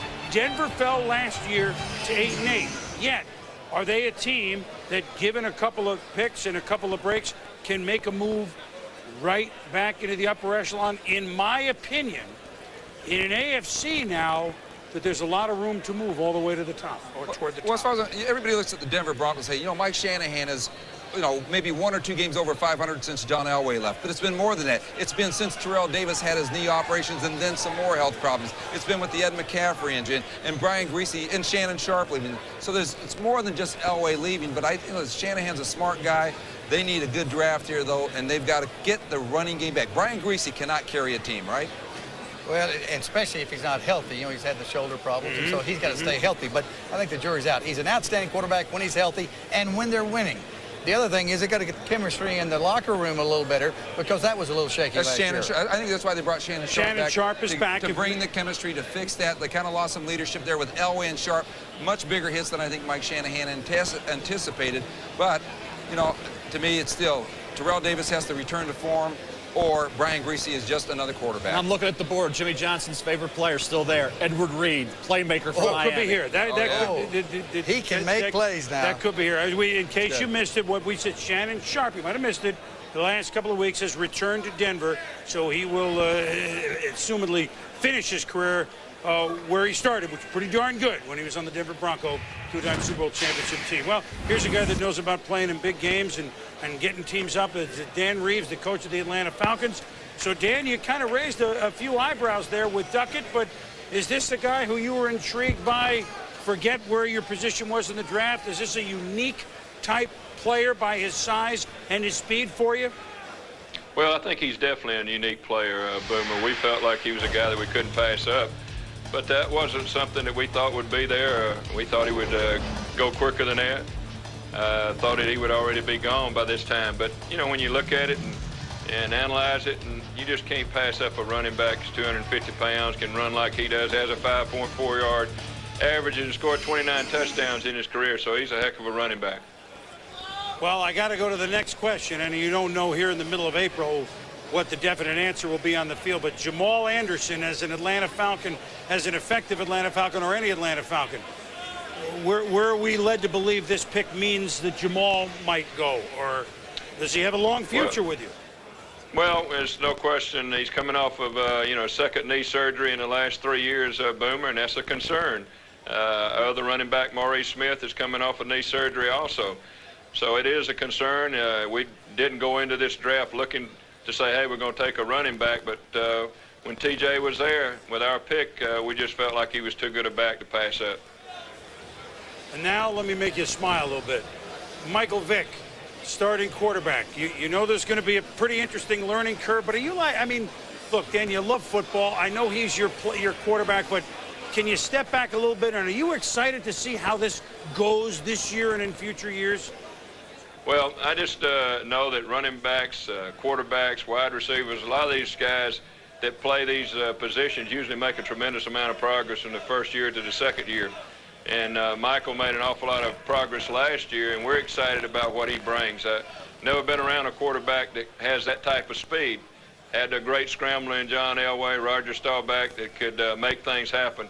You know, Mike has that same type of ability and, you know, has a great arm on top of it.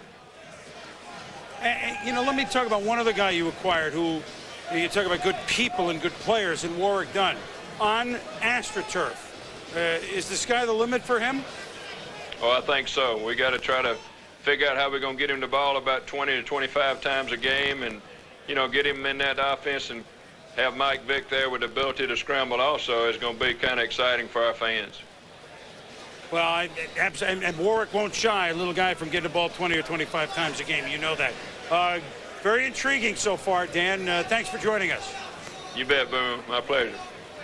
All right, Dan Reeves, been at it a long time. And, hey, a big back, a unique sort of player. You heard him say it, done 20, 25 times. Vic, they're going to sell some tickets, Mort, all right? I mean, they're going to do that, and we'll talk about that in a minute.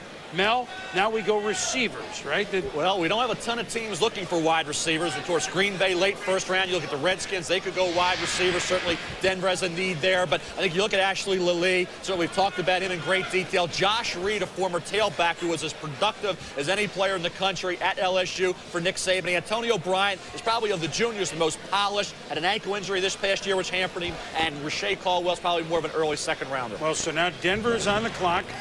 And, well, here's the commission. With the 19th choice in the 2002 draft, the Denver Broncos select Ashley Lilly, wide receiver from the University of Hawaii. Now, they tried this a couple of years ago, and what was it, Marcus Nash, which was a bust. Lilly, the second receiver, certainly will lead the league in Hawaiian shirts. And he comes from a wide-open June Jones-type offense with the Rainbows, and certainly with Shanahan, should have plenty of opportunities to do that sort of stuff. Well, we saw McCaffrey off the injury, Rod Smith banged up, and you need Lee, so they had Casper coming in, but he was a later-round pick. I think you look at Lee, fills a need area, gives Brian Greasy another weapon. Now, I think you look at the productivity for June Jones. Talk about 84 catches, averaged 20.4 yards per reception, and 19 touchdowns. The Fresno State game, national TV, ESPN, he was spectacular, and over the last 3 games of the season, he hauled in 23 receptions for a 33-yard average. Ashley Lee was 175, 180 pounds. Now he's up around 200 pounds. He's a great kid, Mort. He's smart. I think he can come in and digest an offense very quickly. June Jones, when I saw June Jones at the Pro Bowl, June Jones told me that Ashley Lilly will prove to be one of the 10 best players to come out of this draft. He really believes he is a special player, best receiver he says he's ever had, and he's had a lot of them. He's a guy who's got a big upside. He is smart. His Wonderlic was over 30, that intelligence test that they talk about. He's a high-character guy, and he's got plenty of athletic ability. And June Jones has told teams this guy will prove to be one of the 10 best players in this draft. And he's the first player from Hawaii. So a big aloha to everybody out on the islands right now, and you know how we love that place. A big aloha to everybody on the islands. The first player from Hawaii ever to go in the first round. Aloha means first-round pick. Is this an aloha pick for you, Ron Jaworski, up at our edge set? Well, whenever I have a chance to look at Lilly, I saw a guy that really was an outstanding football player, but I see some real problems with his style of play. As Mort said, he's 175 pounds. And looking at tape, one arm on the guy, kind of like Todd Pinkston, like the Eagles, could hold him at the line of scrimmage. I think he's been a product of June Jones's system. The old run and shoot. They glide off the line, they find the zone, and they sit in the zone. This is a guy that is not a polished wide receiver for the NFL. I think he has a long way to go. If I might want to criticize Mort, saying he's going to be one of the top 10 people out of this draft, I think he has a long way to go. And Brian Greasy could really use somebody who has a little more polish. That's one of the problems last year, in addition to getting hurt. Once McCaffrey got hurt and Smith had all the burden, he struggled with trying to get the ball to guys who didn't always know where they were supposed to be. That wasn't always the greatest fit for him mentally. Well, Brian Greasy is a system quarterback. When all the components are in place, he can get the job done. Once some of those components begin to fall by the wayside, he doesn't have the talent to put a team on his shoulders and carry it to victory, a la Brett Favre can do that if he doesn't have all the weapons. So clearly this is a crossroads year for Brian Greasy. I think, you know, if he doesn't get it done this year, he may be one of those guys that people can say, well, we got to move on and give someone else a chance. Yeah, they really had to work with him last season to be more encouraging to his guys as the quarterback rather than tear them down. And the other thing, too, Susie, he has to win in the locker room. Stories I hear coming out of Denver, he hasn't won the players over in the locker room. And that's the important thing for a quarterback, win in the locker room. It still continues to be a learning process for Brian Greasy. The 2002 NFL Draft rolls on. Tight end Daniel Graham's still available.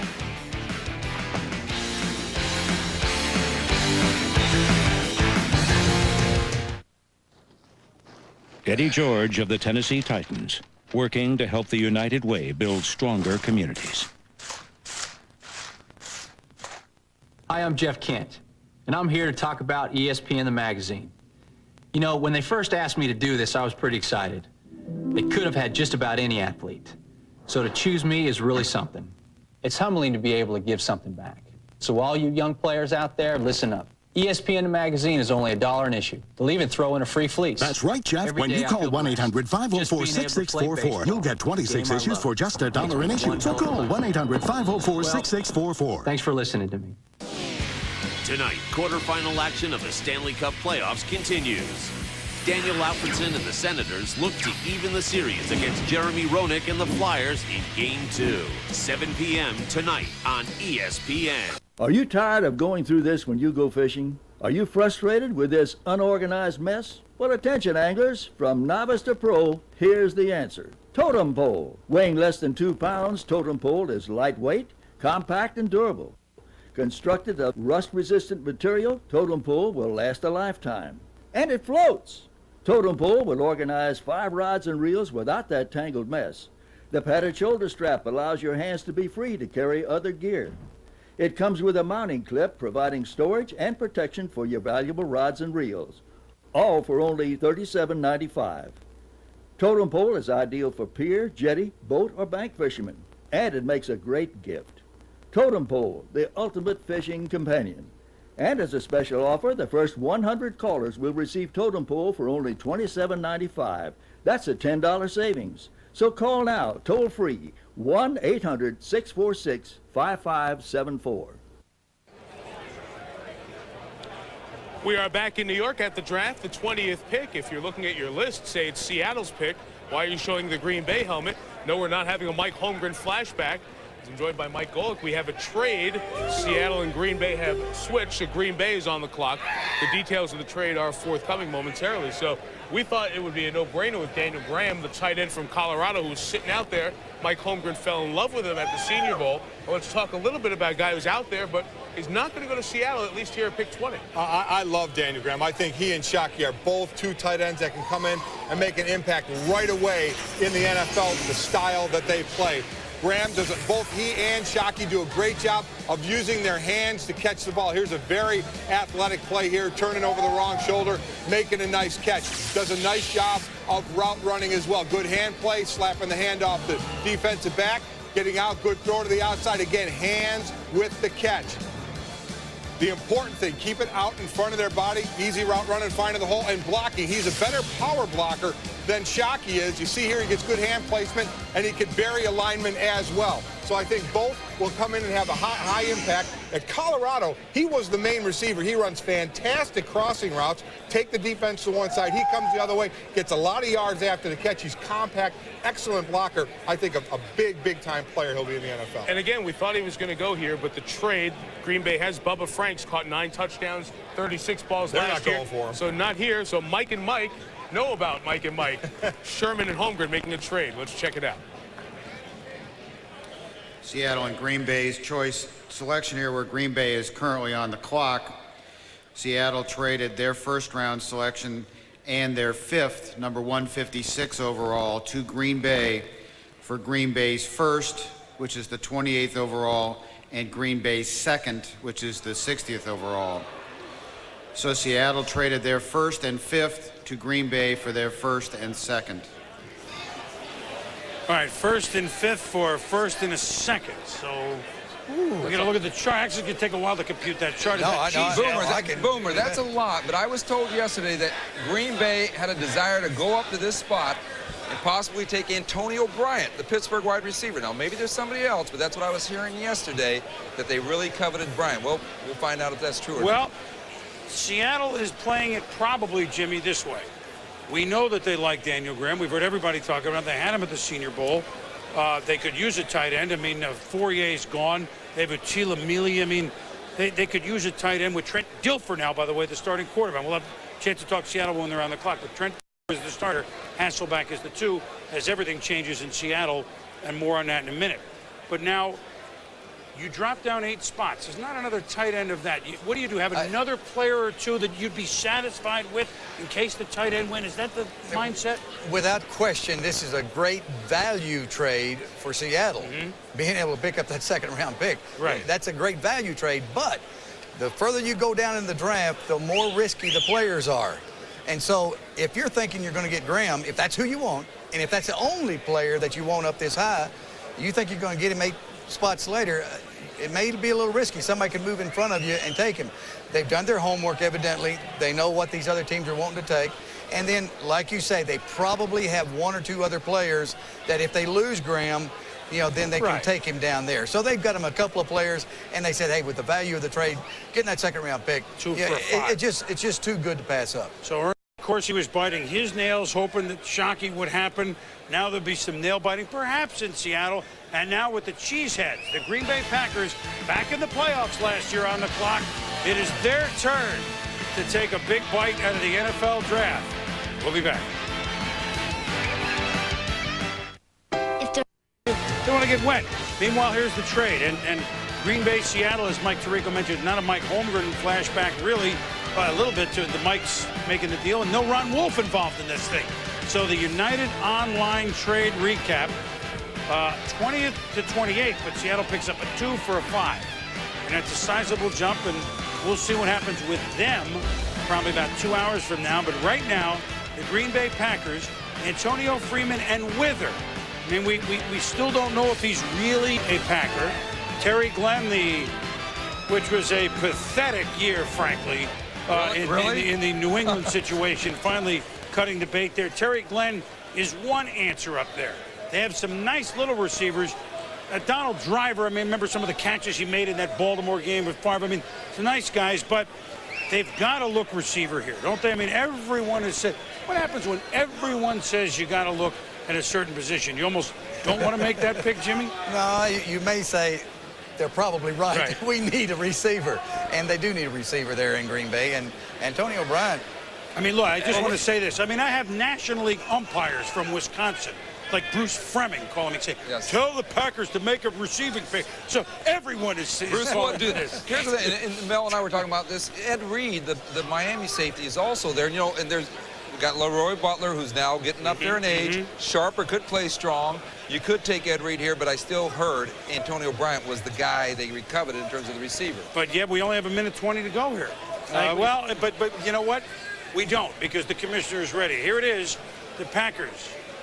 Do they go long? With the pick just acquired from Seattle, the Green Bay Packers exercised the 20th pick in this draft to select Javon Walker, wide receiver from Florida State. So there's a receiver, but it's not Bryant. Yeah, that's interesting. Very interesting. Well, it's receiver. It's not the one you hear, which is not unusual in this draft. That's what smoke screens are about.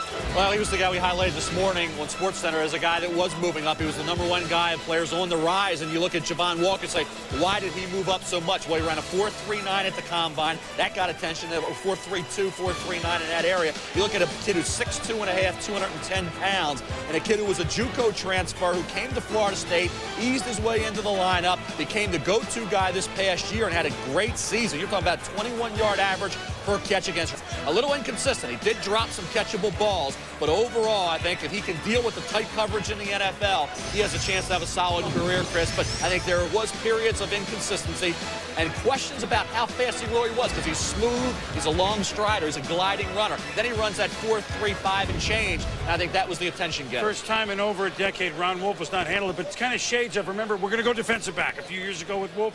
1, 2, 3, 4, or whatever it was. So everyone said wide receiver, umpires, and I think the Cheeseheads are very happy. And some people thought Walker might go before this. And under the mock draft system, some people thought Walker would go to Atlanta, so that might be why they took him instead of Antonio Bryant.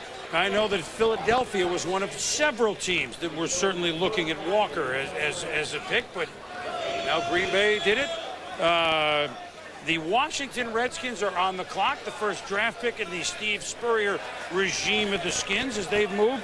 But right now we go to Mike Shanahan. We are teleconferencing all the way out to Denver. And Michael, we welcome you in. I know you enjoy your time on Oahu. I know this for a fact. So is that why we have Lili drafted there? Could that be quite a little bit of a factor, Mike? Well, you know, our owner's from Hawaii, and he thought A. was a great pick, so we went with him. Now, I mean, do we read into how is McCaffrey? How much does this read into where McCaffrey isn't, and where you're going with Brian Greasy? How much can we read into the pick, or was he just, hey, he's our best guy?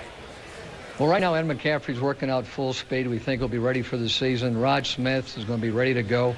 We felt like we needed some depth at that position. We've got some young receivers who back up both Rod and Ed, and we feel very comfortable with. But we thought we got a chance to have a guy that's got some great speed. He's got a big upside. He's been an offense that all they do is throw the football. He's been playing the right side as a wide receiver. We just think he's got he can do some big things for our offensive scheme, come up with some big plays, and we're just glad to have him. Well, I mean, and certainly you can respect the guy that comes from all they do is throw the football in offense. But now let me get back to another guy that's been such an integral part, Terrell Davis. Will we ever see, Mike, in your estimation, even close to what you had in TD in a 2,000-yard back? Chris, I really think we will. Terrell's been working out extremely hard this offseason. It's the first offseason in the last 3 years where he hasn't been hurt or hasn't had a surgery. He's been going through our off-season conditioning program, been doing a great job. So I'm hoping he gets back close to full speed. Well, I think all football fans are. Thanks for joining us. Tell Pat to break out the Hawaiian shirts, Pat Boland. I know he already has. I know that. We'll see you later. Okay, Chris. All right, Mike Shanahan going Relive from Hawaii. As he said, his owner, Pat Boland, kind of an honorary Oahu. Steve Spurrier and the Washington Redskins. Will he take only Florida players? We'll see.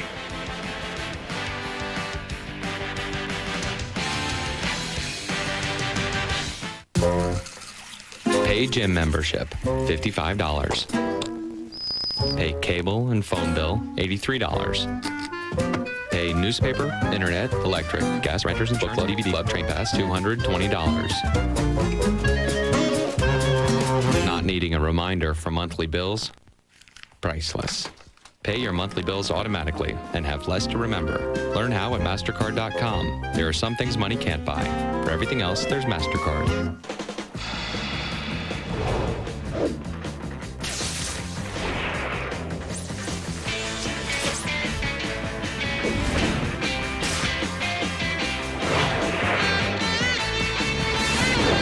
When you're on the go as much as this guy, you don't have time to worry about your calling plan. With Singular Nation, never pay long distance, never pay roaming. It's that simple. Sign up with Singular Nation and get 3,500 bonus minutes. Singular Wireless. What do you have to say? Welcome to United Online. Joining together Net Zero, Juno, and millions of people who have stopped paying high internet bills. Now you can have great connections, fast page loads, instant message compatibility. And at only $9.95, it's less than half the price of AOL. There's never been a better time to switch. Call 877 only $9.95 or visit netzero.net or juno.com. Additional phone charges may apply.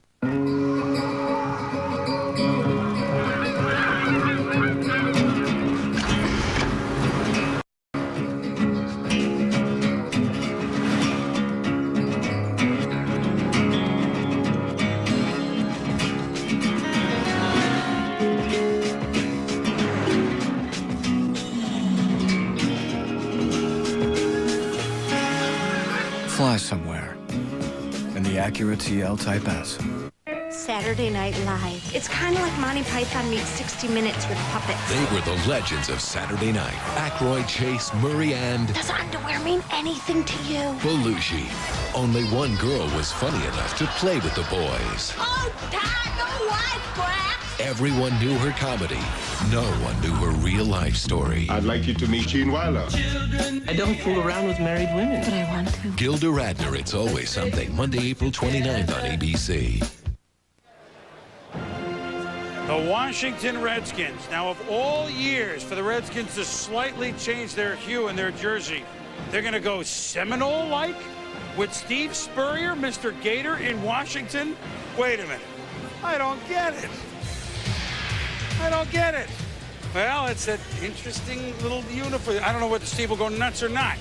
So now here's Mel's board on receivers, if that's indeed with the Redskins. And the first pick by Spurrier in this era, although you got to think Dan Snyder's doing them all. Let's go to Sal Palantonio. Sal? Well, one guy not on that board is Jabbar Gaffney, a wide receiver that Steve Spurrier knows very well. He coached him at the University of Florida. Throw a few palm trees out back here in Ashburn, Virginia. Might as well be Gainesville of all the Florida players he's brought in. Danny Werfel, Jaquez Green. Of course, you've got Riddell Anthony. Both of those wide receivers came from the Tampa Bay Bucks in free agency. So Jabbar Gaffney would be a pick that probably be comfortable for Steve Spurrier. But don't forget, the Washington Redskins really need help on defense. I talked to Marvin Lewis, the new defensive coordinator. He said he would love to get a new young pass-rushing defensive end in here to help out on his defensive line. He needs safety help. And Jimmy Johnson had been talking about Ed Reed, and Ed Reed is still out there, Boomer. Well, I mean, look, it's already 7 minutes to go here with the Redskins. What do we think? You never can tell with Snyder and Spurrier. Well, here's the thing. You know, Daniel Snyder told Marty Schottenheimer right before he fired him, he said, I had more fun when I got to pick the players. And he basically told his scouting staff and Spurrier here is, I'm taking care of the first 2 rounds, boys, and then after that, it can be all yours. So, of course, they don't have a 3rd-round pick. But, you know, listen, the Florida receivers have not had great success in this league. And they get so wide open, people wonder if it's really Spurrier's system as opposed to these guys are highly skilled guys, even though they obviously have some skills. Well, the problem is, Ward, Spurrier's system is so sophisticated, so good at getting guys wide open, 4 or 5 yard separation. They get in the NFL into camps, and they got cornerbacks in their hip pocket. They're getting drilled upon the catch. The impact is drawing the ball loose. They can't deal with it. They can't gain the separation. And you're right, 0 for 5 right now. Florida receivers 0 for 5 in terms of coming into the NFL and really playing at a high level. Go back to guys like Riddell Anthony, go back to Jaquez Green, go back to Chris Doering, go back to Travis Taylor and the like. And now here we have 2, Caldwell and Gaffney, that are borderline 1st-round picks. All right, Jimmy, you went through what Steve Spurrier is going to do. A unbelievably highly successful college coach. Oklahoma State, Miami, national champ. Spurrier, what he's done at Florida speaks for itself. Then you go into the pros. What's the first thing that hits you? As it hit you, it hit Dennis. Well, Dennis had been around the pro game. That's not really a fair one. But Bobby Ross certainly, who became a Super Bowl coach with the Chargers. Dennis Erickson had some success with the Seahawks. You know, Rich Brooks not so much as a head coach with the Rams. What's your biggest adjustment as you look back? Well, the first thing that stands out is, you know, my first year there, Buddy Ryan said, hey, Jimmy, there's no East Carolinas on your schedule. Well, halfway through the season, I said, there is an East Carolina. We're East Carolina. The quality of the opponents, week in and week out. It's not going to be like when he was in Florida or when I was at University of Miami. Every single week, you know, you have a tough time winning. The competition, that's the biggest thing. The second thing is the number of players. You don't have 100 players out there. You're going to work with about 55. And so that's a very difficult thing to adjust to, keeping them all healthy. I personally think Spurrier will do a good job there. I think he slash offensive coordinator. He's got an outstanding defensive coordinator. He's got good personnel people with Mendez and Vinny Serrato. Right. I think he'll do an outstanding job there. White shirt, Vinny Serrato. Yes, right. What do you find out about the pro player right away that you, better, worse? I mean, what was an eye-opener to you about the pro player? Admittedly, you had young kids. He inherits a lot of veterans. Well, they're not college kids, and it's not the team college atmosphere. When Michael Irvin was holding out, Michael and I were as close as anybody, and I called him. I said, Michael, get on into camp. He didn't come to camp. He waited till his agent got him the right kind of Jimmy, money. how long does it take a coach to realize that this isn't college? You go back, you had Steve Walsh and Aikman, and you said, boy, Walsh doesn't have the arm, Aikman does. How long before Steve Spurrier realizes that Danny Werfel is not an NFL starting quarterback that you can win with, and maybe some of those other players that were great in college will not be as effective in the NFL? Well, Steve's a smart football coach. Yes. He knows. He knows exactly where these players are, and everybody criticizes him as far as the Florida players coming in. You know, but you know what? He hasn't paid a lot of money. He hasn't given up draft picks. Some of these Florida players are not going to be on this roster when they go to camp. Right. But they have reinforced his philosophy. They're going to be good for those other players during minicamp. They're going to be good, you know, for that football team in the offseason. Here's who he's gotten so far. Remember, he hadn't played it down yet. Danny Werfel, you mentioned, Mel. Anthony and Green from the Buccaneers, guys who, you know, as pro receivers thus far, have not done what you would certainly hope. I expect them to add one more today. if they don't draft a quarterback today, I expect them to add, yes, Mel, Shane Matthews, I think he wants him there. They would give up a pick because now that the Bears have Chris Chandler. You know, Steve Spurrier at his press conference when he said, why am I coming into the NFL? I want to find out if my system will work. He's curious about that. I talked to him about Danny Werfel a little while ago, and he said, you know, Danny, yeah, he still has to improve his velocity a little bit. It's a little late for that. Either you have it or you don't, I think. Who's a better player to go through minicamp with than a quarterback that won for you in college? Who can help teach the system to everybody else. And Danny Werfel may not be the quarterback next year, but that's the best thing in the world for that football team, to have as many Gators as they can to teach the system to. Jimmy, I really believe Steve Spurrier feels that Danny Werfel can win as a starting quarterback, and he wants to prove everybody, myself, everybody out there. He says, we'll see. I think he really wants Werfel to have an opportunity to show the world that he can be an effective starting quarterback for Steve Spurrier. He wants his offense, I think, to have the opportunity to show that, hey, I got something nobody's got. With Spurrier's ego, and that's not all bad, right? I don't doubt for 1 minute he'd love to take Danny Werfel and say, see, I told you so. Well, you know, here's the thing about Daniel Snyder. Steve Spurrier is a smart guy. He'll figure it out within a year. And I think Daniel Snyder is basically going to say, hey, if you can do it your way with your quarterbacks, fine. Next year we'll change that. Unless they have a surprise for us today. Jimmy, does Spurrier coming in with this owner remind you? Well, of course you knew Jerry from way back. Well, is there any? How much do you see the same? Snyder, Jones. I actually think it's completely different. Okay. We were the worst in the league. They've got a pretty good football team. He's got a defensive coordinator. I was more administrator. I was more in personnel. He's got personnel people. So it's really different. Yeah, I think they're going to win games. They may not win as many as he thinks the first year. Right. And Snyder might come in and say, hey, you're giving up golf, and we're going to coach a little bit more football. But they're going to I think they're going to win. I think he's going to do a good job. Well, I really of course, do. I mean, he had some pretty good guys. One you know is one of your dearest friends, Norv Turner, under him. And, of course, Marty paid him 1 year for 4, and Marty's now coaching in San Diego. But then Robisky was just after Norv got fired, and that was a tough time for Norv, although they, the first year playoff team actually could have really made some noise. Tough game at Tampa. I don't agree with the Norv Turner situation, because I think Norv Turner is a great football coach, and he's going to do great things for the Miami Dolphins. And so I didn't like that at all, but you got to give Snyder some credit. He's spending the money. He's doing everything he can do to try to win. You got to give the guy some credit. I mean, I like it, what he did to my buddy, but he's doing some good things. Oh, and he did spend $800 million. That's a lot of money. He made a big investment. If he wants to fool around with it, play with his own toy, how can you deny him that? Well, in 30 seconds, I'm not suggesting this is what they're going to do. Remember, the next quarterback, I'm not saying they're going to do it, but now we start to think about Patrick Ramsey. If not that, well, and maybe that's what this is for. That's correct. We have a trade right at the buzzer, and they announced it, Steve, with 12 seconds to go. The clock is right. Good clock management by the Redskins and whoever they're trading with. So Washington has already been dealing. Well, hey, look, they haven't made a pick yet, and they've made three trades.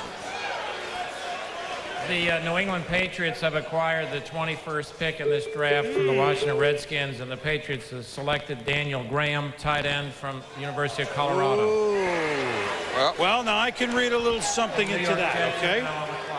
Well, all right, this closes the door on quite a few things. Obviously, the Seattle gamble, if they obviously, maybe there was something they didn't like, he doesn't go there. For New England's tight ends last year were the worst. Now, I know Wiggins from East Boston had a tremendous game in the snow against Oakland. Tremendous. But it had like 11 or 14 catches at tight end for the entire position all year long. So they signed Cam Cleveland. Don't know if he can play with the leg, who was a good player. They signed Fourier from Seattle. Not sure where that is. They do have an idea what Daniel Graham is. This is a perfect position for a young quarterback like Brady to go to play with. Well, I think you look at what Ben Coates meant to the Patriots. Certainly Daniel Graham is a great pass-catching tight end in the mold of a Shannon Sharp. You see him at 6'3". He's not 6'5" and change like Shockey. He's 245 pounds, more than adequate. Certainly can run very effectively. You talk about speed down the field, quickness and athleticism, and great hands. He'll drop a catchable ball every now and then, but remember, they didn't have any wide receivers at Colorado. He was it. He was their main go-to weapon. You very rarely see that in a tight end, but he was that type of player. Quarterbacking at Colorado inconsistent. Daniel Graham has seen him just there. He can block as well in line. I thought Mike Holmgren became enamored with Graham at the Senior Bowl practices and during the game. I really thought Holmgren, needing a tight end, would have taken Daniel Graham. Maybe he rolled the dice, but I think New England realized that, hey, this is a heck of a player. He was 16th on my board. You're getting value. New England needs help at that spot to accentuate what Tom Brady's trying to do. I think it's a good move for the Patriots. And Excellent it puts move. Washington down in that Patrick Ramsey range at the bottom of the first round or near the top of the second. So that's something to keep an eye on, if not a guard. Well, this is a different Graham. This is not. I told you about Cleveland, who was a really nice player, but coming out of a serious injury with the Saints. Fourier they signed from Seattle. They acquired Donald Hayes to go opposite Troy Brown. So very intriguing move and quick thinking by New England as Washington's turned the table about three times already without doing anything. Intriguing move, Jaws, up at edge. Yeah, Boomer, I think it's a terrific move. When you look at Daniel Graham, and I said this earlier in the show, he is one of the slam dunks in this draft. I think he's going to be a terrific football player, and the fit is outstanding up in New England. Charlie Weiss has an outstanding style of offense. It's take that first available open receiver. Now, when you have a tight end that can work the hash area, control those linebackers, control the safety, it's going to open up things on the outside. Troy Brown is a terrific possession receiver. The Patriots really don't have that deep threat because that's not the design of their offense. So when you look at Brady and the style of offense they run and you throw in a Graham, I think it's a good step forward for the Patriots. Not bad for a team that's the defending Super Bowl champions. Why Brady instead of Bledsoe? Why Brady instead of Bledsoe? It's a real simple answer. Processing information quickly. By the time Brady gets the football from center, plants his back foot, he knows where he's going with the football. When you look at Drew Bledsoe, because of all the systems he's played in, he's always looking for bigger plays. You know, he wants to get the big play. Rather than take a little curl pattern, he's looking for the post pattern behind it. I think Brady, because he's been in Charlie Weiss's system, the only system he's played in the pros, he knows where to go with the football when that back foot is hitting. The draft continues. Jets fans waiting for their pick. The New York Jets are on the clock. We continue to New York City and beyond.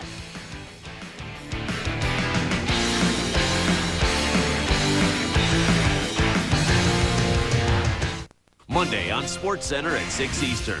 We'll announce the U.S. World Cup soccer team live from the ESPN Zone in Washington, D.C. Bruce Arena names his 23-member team live, Monday at 6 Eastern on SportsCenter. He's the biggest bear in the Windy City. He's a freak, though, I'll tell you that. This new monster of the Midway has made Chicago his kind of town. Once I started playing, I couldn't quit. The Life of Brian Urlacher, presented by Sprite, Thursday night, 12:30 Eastern on ESPN.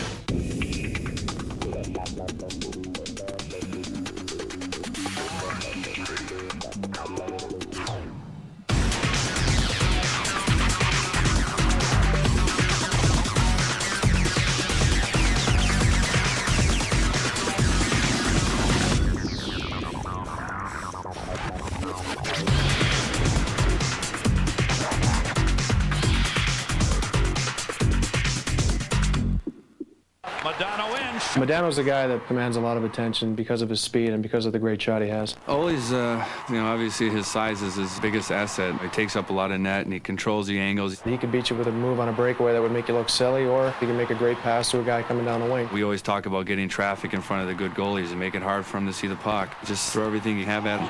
Marvelous on high. NHL Center Ice from DirecTV. Order today and receive the special half-season price of just $109. Showtime Hollywood Hits presents. We need to take down one of these cartels. The winner of 4 Academy Awards. My husband is a legitimate businessman. Including Best Director. Let's do some more. Best Supporting Actor. I feel like a traitor. Michael Douglas, Catherine Zeta-Jones, Don Cheadle, and Benicio del Toro. It's all about the money. Traffic. Part of Showtime Unlimited. Added for $12 or less per month. Call 1-800-DIRECTV to order now. Well, the Jet fans are on the clock, shouting J-E-T-S, Jets, Jets, Jets. The Jets had 3 of the 4 defensive backs changed from last year, including Aaron Glenn, maybe Mike Rumpf. We'll see. With the 22nd pick in this 2002 draft, the New York Jets select Brian Thomas, defensive end from the University of Alabama, Birmingham. Maybe not. You know what's interesting about this is Oakland is picking next. And Oakland sent 6 coaches and personnel people down to Birmingham this week to work out Brian Thomas again. And now he's not there. That's Jets, obviously. They're going to get a cornerback later. Well, look, we looked at Lito Shepard. We looked at Mike Rumpf, a big corner a la the head coach, Herman Edwards. But this was a name that we heard a few places the last couple of days, Mel. I mean, the Jet fans are going Alabama, Birmingham. But is he just one of those guys who can make a big impact? Well, he's a 4-year starter, Chris, and it showed tremendous physical ability during workouts, and he was fairly productive. I think he needs it to redirect better. Counter moves need to be addressed, but I think when you look at Brian Thomas, the fact that he played so many big games, talking about Alabama, Birmingham, they have played top-level opposition. He was outstanding against Tennessee, Southern Miss, East Carolina, Louisville, and then at 6'4.5", 265 pounds, he runs a 4.5, does 33 reps as a 34.5 vertical. I think the question is now about the secondary. They could have had Lito Shepard or Mike Rumpf, could have upgraded free safety with Edward Reed. Instead, they go for the defensive lineman, Brian Thomas, who was a riser. On SportsCenter this morning, we talked about Javon Walker, Brian Thomas moving up, Charles Grant, Georgia, moving up as well, and several others. But to me, I think this is about where Brian Thomas figured to come off the board. Well, I mean, let's go. It's the Dungy, the Tampa-style defense speed. Abraham on one end. But we got to get Ellis going on the other end and maybe a little bit speed up. But first, let's go to Chris Fowler on hazard pay once again, this time with the Jet fans up in the gallery. Chris. Always interesting, Boomer. Welcome to Section 336 of the Meadowlands. But there was real shock here. The Jets fans know they lost both corners to the expansion Texans. Chris had devoted 10 hours of his life to wait for that pick. It takes all kinds. Your reaction to Brian Thomas? I'm shocked by the whole thing. You know, they passed up bigger needs. They should have gotten a cornerback, defensive tackle at this position. Brian Thomas, undersized defensive end, posted good workout numbers, but it wasn't a need with the signing of Steve White. We got good bookends there. It's just not a need. You wanted Mike Rumpf for Ed Reed. This is Mike, who drove from Virginia to be here. Your reaction? I think all the value at this pick was at defensive back. It makes no sense to me unless they plan on moving Sean Ellis back inside. We have too many defensive ends as it is. Boomer, the feeling up here, definitely. They needed to stop the passing game of opponents by covering guys, not by rushing the passer, but there's room for dissension up here. Raiders on the clock. As you know, Chris, and everybody in football knows, if you can rush the passer better, boy, those defensive backs look a little bit better. Obviously, the first player from Alabama. Hit it right down the... Not bad. What was that? Yo, I guess it's for the best that I ain't come back. Today my checks are small, I don't pay much tax. They say these young guys is athletically better. I'd play today and wouldn't sweat with a sweater.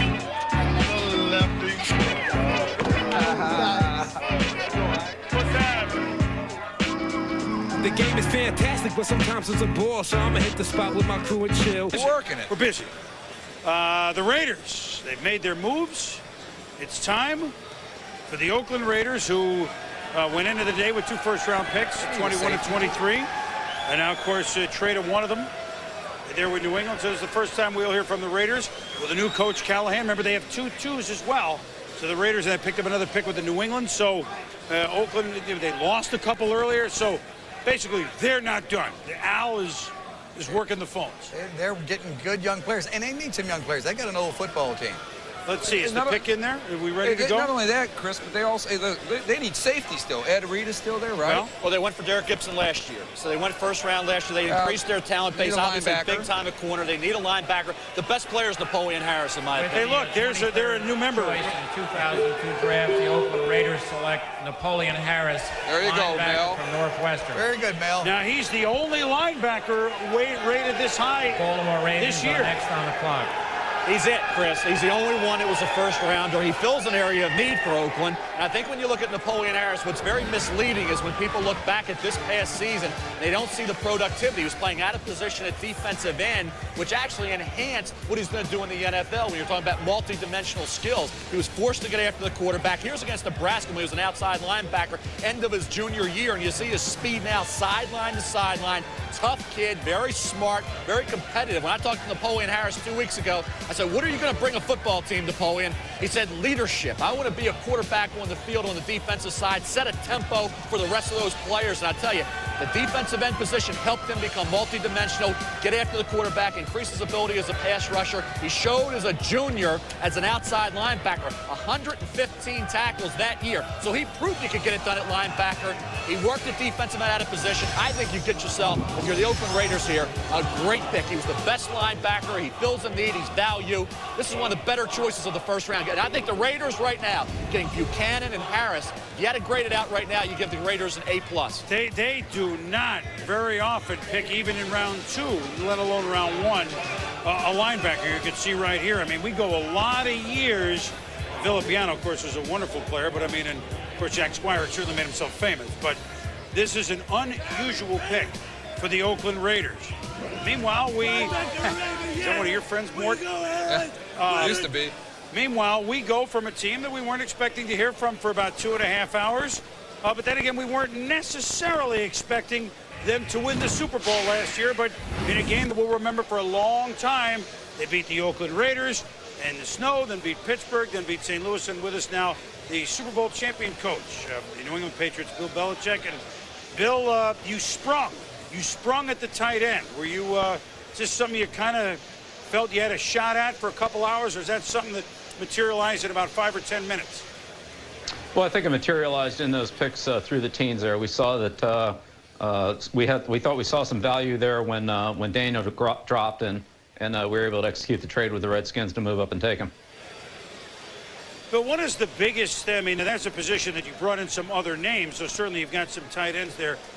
What's the biggest thing the Patriots have to do in the offseason? I mean, a lot of times teams get, quote, fat on the banquet. I think you and everyone are enjoying this. And do you feel that compared to other Super Bowl championship teams that you've been a part of, that this team has a different level of excitement and you don't have to worry about that sort of thing? Well, I don't know. My other 2 Super Bowls were a little bit unique, Chris. You know, I went to Cleveland after the '90 Super Bowl, and we had the strike after the '86 Super Bowl. So, you know, this is a little bit different from that in that, you know, it looks like a little more of a normal year coming up. But, you know, we're just going to have to, and we've already started. We're going back to work. It's a new season. We're 0-0, so is everybody else, and we're going to have to reestablish anything that we do this year. It's going to have to start from scratch, just like it did last year. And our off-season program and the commitment by the players in the weight room and training and in training camp all have to come, and those steps will have to be taken just like it was last year. Do you anticipate going to camp with Drew Bledsoe and Tom Brady? That's the way it is right now. We'll see. It's one of those we'll sees. We'll talk to you later. Is that all right? That'd be great, Chris. All right, Coach. Thank you so much. Well, Donahoe and Belichick both very short. All right. Well, there's one half. Let's go to another AFC East rival, and that certainly would be Herman Edwards, the coach of the New York Football Jets. And Herm, you raised some eyebrows here with University of Alabama, Birmingham, but I guess a speed from the outside is something that you felt outweighed what on paper looks like a big need at corner.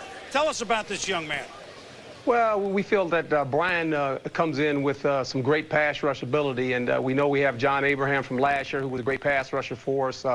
Obviously, we acquired Steve White, who was also an end. But I think when you look at our board, he was our best-rated player. And to reach down and try to get a position of need, we feel that we have some corners already here that can play. So I think when you can get another pass rusher on the football field, I think that enhances your defense.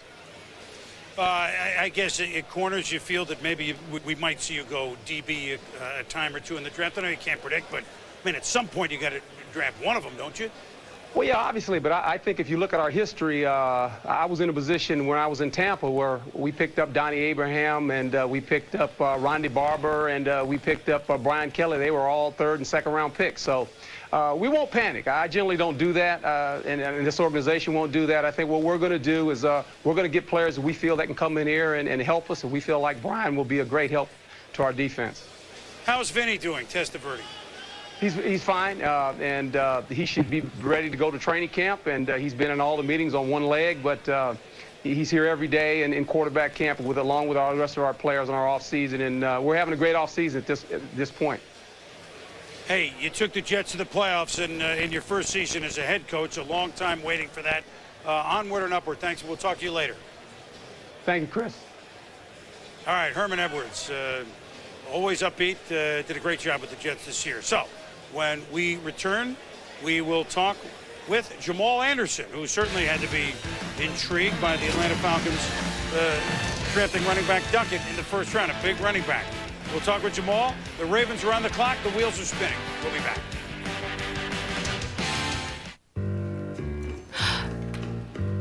I made my decision. Oh, he's so busted. No, it's not okay. I wanted my steak medium.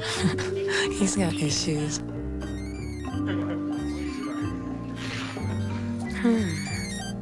Hello. Let me check. All right. 2:30, perfect. Nice pants. These things are amazing. Introducing Dockers Mobile Pen.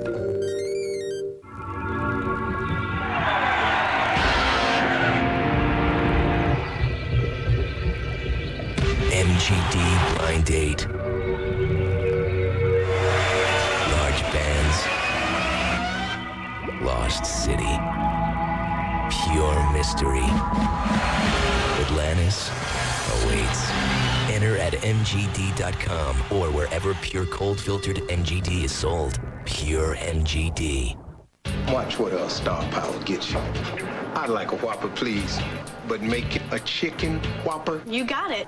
See what I'm saying? Chicken Whopper. You got it. Introducing the new Chicken Whopper sandwich only at Burger King. What you love about the original Whopper, but with a flame-broiled chicken breast filet. There's even a Chicken Whopper Jr. Mr. Harvey? Yeah, what can I do for you? You're blocking the napkins. Come in now and ask for 50 cents off your Chicken Whopper. BK, you got it. Hold on. I lost my wallet and my credit card was in it. You do have a Capital One no hassle card, don't you? Well, don't worry. There's not another human for miles.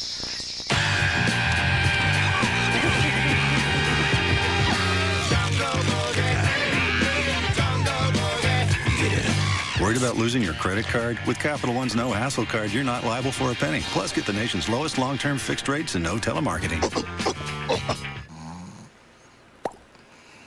He's dreaming again. Oh, let's see. Guys, you can't eavesdrop on people's dreams. It's research.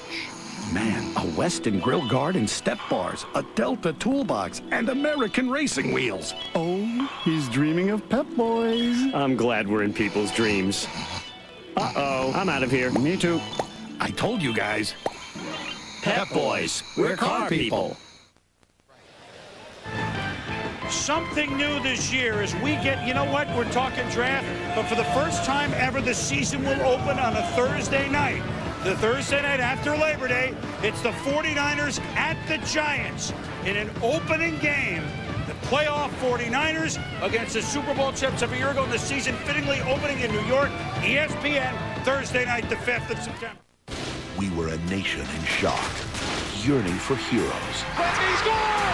Sports Century looks back at 1981, 8 Eastern Sunday on ESPN Classic. Get ESPN Classic. Call 1-800-CLASSIC now. He's the biggest bear in the Windy City. He's a freak, though, I'll tell you that. This new monster of the Midway has made Chicago his kind of town. Once I started playing, I couldn't quit. The Life, Brian Urlacher, presented by Sprite. Thursday night, 12:30 Eastern on ESPN. The bow.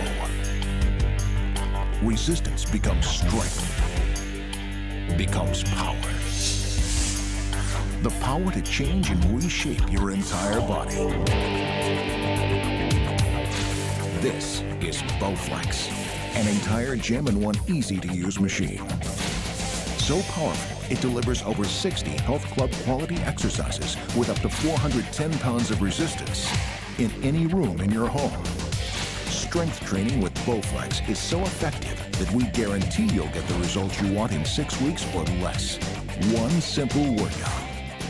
20 minutes a day, 3 days a week. Bowflex is real. The results are real. And you can own one with no money down and payments as low as $33 per month. Call right now for a free video and brochure.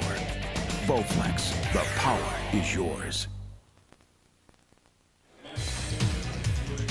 Back in New York, let's check the Coors Light draft track as we move to pick 24 from the Ravens. Momentarily, we've had a lot of trades in the opening round of the draft, as active as we've had in the last 5 or 6 years. The Oakland Raiders, part of those trading places, and a couple of picks for the Raiders. Philip Buchanan from Miami, Napoleon Harris from Northwestern, and the New England Patriots moved from the bottom of the first round, slid up 11 spots to take Daniel Graham, the tight end from Colorado. The Baltimore Ravens are on the clock at pick 24, and let's go see what the rebuilding Ravens are going to do in their first round selection.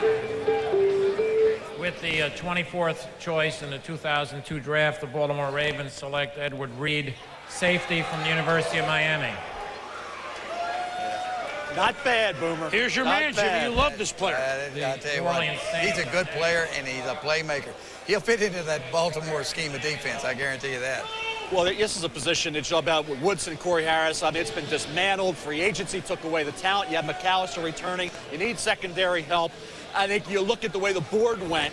It didn't really agree with the Ravens in terms of a lot of positions. We talked about Levi Jones, William Green, T.J. Duckett. But I think when you look at Edward Reed, I think this is a heck of a pick. Not saying this because I'm from Baltimore. I think when you look at Edward Reed, Jimmy and I have been talking, Morton brought him up, Chris. We've been talking about Edward Reed for about 6, 7 picks now that he would make a lot of sense. He's a free safety who makes a ton of big plays in coverage. There sets up the INT for Philip Buchanan. There, Mike Rumpf. And, of course, the secondary was so gifted, so talented. But Reed, every time they needed a big play in a key game, he surfaced. And I think when you look at Edward Reed, the bottom line is 21 career interceptions, broke the record previously held by Benny Blades at the all-time Big East record. And I think at this point, 24th pick in the first round, you're getting value, and you're getting a guy who can come immediately in, Jimmy, and be a hole filler, a starter on that Baltimore Ravens defense. This part of the draft, you're hoping that your player is able to contribute some early. You're hoping that he ends up being a good player, maybe his second year, his third year. This player, you don't hope anything. He's going to come right on in. He's going to play. This guy is a big-time player. And they've got to rebuild that defense. They've only got 4 starters left from that Super Bowl Doesn't that sound defense. awful? Here's a team that won a year ago, and you know what? As New Orleans is on, look at what, for cap reasons, and this is something I'm going to get into. We're going to interview the commissioner a little later. I mean, it's not such an easy answer, but they had to dump. I mean, there was a question whether they could even draft as far as salary cap reasons. Gerback was a decision they made on their own. But the expansion dip, they lost their kick returner, Lewis. And now look at the defensive players. Sam Adams, who they may get back. Who's retired. Burnett gone. I mean, look, some you're going to do is you turn over a ball club. But it's criminal almost, isn't it, Jimmy? Well, the only thing is they borrowed money from the future, like a lot of teams do, and now they're paying the piper. It's just a matter of, you know, they looked and paid a bunch of people a bunch of money, borrowed money from the future, and they had to cut them to get back under the cap. So it's which way do you go? They won it at least. At least they won it. A lot of teams have borrowed from the future, and they haven't won it, and that's a disaster. You know what's interesting? They even lost PSI net off the stadium. That's a tough year. That's a tough offseason. Their strategy this offseason is very much tied to Ray Lewis and Peter Boulware, their 2 defensive standouts there, redoing their contracts before June 1st. The problem is they're both represented by the same guy, Eugene Parker. Sometimes that's a little bit tougher, but by June 1st, there's going to be more players out in the market.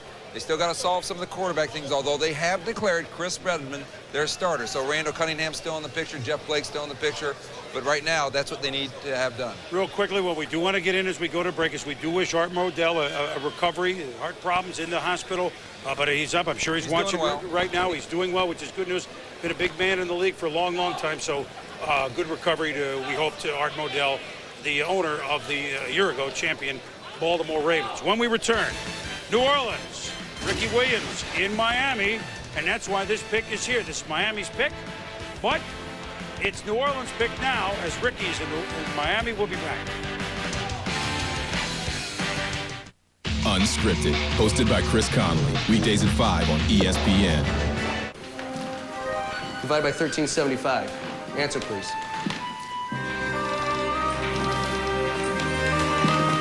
Does anyone write stories about people who play it safe? Who's got an answer for me? At AIG, we have more ways to manage risk and more financial solutions than anyone else.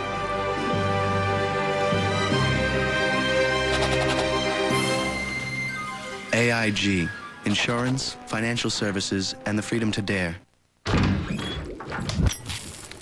Oh.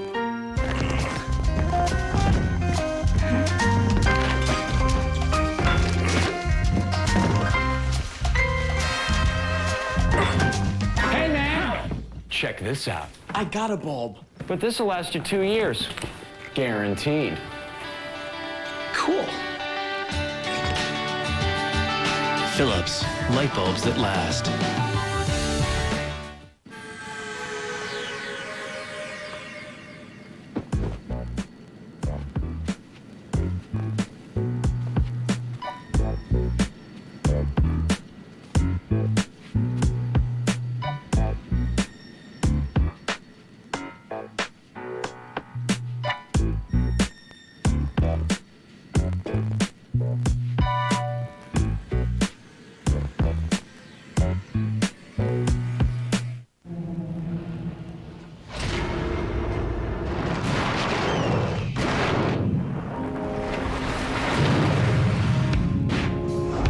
This is Silverado Heavy Duty.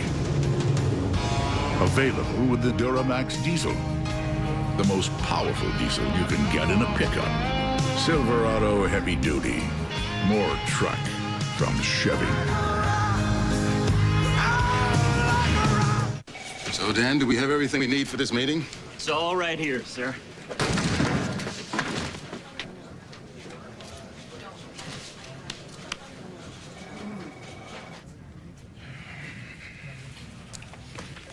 Is your data backup as reliable as it should be? Don't worry, sir. He told me everything. Ours is. Bright Store Storage Software from Computer Associates.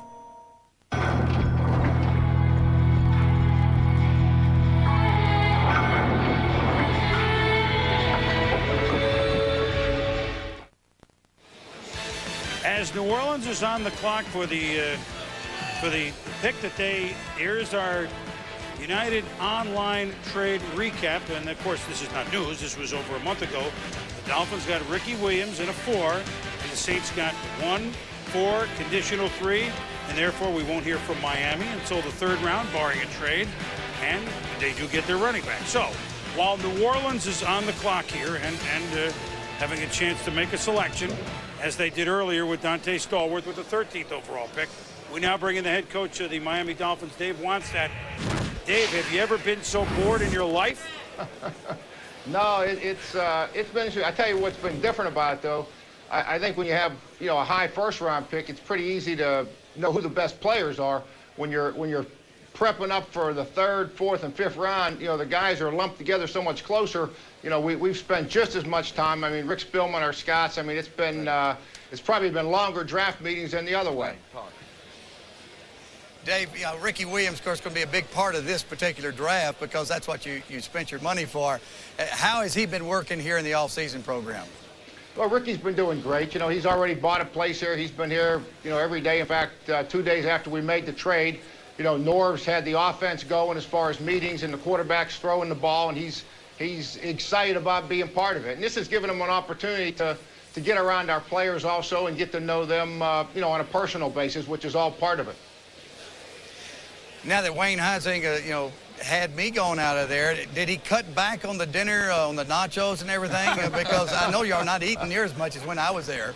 No, I got one question for you. How's it feel to be in that suit, not your Tommy Bahama shirt? I was thinking about it. You look pretty good with that flowery shirt. I wore this today for you. Hey, Dave, how's he doing? Is he putting you to sleep when you watch him or what? How's Jimmy doing on the tube? You guys are doing a fantastic job. We were just up there studying that chart and seeing what the value was. We're following your value chart. David, tell you what, we'll get you in about 5.5 hours, barring a trade, okay? Right after dinner. Right after dinner. Right. But dinner's been about 3 or 4 times already. Good thing there's no friendship involved there.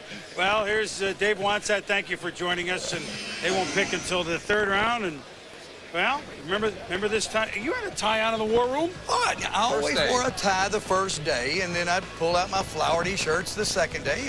We're always excited about all of our picks. Here we go. Do you like this guy? Do you like that guy? There second day, flowery shirt. A little bit. Oh, there's my nachos. Feed my face. And there's Buttercup. There's the big decision maker right there. Buttercup. Buttercup. Oh yeah, Buttercup whisper in my ear every now and then. Take Emmitt Smith. Take Troy Aikman. Oh, he made your dog picks. Well, we're not going to talk about my dog picks. He was the foundations. He was build me up Buttercup. We're bad right now. As we yuck it up, that food actually looked pretty good right there, okay? Please. Mike Tirico, ask your guest what time it is. Yeah, exactly, Chris. Jimmy, feel free to bring Buttercup in the Hawaiian shirt tomorrow. It'll be just fine for day 2. In the NFL Europe today, Frankfurt beat Barcelona 54-14. Might not mean anything to you unless you have a family member who played in that game. The cable television broadcast of that game was done by Jamal Anderson of the Atlanta Falcons. Jamal now joins us at 11 o'clock Spain time from Barcelona. Jamal, how did you find out that your team, the Falcons, took T.J. Duckett, the running back, with its first selection? I was actually just getting back to the hotel from doing the broadcast for Fox, and then, everybody started calling my phone, calling my hotel room, like, hey, and I thought the whole time I actually said on air during the game that I thought we were going to grab a wide receiver maybe, and I was actually surprised that Ashley was still there from Hawaii, so just a bunch of people started calling me, and then I was like, whoa, okay, so it was kind of a surprise. So I guess surprise would be one word. What about disappointment? Well, Mike, they hadn't talked to me, obviously, and being a player, they don't really discuss with us who they're going to pick in the draft, and, obviously taking a running back that high. I've been in the league now. It's going to be my 9th year, and, I heard Coach Reeves' comments, had an opportunity to hear what he said about, me coming off of knee injuries, but it kind of changes, pick a week. It's either he's coming off of 2 ACL surgeries, or we're going to give him an opportunity to come back. But I felt like I worked hard this offseason. I've been continued to work hard to get ready to play, and I'm just going to continue to do that and see where it takes me. But, I'm not going to sit here and say, hey, because we drafted a running back, that my time in Atlanta is over. But, we signed Warwick Dunn. We drafted a guy in the first round, second running back overall. So I wouldn't say it looks really good for me either. Doesn't sound it, Jamal, but I know that's a little more motivation for you. We thank you for joining us from Barcelona, and good luck on your trip back to the States. Jamal Anderson of the Atlanta Falcons reacting to T.J. Duckett being selected. Now T.J. Duckett, Warwick Dunn, and Jamal Anderson. Also in the NFC South, New Orleans. They're on the clock. Here's the commission with their pick. 25th choice in the 2002 draft, the New Orleans Saints select Charles Grant, defensive end from the University of Georgia.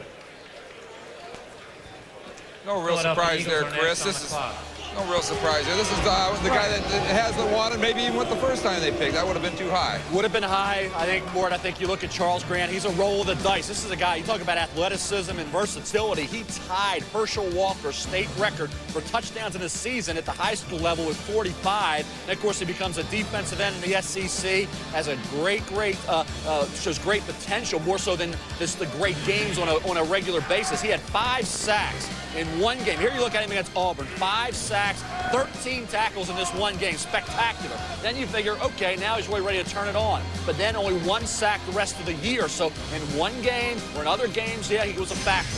But overall, I think he was very inconsistent. He flashes big-time ability, then he'll disappear from the action. So I think when you look at value early on, mid-first round, he would have been a major, major reach. Here, I think he's still not value, but at least you're not stretching him up, pushing him up too far more to make sense at this point. Well, they lost Joe Johnson and Leroy Glover. They had to address their defensive line, so this one does make some sense. Here's another team that's lost a ton of players, a la Baltimore, a la Jacksonville, maybe even more named players than most. You just mentioned them more. Mike Golick, up with Mike Tirico, our Iron Mike area. You've studied the defensive lineman. Where do you weigh in on Grant? Literally. He's one of the bigger defensive ends anyway. He's about 280, maybe a little over that, and that's certainly not the what's going on in the NFL right now. You have 260, 270 pounders. I'm not really impressed with this guy, quite honestly. I think in the NFL now, you have to have that edge rusher a little bit. He can do it somewhat. He plays at the point of attack okay. I think he's an okay defensive end. Again, I know New Orleans needed a defensive end. At this point, you have Charles Grant, you have Kalimba Edwards, who played some outside backer and D-end. Well, I'm so on as well. So it's a need because they lost Joe Johnson, so it's a direction they went. But I'm not real high on this guy stepping in and making an immediate impact. And this is the second pick that they had in the first round in New Orleans. Michael's old team, the Philadelphia Eagles, are on the clock. Their selections, we get to the bottom of round 1. Continuing on the draft 2002. Is there help for Donovan McNabb on the way? We know he doesn't get booed on draft day anymore.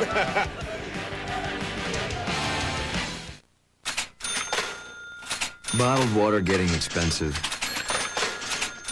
Try pure filtered water. Just as good as bottled at a price that's 10 times less. But now the Philadelphia Eagles are on the clock, and I'm just going to take a hunch. And add a little singing background here before we go to Jaws. Ready, guys? Lido. Oh. I don't know all the words. One more for the boat. Lido left the boat with it. One more for the road. Just a guess. Lido shuffle, Lido Shepherd, maybe. Jaws, let's go to you at the end. That's a top 10 hit right there. Hey, we're not doing any singing up here, Boomer, but the ratings will really go down. But, you know, when you look at this Eagle defense, clearly played very well last season, but they did have trouble against the run. And they were successful with that defense because they're blitzing, stunting style. And as I break them down and spin this forward to the draft, what I think they need is that plugger inside to stop the run.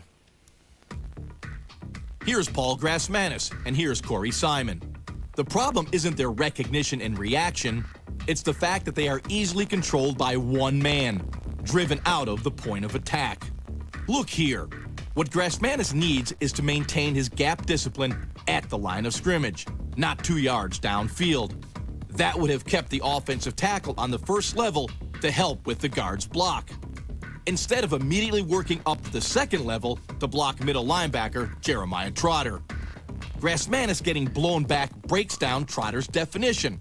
Trotter doesn't get a clear read where Ron Dane is going. The combination of Grassmanis and Simon, handled easily by one blocker at the point of attack, creates the cutback seam for Dane, who can square his shoulders and attack downhill. A light defensive line has a negative ripple effect against the run game, especially when playing base defense. Now, with Jeremiah Trotter now a Washington Redskin, Barry Gardner must wear the hat at middle linebacker. So clearly, they're going to need those tackles inside to allow Gardner to run back and forth. But if you spin this forward right now, Merrill, when you look at the team that the Eagles have to beat to go to the Super Bowl is going to be the St. Louis Rams. So in other words, the Eagles are going to need the help in the secondary as well. Right, everybody looked at that secondary and said they're so good. They're also getting a little bit older, so it's always great to have some backups on the way.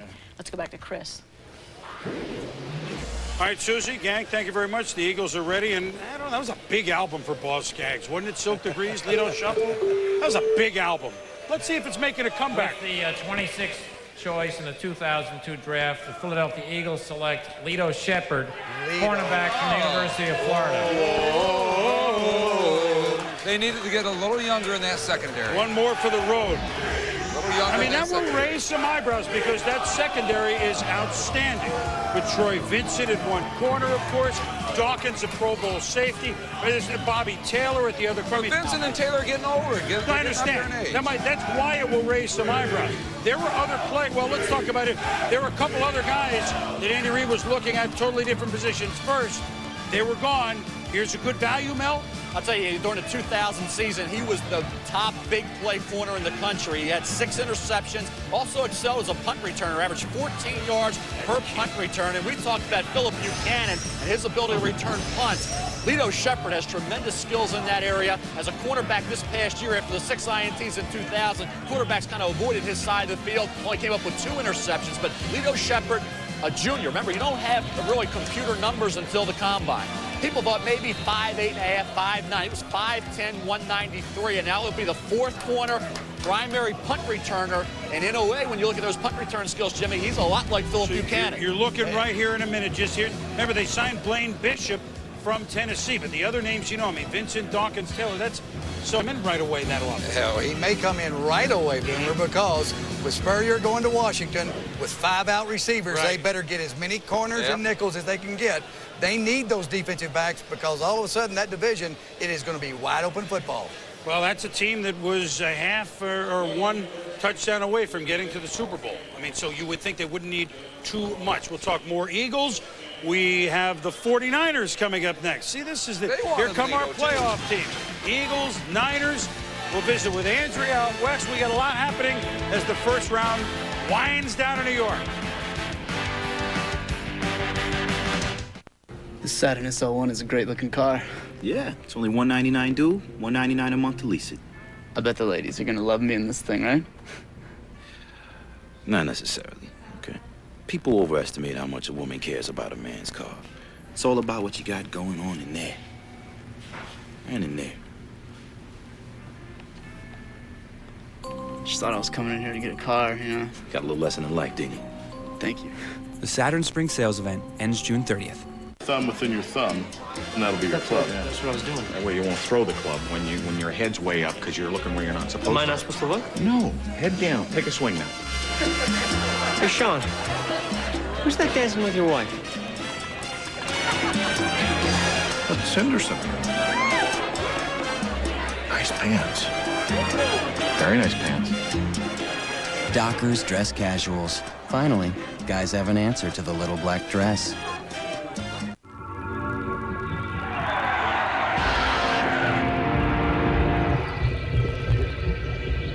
MGD Blind Date. Large bands. Lost City. Pure mystery. Atlantis awaits. Enter at mgd.com or wherever pure cold filtered MGD is sold. Pure MGD. Every road is different, but the question's the same. What's in your heart, your head, and your shoes? Dr. Scholl's Advantage Sport insoles improve stability and recycle energy for that extra edge. Dr. Scholl's. Look, feel, do better. Perfect. A delicious Denny's Grand Slam breakfast for only $2.99. What could be better? A homemade breakfast? You used to howl about my cooking. That was a smoke detector. The $2.99 Grand Slam deal, only at Denny's. Tony Kornheiser. I'm in a bad mood, boys and girls. Michael Wilbon. We've got issues. Shut up and let them play. I don't have to be there to know that they're getting hosed. If you're telling me I look like Wilbon, I just got a really bad opinion of myself. Everybody's on TV now. 73 home runs. Can you imagine how many he would have had if anybody pitched to him in September? How's that tooth working out? Working out great. Pardon the interruption. 5:30 p.m. Eastern, weekdays on ESPN. This ain't pretty. PTI. Back in New York, San Francisco on the clock. Tukin at a team that needs an extra DB. Hurl. With the 27th choice in the 2002 draft, the San Francisco 49ers select Mike Rumph, cornerback from the University of Miami. Now, I didn't have much time to get that in, did I, boys? That was really quick. But seriously, and Rumph, first of all, this is what we thought the Jets were going to do. A 6'2 corner from Miami. This is a team, and they play the Rams twice a year. You mentioned Philadelphia and Washington. They're the Rams. And the second corner, Webster, is a short guy for San Francisco. This really fits, and you like him as a player, Jimmy, Mel? Yeah, you look at University of Miami's defensive backfield this year, Rumph, Reed, you look at Buchanan. Yeah, I mean, that's why they won the national championship. That defensive backfield was as good as you've seen in college in a long time. And Jimmy, in '99, you go back to that season, led the Hurricanes with 4 interceptions and had 75 tackles. I think you look at Mike Rumph and you think press coverage, you think can he move inside the safety down the road, because he's an outstanding tackler. And I think with his size, you're talking about a kid who was over at 6'2", 200-plus pounds. If he struggles at corner or you feel like you need a hole filler at safety, he has that ability to move inside and probably not miss a beat. So I think Mike Rumph provides the necessary versatility for the 49ers. You get the Tennessee defensive line, the Miami secondary, and you get yourself a pro team almost. Oh, my God. Well, speaking of which, Miami has now had 5 guys go in the first round. We asked Butch Davis earlier, does he feel like a proud papa? So this is now the record. It ties Southern California in 1968. And those guys, I had them here a minute. Here they are. 1968, the 5 Trojans, if you're wondering. Ron Yeri, we sure remember. Mike Taylor, Tim Rosevich, one of the more interesting players. Mike Hull, and the big receiver to Detroit, Earl McCullough, the hurdler. Now there's 5 Hurricanes. There could be a 6th one. San Francisco has gone corner. They see the Rams twice a year. There's a defense that made strides like this past year, and they got a little deeper, Andrea Kramer. Good evening, or good afternoon, Andrea. Good afternoon, Chris. How are you? Well, when New Orleans took Charles Grant with the 25th pick, I was on the phone to the 49ers war room, and needless to say, there was a sigh of relief, because then they knew that they would have their choice of the 2 corners, Lito Shepherd or Mike Rumph, and they would have been happy with either. Obviously, Shepherd had the punt return ability, but Mike Rumph, they feel, is a bigger guy. When he's in press coverage, they can play zone behind him, that he's more physical than the 2 corners that they have. And Terry Donahue and Steve Mariucci have said all along, We need an extra corner to match up better with the wide-open Rams offense. They've gotten that today in Mike Rumph. And remember, as you well know, the Niners have 22 starters on their team. They know exactly who they are here in April, so they're in excellent position, especially having added Mike Rumph. Now, let's head to Sal Palantonio in Washington. Andrea, the Redskins have yet to make a pick, but there's been a lot of action here. They've traded down twice, and after team owner Daniel Snyder moved down to the 37th pick, he went out and played air traffic controller and put Marvin Lewis, and he put his head coach Steve Spurrier out to FedEx Field for a draft day party out to FedEx Field where 7,000 fans are standing by listening to them for a party, and they were giving a big speech out there and having a lot of fun. But a very odd moment, to say the least, here, Boomer. Who needs did I see that right, Sal? I mean, Jimmy. Now look, you had your nachos and the dog, okay? But I mean, what are we doing? Well, yeah, I don't know. I guess Steve kind of wrote down a list of guys that he might like to have in this draft and gave it to Snyder. It's interesting. I told you Snyder said, I'll take care of the first 2 rounds, guys, and then you can have it. So that's what that is. Hey, Steve wants to coach the offense. That's what he wants to do. Well, apparently he's doing that. Mel, that was... You know me, you're asking the wrong person. I know. Hey, this is no time for partying. That's after the draft. Well, the chopper, the Redskins, the chopping away. Oh my, I don't even know how to react to that. We'll be back. Boys and girls, can anyone spell this? This is Deuce Staley of the Philadelphia Eagles. Cat. C-A-T. Deuce helps the United Way build stronger communities by supporting local educational programs. Deuce? Can you spell chrysanthemum? Chrysanthemum? She got cat. Does someone here need a timeout? Chrysanthemum. C-H-R-Y-S-A-N-T-H-E-M-U-M. Chrysanthemum. The power of movies. With the power of DirecTV. The Stars Super PAC. #1 in new hit movies. The power of 12 different movie channels for $12 or less a month. Over 500 movie choices each month. The best movie value on DirecTV. Call 1-800-DirecTV. Get the best movie value on DirecTV with the TV.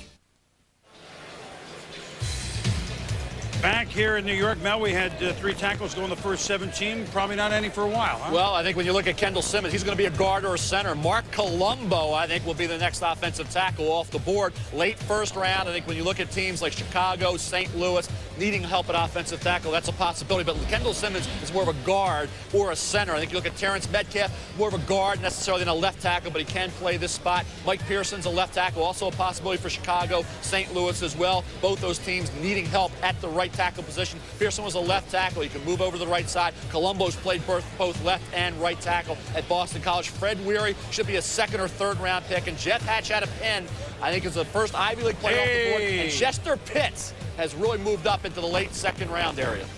Well, a lot of things new in Seattle. New uniforms, new helmet, new stadium, new conference. They're in the NFC this year. There's their new helmet, new quarterback, and a new pick in a minute.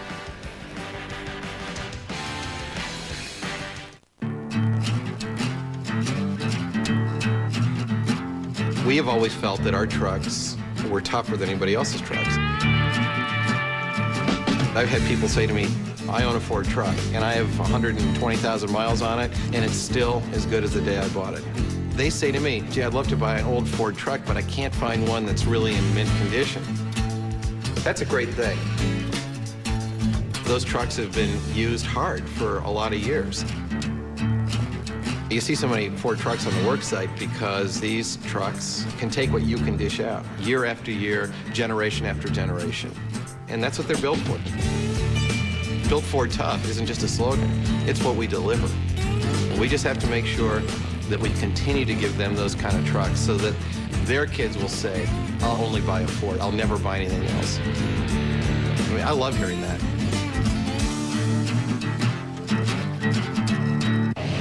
Whoa, Gary Earnhardt. Woo!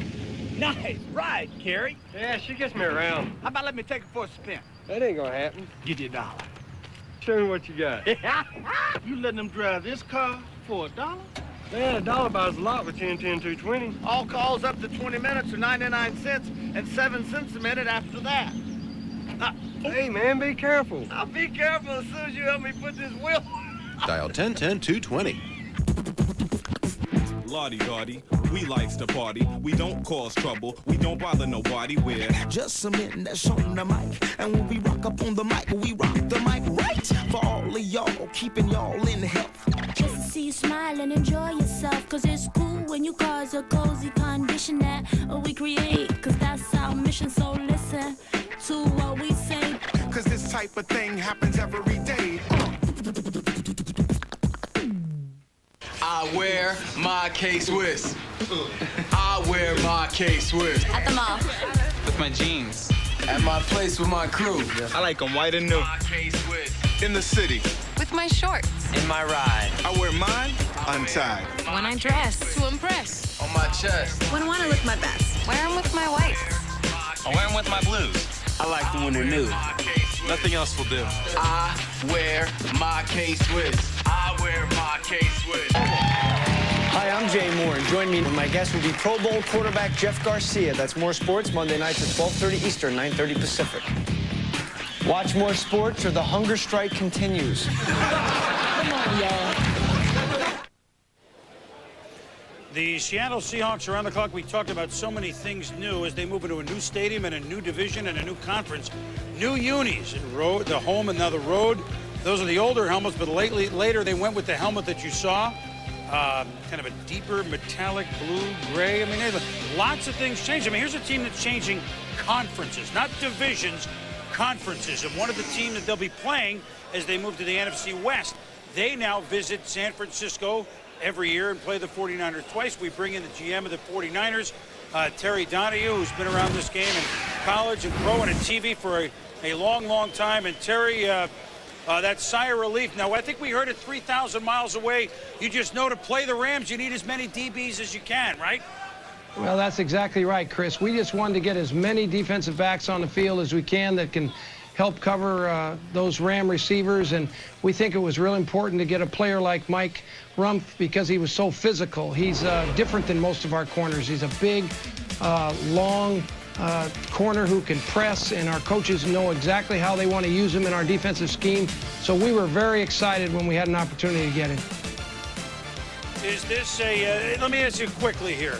I mean, and we can go into this a little bit in depth a little later on. All right, everything has happened. Steve Mariucci is staying. Now, is everybody on the same page to improve what already was a marvelous season last year? Or is there some work to do in that department? Or is everybody feeling like, hey, let's go together here? Oh, absolutely. I think we had one of the best off seasons in the National Football League. When you look at the fact that we retained 4 of our top 5 free agents, we added players like Ron Stone, Tony Parrish, Sean Moran. We've got to be excited about where we are. And really, we have 22 starters back on this football team for next year. And now we add a player like Mike Rumph to our nickel and dime teams. And so we're sitting there saying we're going to be awfully good. I think everybody's excited out in the Bay Area. I know that for sure. We'll visit with you a little bit later, Terry. Thank you, and take a deep breath again. Why not? It's yours. Why not? Thanks, Chris. Thank you, Terry. Here's the commissioner now with Seattle's pick, who probably did a little scrambling. This will be intriguing here. With the 28th choice in this 2002 draft acquired from the Green Bay Packers, the Seattle Seahawks select Jeremy Stevens, tight end from the University of Washington. Doesn't have to move. Well, they went to the next tight end. They took a gamble on Graham. They went to the next tight end, and they must have felt that the drop wasn't that significant, I guess. Well, I think when you look at Jeremy Stevens, had it not been for a broken foot sustained early in the year, you would have been looking at probably a mid-first round draft choice. The concern was that he did not perform, obviously, this year because of the injury. Came back late in the season, only caught with 10 passes, had a great year in 2000. He could go back 28 of his 43 catches, went for a first down. He averaged 14 yards per reception. I think when you look at the 21 catches the previous year, added up to a kid who came into the year with a very high grade, only a junior, and then a junior doesn't perform up to the level because of an injury, you figure, well, he'll go back for another year and solidify his position. He didn't do that, but he's 6'6 and a half. He's 265 pounds, played quarterback at the high school level, so you got a talented kid. If he stays focused on the job at hand, he has a chance to be a heck of an all-around tight end in the NFL. But I think you look at where he would have been with another year, probably no higher. So Jeremy Stevens, I think, really rolled the dice and didn't lose much. I think this turned out to be a real good move for Jeremy Stevens, despite the fact there was an injury-plagued 2001 season. Well, some fans and some announcers of the Holiday Bowl, which would be Michael, remember what, 9 for 109 for Stevens in the Holiday Bowl, Mike Tirico? Against the Texas team, and we've seen today how talented that Texas team was. Going to Stevens kept Washington ahead in the third quarter. But Chris, let me read to you out of the Seattle paper today. They said if you can handle the off-field baggage and Stevens drops to the third round, it would be a steal. When they say off-field baggage, here's some of the details. In 2001, he pleaded guilty to hit-and-run property damage, 240 hours of community service, a 90-day jail term, and a fine of $1,000 were suspended. The year before that, in the summer in 2000, there was suspicion of sexual assault. There was a detailed investigation by the King County Prosecutor's Office, and no charges were brought up against Stevens. And back in '98, when he was in high school, he was involved in a prearranged fight, and while he was going through the legal proceedings for that, which eventually led to some community service, Stevens failed a drug test that was administered at that point. So there is baggage there from his past. Sitting down with the kid face-to-face the day before the Holiday Bowl out in San Diego, you saw a focused person who was certainly remorseful of what happened and feels like he has another opportunity. And Rick Neuheisel told us, his coach at Washington, that Jeremy Stevens came through all of his problems, faced a man-to-man, face-to-face, eye-to-eye with everyone involved, and the fact that he came back to complete his year with Washington was a sign that he's remorseful and is going to turn over a new leaf. So there's the story of the new Seattle Seahawk as we go back to the commissioner for pick 29 now here in round 1 with Chicago on the clock. With the 29th choice in the 2002 draft, the Chicago Bears select Mark Colombo, tackle from Boston College. They lost Brockemeyer.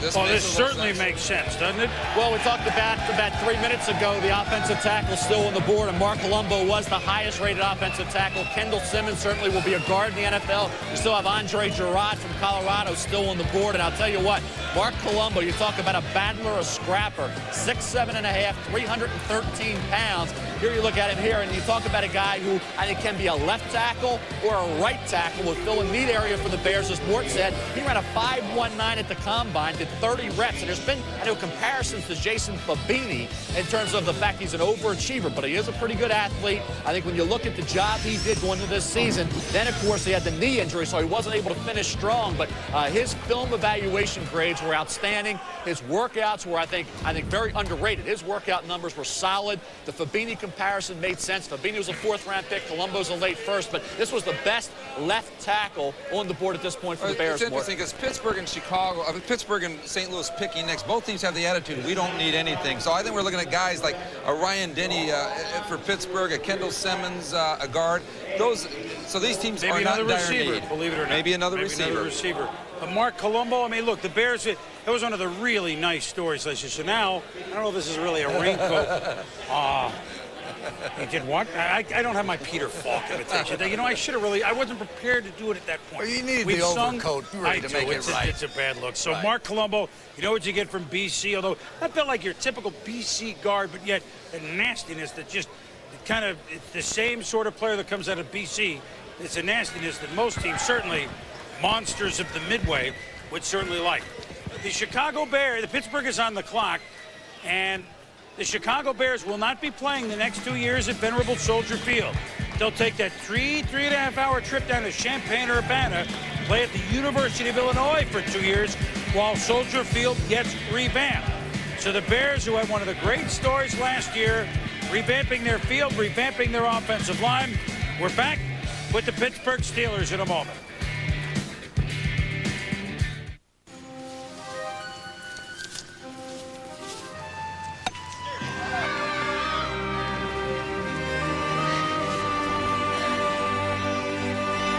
Why is it that when we grow up, we forget how to stick our necks out? At AIG, we have more ways to manage risk and more financial solutions than anyone else. AIG, insurance, financial services, and the freedom to dare.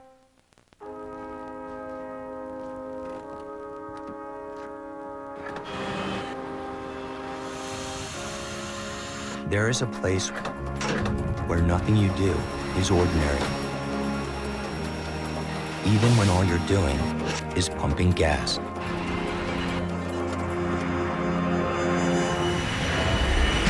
When you cross into the blue, everything is different and important. Especially you. Gotta be me. Whether I ride, whether I wrong, whether I find a place in this world or never belong. I've got to be me. I've got to be me. What else can I be but what I am? I've got to be me. There are some things money can't buy.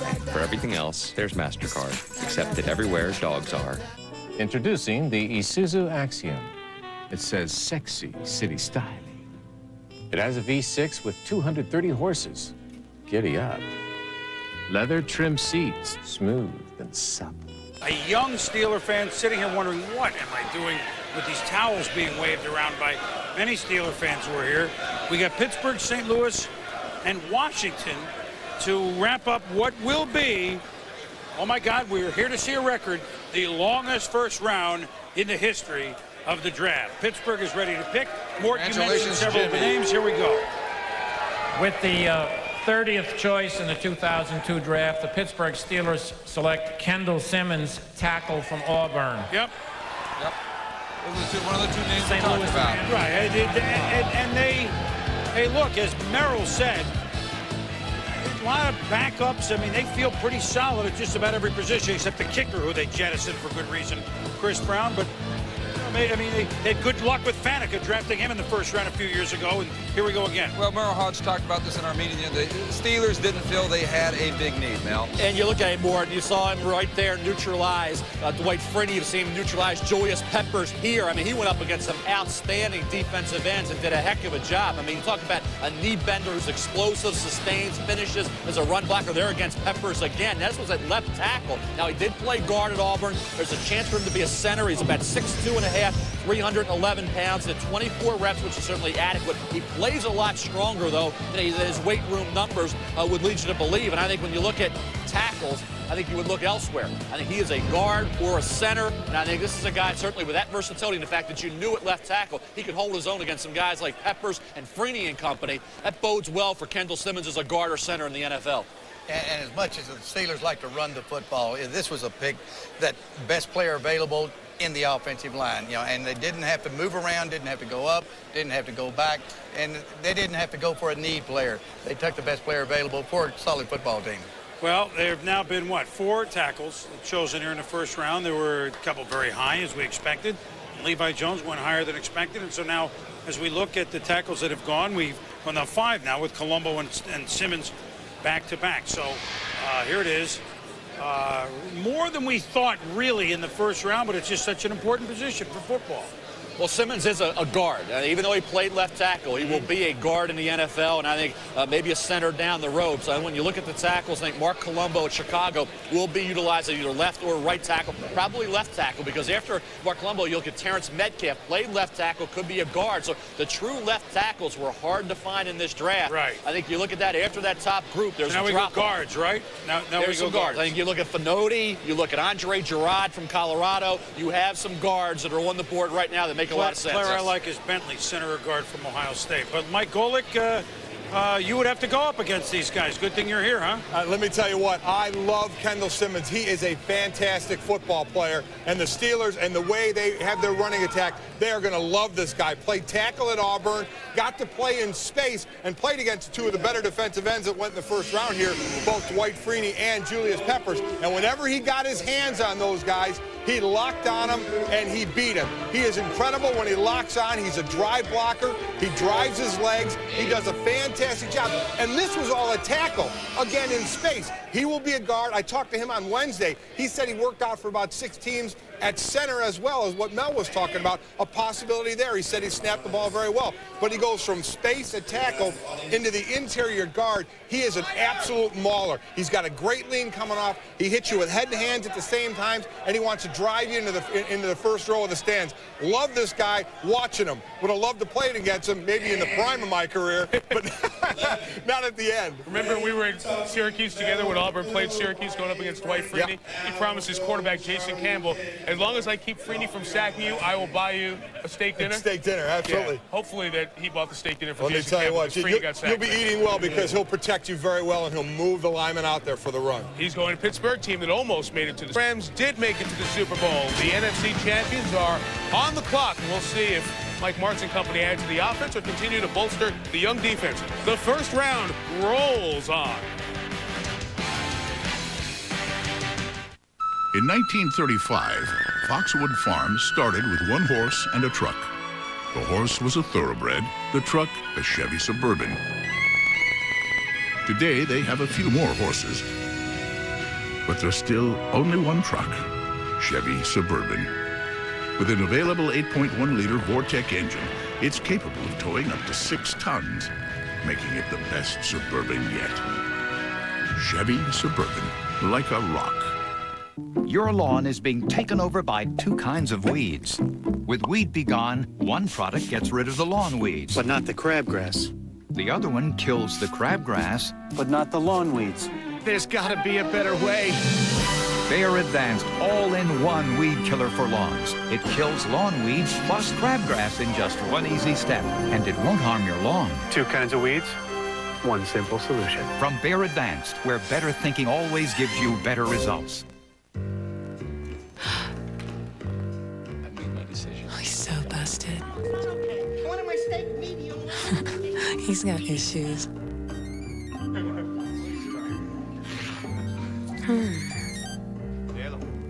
me check. All right, 2:30, perfect. Nice pants. These things are amazing. Introducing Dockers Mobile Pant. What can you say about not having the right protection? Well, mister, you can say ouch and, oh, that hurts. And, golly jeepers, quit that. Better to get Edge Pro Gel Protection. Edge gives you a close, comfortable shave, so you can trade in that old scraped up feeling for a new feeling of, yeah, baby. Look great, feel great. Edge Pro Gel. Save your skin. You know, people are always asking me, how do you find our brewery out here? Well, if you're driving from the west and run into all this, you're almost there. Now, if you're driving from the east and you run into all this, well, you just passed it. But hey, if you're not driving at all, well, just open one of our bottles.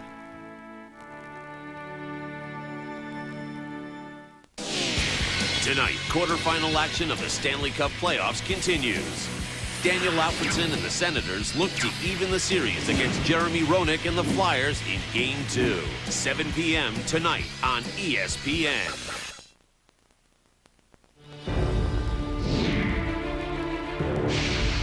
2 days before the 1999 draft, Bill Polian shocked Colts fans by trading Marshall Faulk, the 3-time Pro Bowl running back, to St. Louis for the bargain price of 2 draft picks. Faulk's replacement was to be the team's top pick. The Indianapolis Colts select Edgerrin James, running back, University of Miami.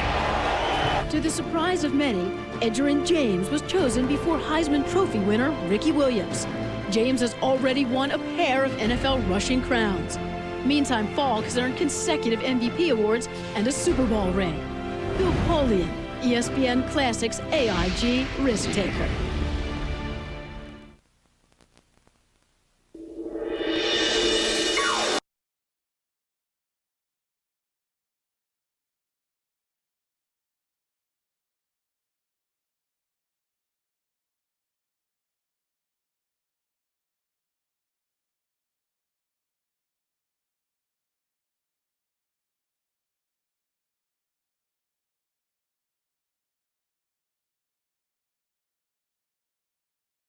It's everywhere you want to be.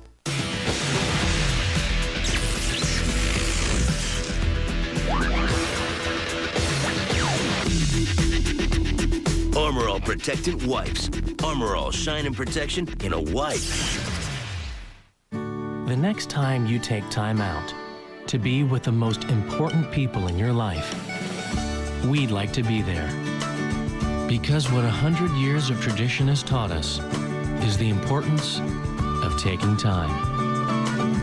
Redwood Creek, a Chardonnay, unhurried and slow pressed for a full, long, lingering taste.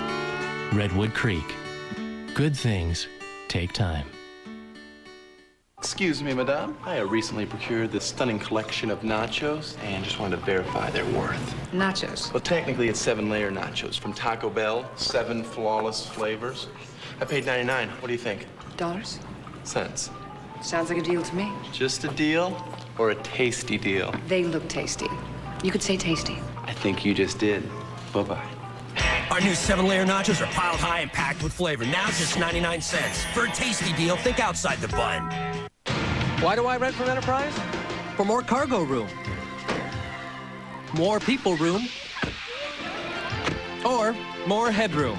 Enterprise. So easy, it's like having a second car. Or third. Pick Enterprise. We'll pick you up. You know the guy's names? I'm telling you the names. Who's on first? Yeah, go ahead and tell me. Who? The guy on first. Who? The guy playing first base. Who? The guy on first. Who is on first? What are you asking me for? I'm asking you. I'm not asking you. I'm telling you. You ain't telling me nothing. I'm asking you who's on first. That's it? Well, go ahead and tell me. Who? The guy on first base. That's his name. Whose name? Yeah. Well, go ahead and tell me. That's the man's name. That's whose name? Yeah. Well, go ahead and tell me. Who is on first? What are you asking me for? Baseball Tonight, every night at 10 and midnight on ESPN. The Steelers head coach Bill Cowher entering his 11th season with the team, and that is the longest tenure in the NFL. So you know he must be doing something right. With the 30th pick, the Steelers took Auburn tackle Kendall Simmons. So, Coach, we know this was clearly a case of best available. Why Kendall Simmons?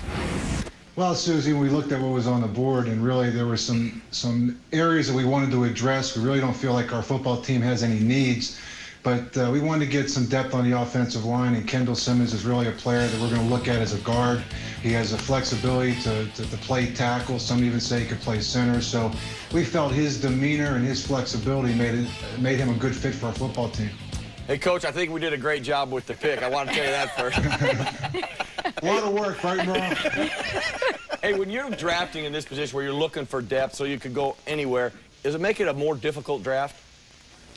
Well, I think it's difficult to project. I mean, you're not sure who's going to be there. So as we sat and watched this thing unfold as the day went on, like I said, there were some areas we wanted to address, and it was just intriguing to see how it unfolded. But really, it pretty much fell the way we probably had anticipated it falling. Coach, it's nice when you can be able to just draft for best available and not have to go for need. Congratulations on a great season. Thanks, Susie. Okay, we'll talk to you again later. The Rams are on the clock now, and with Mike Martz, expect the unexpected. We know how incredibly explosive the St. Louis Rams offense is. Always good to have depth. Which way do you think they're leaning? Well, to me, it's Patrick Ramsey time. You know, Patrick Ramsey, as you look at him, is the prototypical NFL quarterback. He's got the big, strong arm. And when you look at guys, you kind of project them to a team that they will fit. And you look at the Rams, a deep vertical pass. Boy, you can see the ball coming out of Ramsey's arm right there. This guy can move. He can make all the throws. I watched him closely down the Senior Bowl. He has all the attributes you look for in a vertical passing game. And it's just the kind of style that the Rams like to run is that vertical passing game. And I love the fact that this kid is tough. And when you play for Mike Martz's offense, you're going to take some hits. And you're going to hear he is a great character guy. I know he just got married, but he's the kind of guy you'd want your wife to marry. That's how good a guy he is. Yep. You have to appreciate how complicated. I know, I threw you there, baby. How complicated that Rams offense is, and you need a guy sharp who can handle that. Let's go to Sal Palantonio in Washington.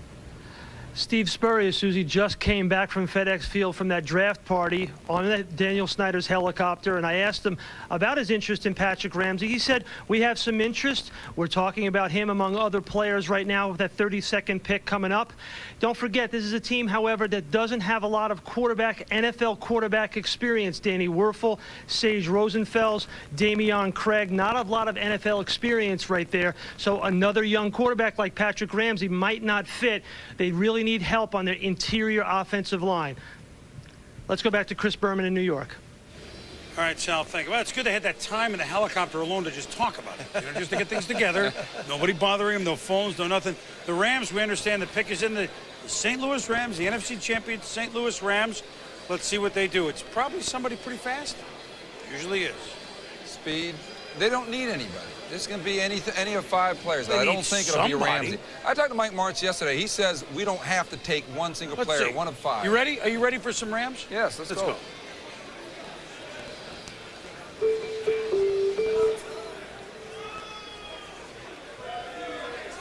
With the 31st choice in the 2002 draft, the St. Louis Rams select Robert Thomas, linebacker from UCLA.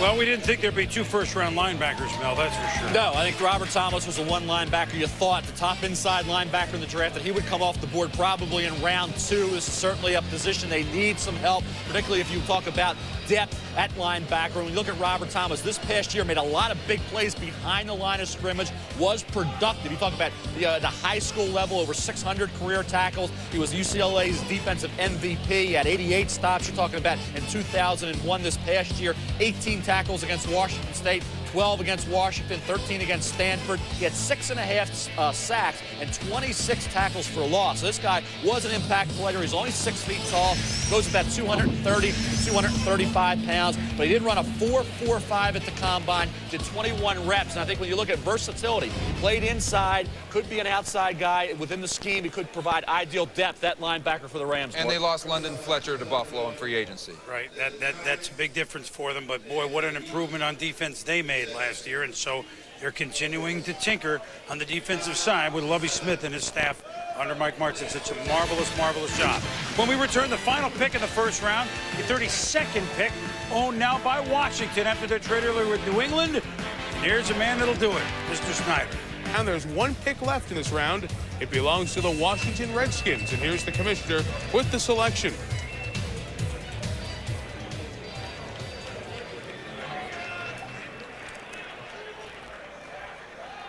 With the 32nd choice in this 2002 draft, the Washington Redskins select Patrick Ramsey, quarterback from Tulane. So the quarterback that was talked about, Patrick Ramsey, Houston Texans, from Tulane, is selected by the Washington Redskins. His numbers were very impressive, and even more impressive when you consider the lack of talent around him, the competition he played against. There are a couple of good defenses in Conference USA, but his defense was not good, so he had to pull up a ton of points on the board. Ramsey did just that, and when we were down at the Senior Bowl in January, seen live on ESPN, very impressive, not just in the game on Saturday, but the workouts during the week. So Patrick Ramsey, a quarterback from a passing system that is not the same as Steve Spurrier's, but certainly has some similarities. It was pass first, run second for Tulane. Chris Selfo, their head coach. Patrick Ramsey will become a Washington Redskin and add to an interesting Washington roster where they are full of inexperienced quarterbacks, as was mentioned, with Danny Werfel, Damian Craig, and Sage Rosenfeld, but certainly the consideration of down the line, another former Gator coming in at quarterback. Let's send you to our Edge NFL matchup set, and here's Susie Coleman. And Mike, certainly Danny Werfel could be instrumental in helping Patrick Ramsey to learn this offense. The biggest question is, can Steve Spurrier's offense be functional in the NFL? Yes, absolutely. And a moment ago, I said it was Patrick Ramsey time, equating him to the Rams style of offense. Well, Steve Spurrier and Mike Martz run the same style of offense, so this is a good fit, Rams in this style of offense. And I have studied Florida's offense, and I love it. It's aggressive. It's attack down the field. 4 wide receivers, 5 wide receivers, and where they are really effective is when they get inside the red zone. You see the 4-receiver combination to the left. In the red zone, design, timing, and discipline really stand out. all 4 receivers explode off the line and threaten vertically. The 3 inside receivers sit down right on the goal line, forcing the defenders to make a decision. If the defenders play loose with cushion, the quarterback sticks it to one of the open curls. Should the defenders react up to the curls, the outside receiver is the throw in the back of the end zone. Here, both linebackers and the safety will jump the curls. The safety is the key read. By staying tight to the goal line, the outside receiver will be wide open in the back of the end zone. With both a horizontal and vertical stretch created with proper spacing by the receivers, the defense was exposed by the clever and disciplined design. The one area of concern I have after watching Florida's offense and breaking it down is the rush to judgment to get 5 receivers out in pass routes. That leaves the quarterback vulnerable to hits. And Merrill, as I project that Florida offense into the Redskins offense and looking down the road, the one thing that Steve Spurrier must be aware of, protection schemes in the NFL have to be better. You must think protection first, not necessarily get 5 receivers out in a route. Agree 100%. But I think Steve Spurrier's biggest challenge will be managing the game. Florida, you can throw the football in almost every down. You can throw it in every situation you want. He's going to have to run the football more. He's going to have to lean on his special teams, lean on his defense, win games 10-14.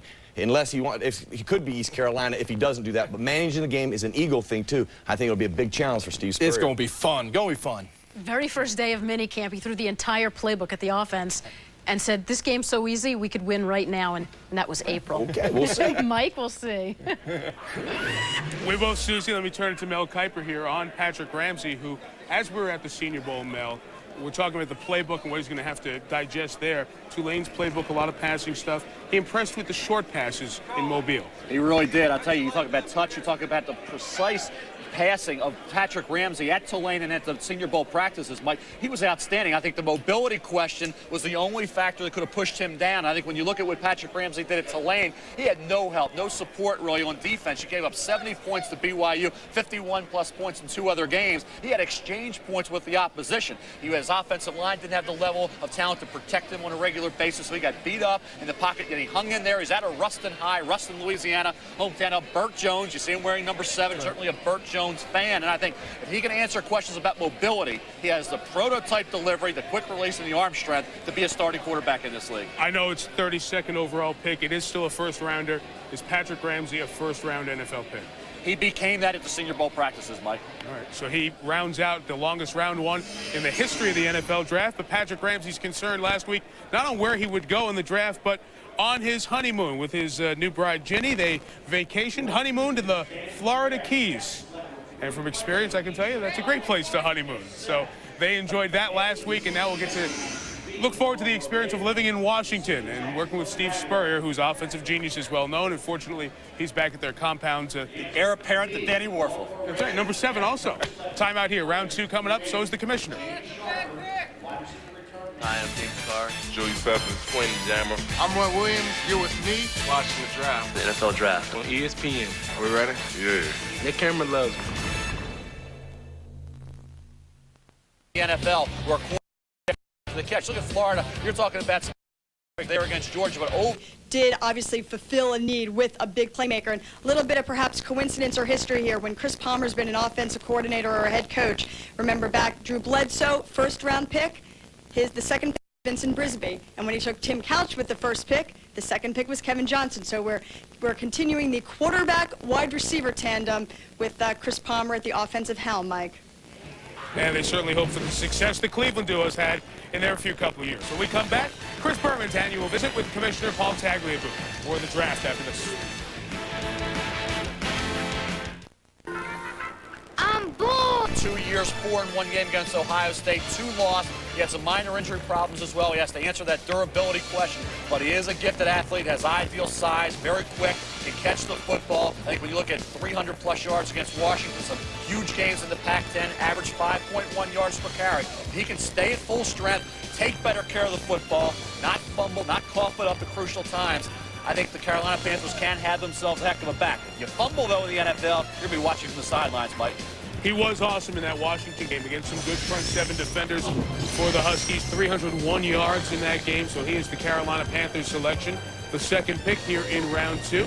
And when you look at Carolina's running situation, you see that they have Lamar Smith there, Joe Montgomery, who they brought in. But Tim Biakabatuka was the player they took in the first round a few years ago. His knee problems and foot problems have not allowed him to be a part of it. He's out of the equation. They hope that Sean Foster can take that load next. So as we talk expansion teams, Houston, most recent Carolina, Jacksonville before that, and Cleveland, certainly the NFL is growing and expanding. It's one of the topics to talk about with Commissioner Paul Tagliabue, and he's standing by with Chris. Mike, thank you. And our guest, as always, is the Commissioner, Paul Tagliabue, and a good job, good job up there at the podium. We just heard Houston pick, so that's one of the many new things in the league this year, which I know you're very excited about. A lot of things that are brand new, and that's probably what's got you going as much as anything in the offseason. Am I right, Paul? Yeah, there's a lot of new things. I mean, expanding the 32, the new scheduling formula, the new divisional alignment, new players coming in as of today. It's going to be an exciting year, and we're all looking forward to it. The realignment, what are you most excited about with it, and what are you not nervous about, but is there a thing or two, I hope this goes okay? Well, I think the most exciting thing is some of the new divisional rivalries, some of the matchups, Seattle, San Francisco, St. Louis, Seattle. I think some of these things, St. Louis, Arizona, but the scheduling formula, I think, is a big thing for the fans, everyone rotating against everybody else over time. I don't think we have any serious downside concerns. You know, we'll see. Maybe there'll be some rivalries that are a little slow to catch on, but I think with the talent we have and the evenness of competition, this is going to get ignited with a lot of excitement fast. I think we talked about it on the air. Peyton Manning at Tennessee every year. I mean, that's going to be a bonanza. What other priorities do you have for the year? I mean, extended certain things, as in labor. What other priorities is the league looking at this year, maybe off the field a little bit, or with players? Well, a big thing we're working on is youth football. We're trying to partner with the colleges and the high schools, try to invest in youth football. It's a big priority. The Players Association is working with us, and we think we can do a lot of good for young people, a lot of good for communities, and work with a lot of organizations that are out there and support them more than ever. For the fans, Paul, and of course I got a little hullabaloo at the owners' meetings. You're planning perhaps one day a plan of a flexible schedule, meaning some of the games down the stretch when a New England becomes or a Chicago becomes a great team and they're not on national TV, or at least the primetime games or doubleheader games, let's change things. It's not going to work this year. Does this perhaps go hand in hand with a semi-reopener of the TV deal after this year, or are they kind of exclusive discussions? I'd say they're separate discussions. I think on the scheduling, you know, we've had a policy over the years, I would say, of selectively putting some of the premier teams in prime time. It's harder to pick those teams in advance now with the system we have with so much tough competition around the league. So I think we need to get to what I call in-season flexibility. I think it'll be better for all the networks eventually and for the fans, and we'll keep working on it. I think the thing that concerns fans most is, now look, you're never going to have a 20-year run a la San Francisco, and that's fine. But yet every year, boy, we had to lose our whole team because of cap. Our league team is in trouble.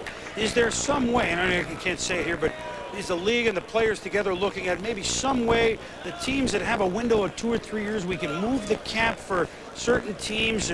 Maybe they don't sign a free agent, but they get a little more on the cap this year to kind of keep a nucleus together so the fans get to know their players a little better in addition to a team having a 4 or 5 year window. I mean, you hear it all the time. Oh, the team broke up after 2 years because of the cap. That's not that healthy, is it? Well, you know, the teams are doing that. Jimmy Johnson said it earlier. It's because they're mortgaging the future, and then they have to pay the piper when they get to that point. You know, the system's already flexible. I think of it like an accordion. It can expand again. You can structure your contracts to get the flexibility to keep a team together. And the team's doing it well, like the Rams, like the Raiders, like the Steelers. A bunch of teams using this system in a flexible way. But at a certain point, like an accordion, it's got to go back in. And you can't give people a license once they're overspending to keep overspending. So I think we have the flexibility. You just got to use it right. Real quick, New York or Washington, a cold weather, although it's 96 degrees this week in New York and in the Northeast, cold weather, outdoor Super Bowl, ever a possibility? I would think so. You know, we play the conference championship games in those northern cities. We've had some great NFL championship games in tough weather conditions. We saw the Oakland-New England game this year, so I think we'll get to that eventually, but we just got to do it right for the fans and for the teams. Well, I know that the draft here in New York, the season opener in New York, a new Thursday night game, which we're happy to present on ESPN. I know you like that. But this is, well, maybe doing the big, you know, a small part of good. Well, we hope so, and, you know, we think we'll get there with those Super Bowls in New York and Washington, and we're excited about kicking off with you all on that Thursday night game. You're welcome to come join us. Okay, I will be there. I knew that, but I thought I would extend the invitation anyway. Thank you, Paul. Okay. Nice to see you. Thank you. All right, the draft into the second round. Mike Tirico, what did we miss? Well, Boomer, the Lions were on the clock. Their second-round pick, number 35 overall. And Mel, they added to one of the strengths of their team, front seven, defensive line, Kalimba Edwards out of South Carolina. Well, I'll tell you, at one point, going back to the early portion of the season, you would have thought Kalimba Edwards ultimately would be maybe a top 10 to 15 pick in the first round, right about where Dwight Freeney went. Well, it didn't work out that way. You know, he shifted back and forth, defensive end, outside linebacker, had to play in space on his feet. Didn't always have the opportunity to pin his ears back and get after the quarterback, which is what he does best. At 6'5 1/4", 265 pounds. Ran a 4.7, not spectacular, not as explosive as John Abraham or Javon Curse, but he's along those lines in terms of his natural pass rush instincts. I think when you look at the left knee injury sustained against Florida, you lose momentum late in the year, it hurts your draft position, Mike. That's what happened with Kalimba Edwards. That's why he was considered a late first-round pick, early second round, certainly no surprise. Likely to push Jared DeVries at right defensive end and join Robert Porcher, Sean Rogers, last year pick, and Luther Ellis up front for the Detroit Lions. Buffalo is on the clock. David Carr's day started here in New York some 6 hours, 20 minutes ago. Bob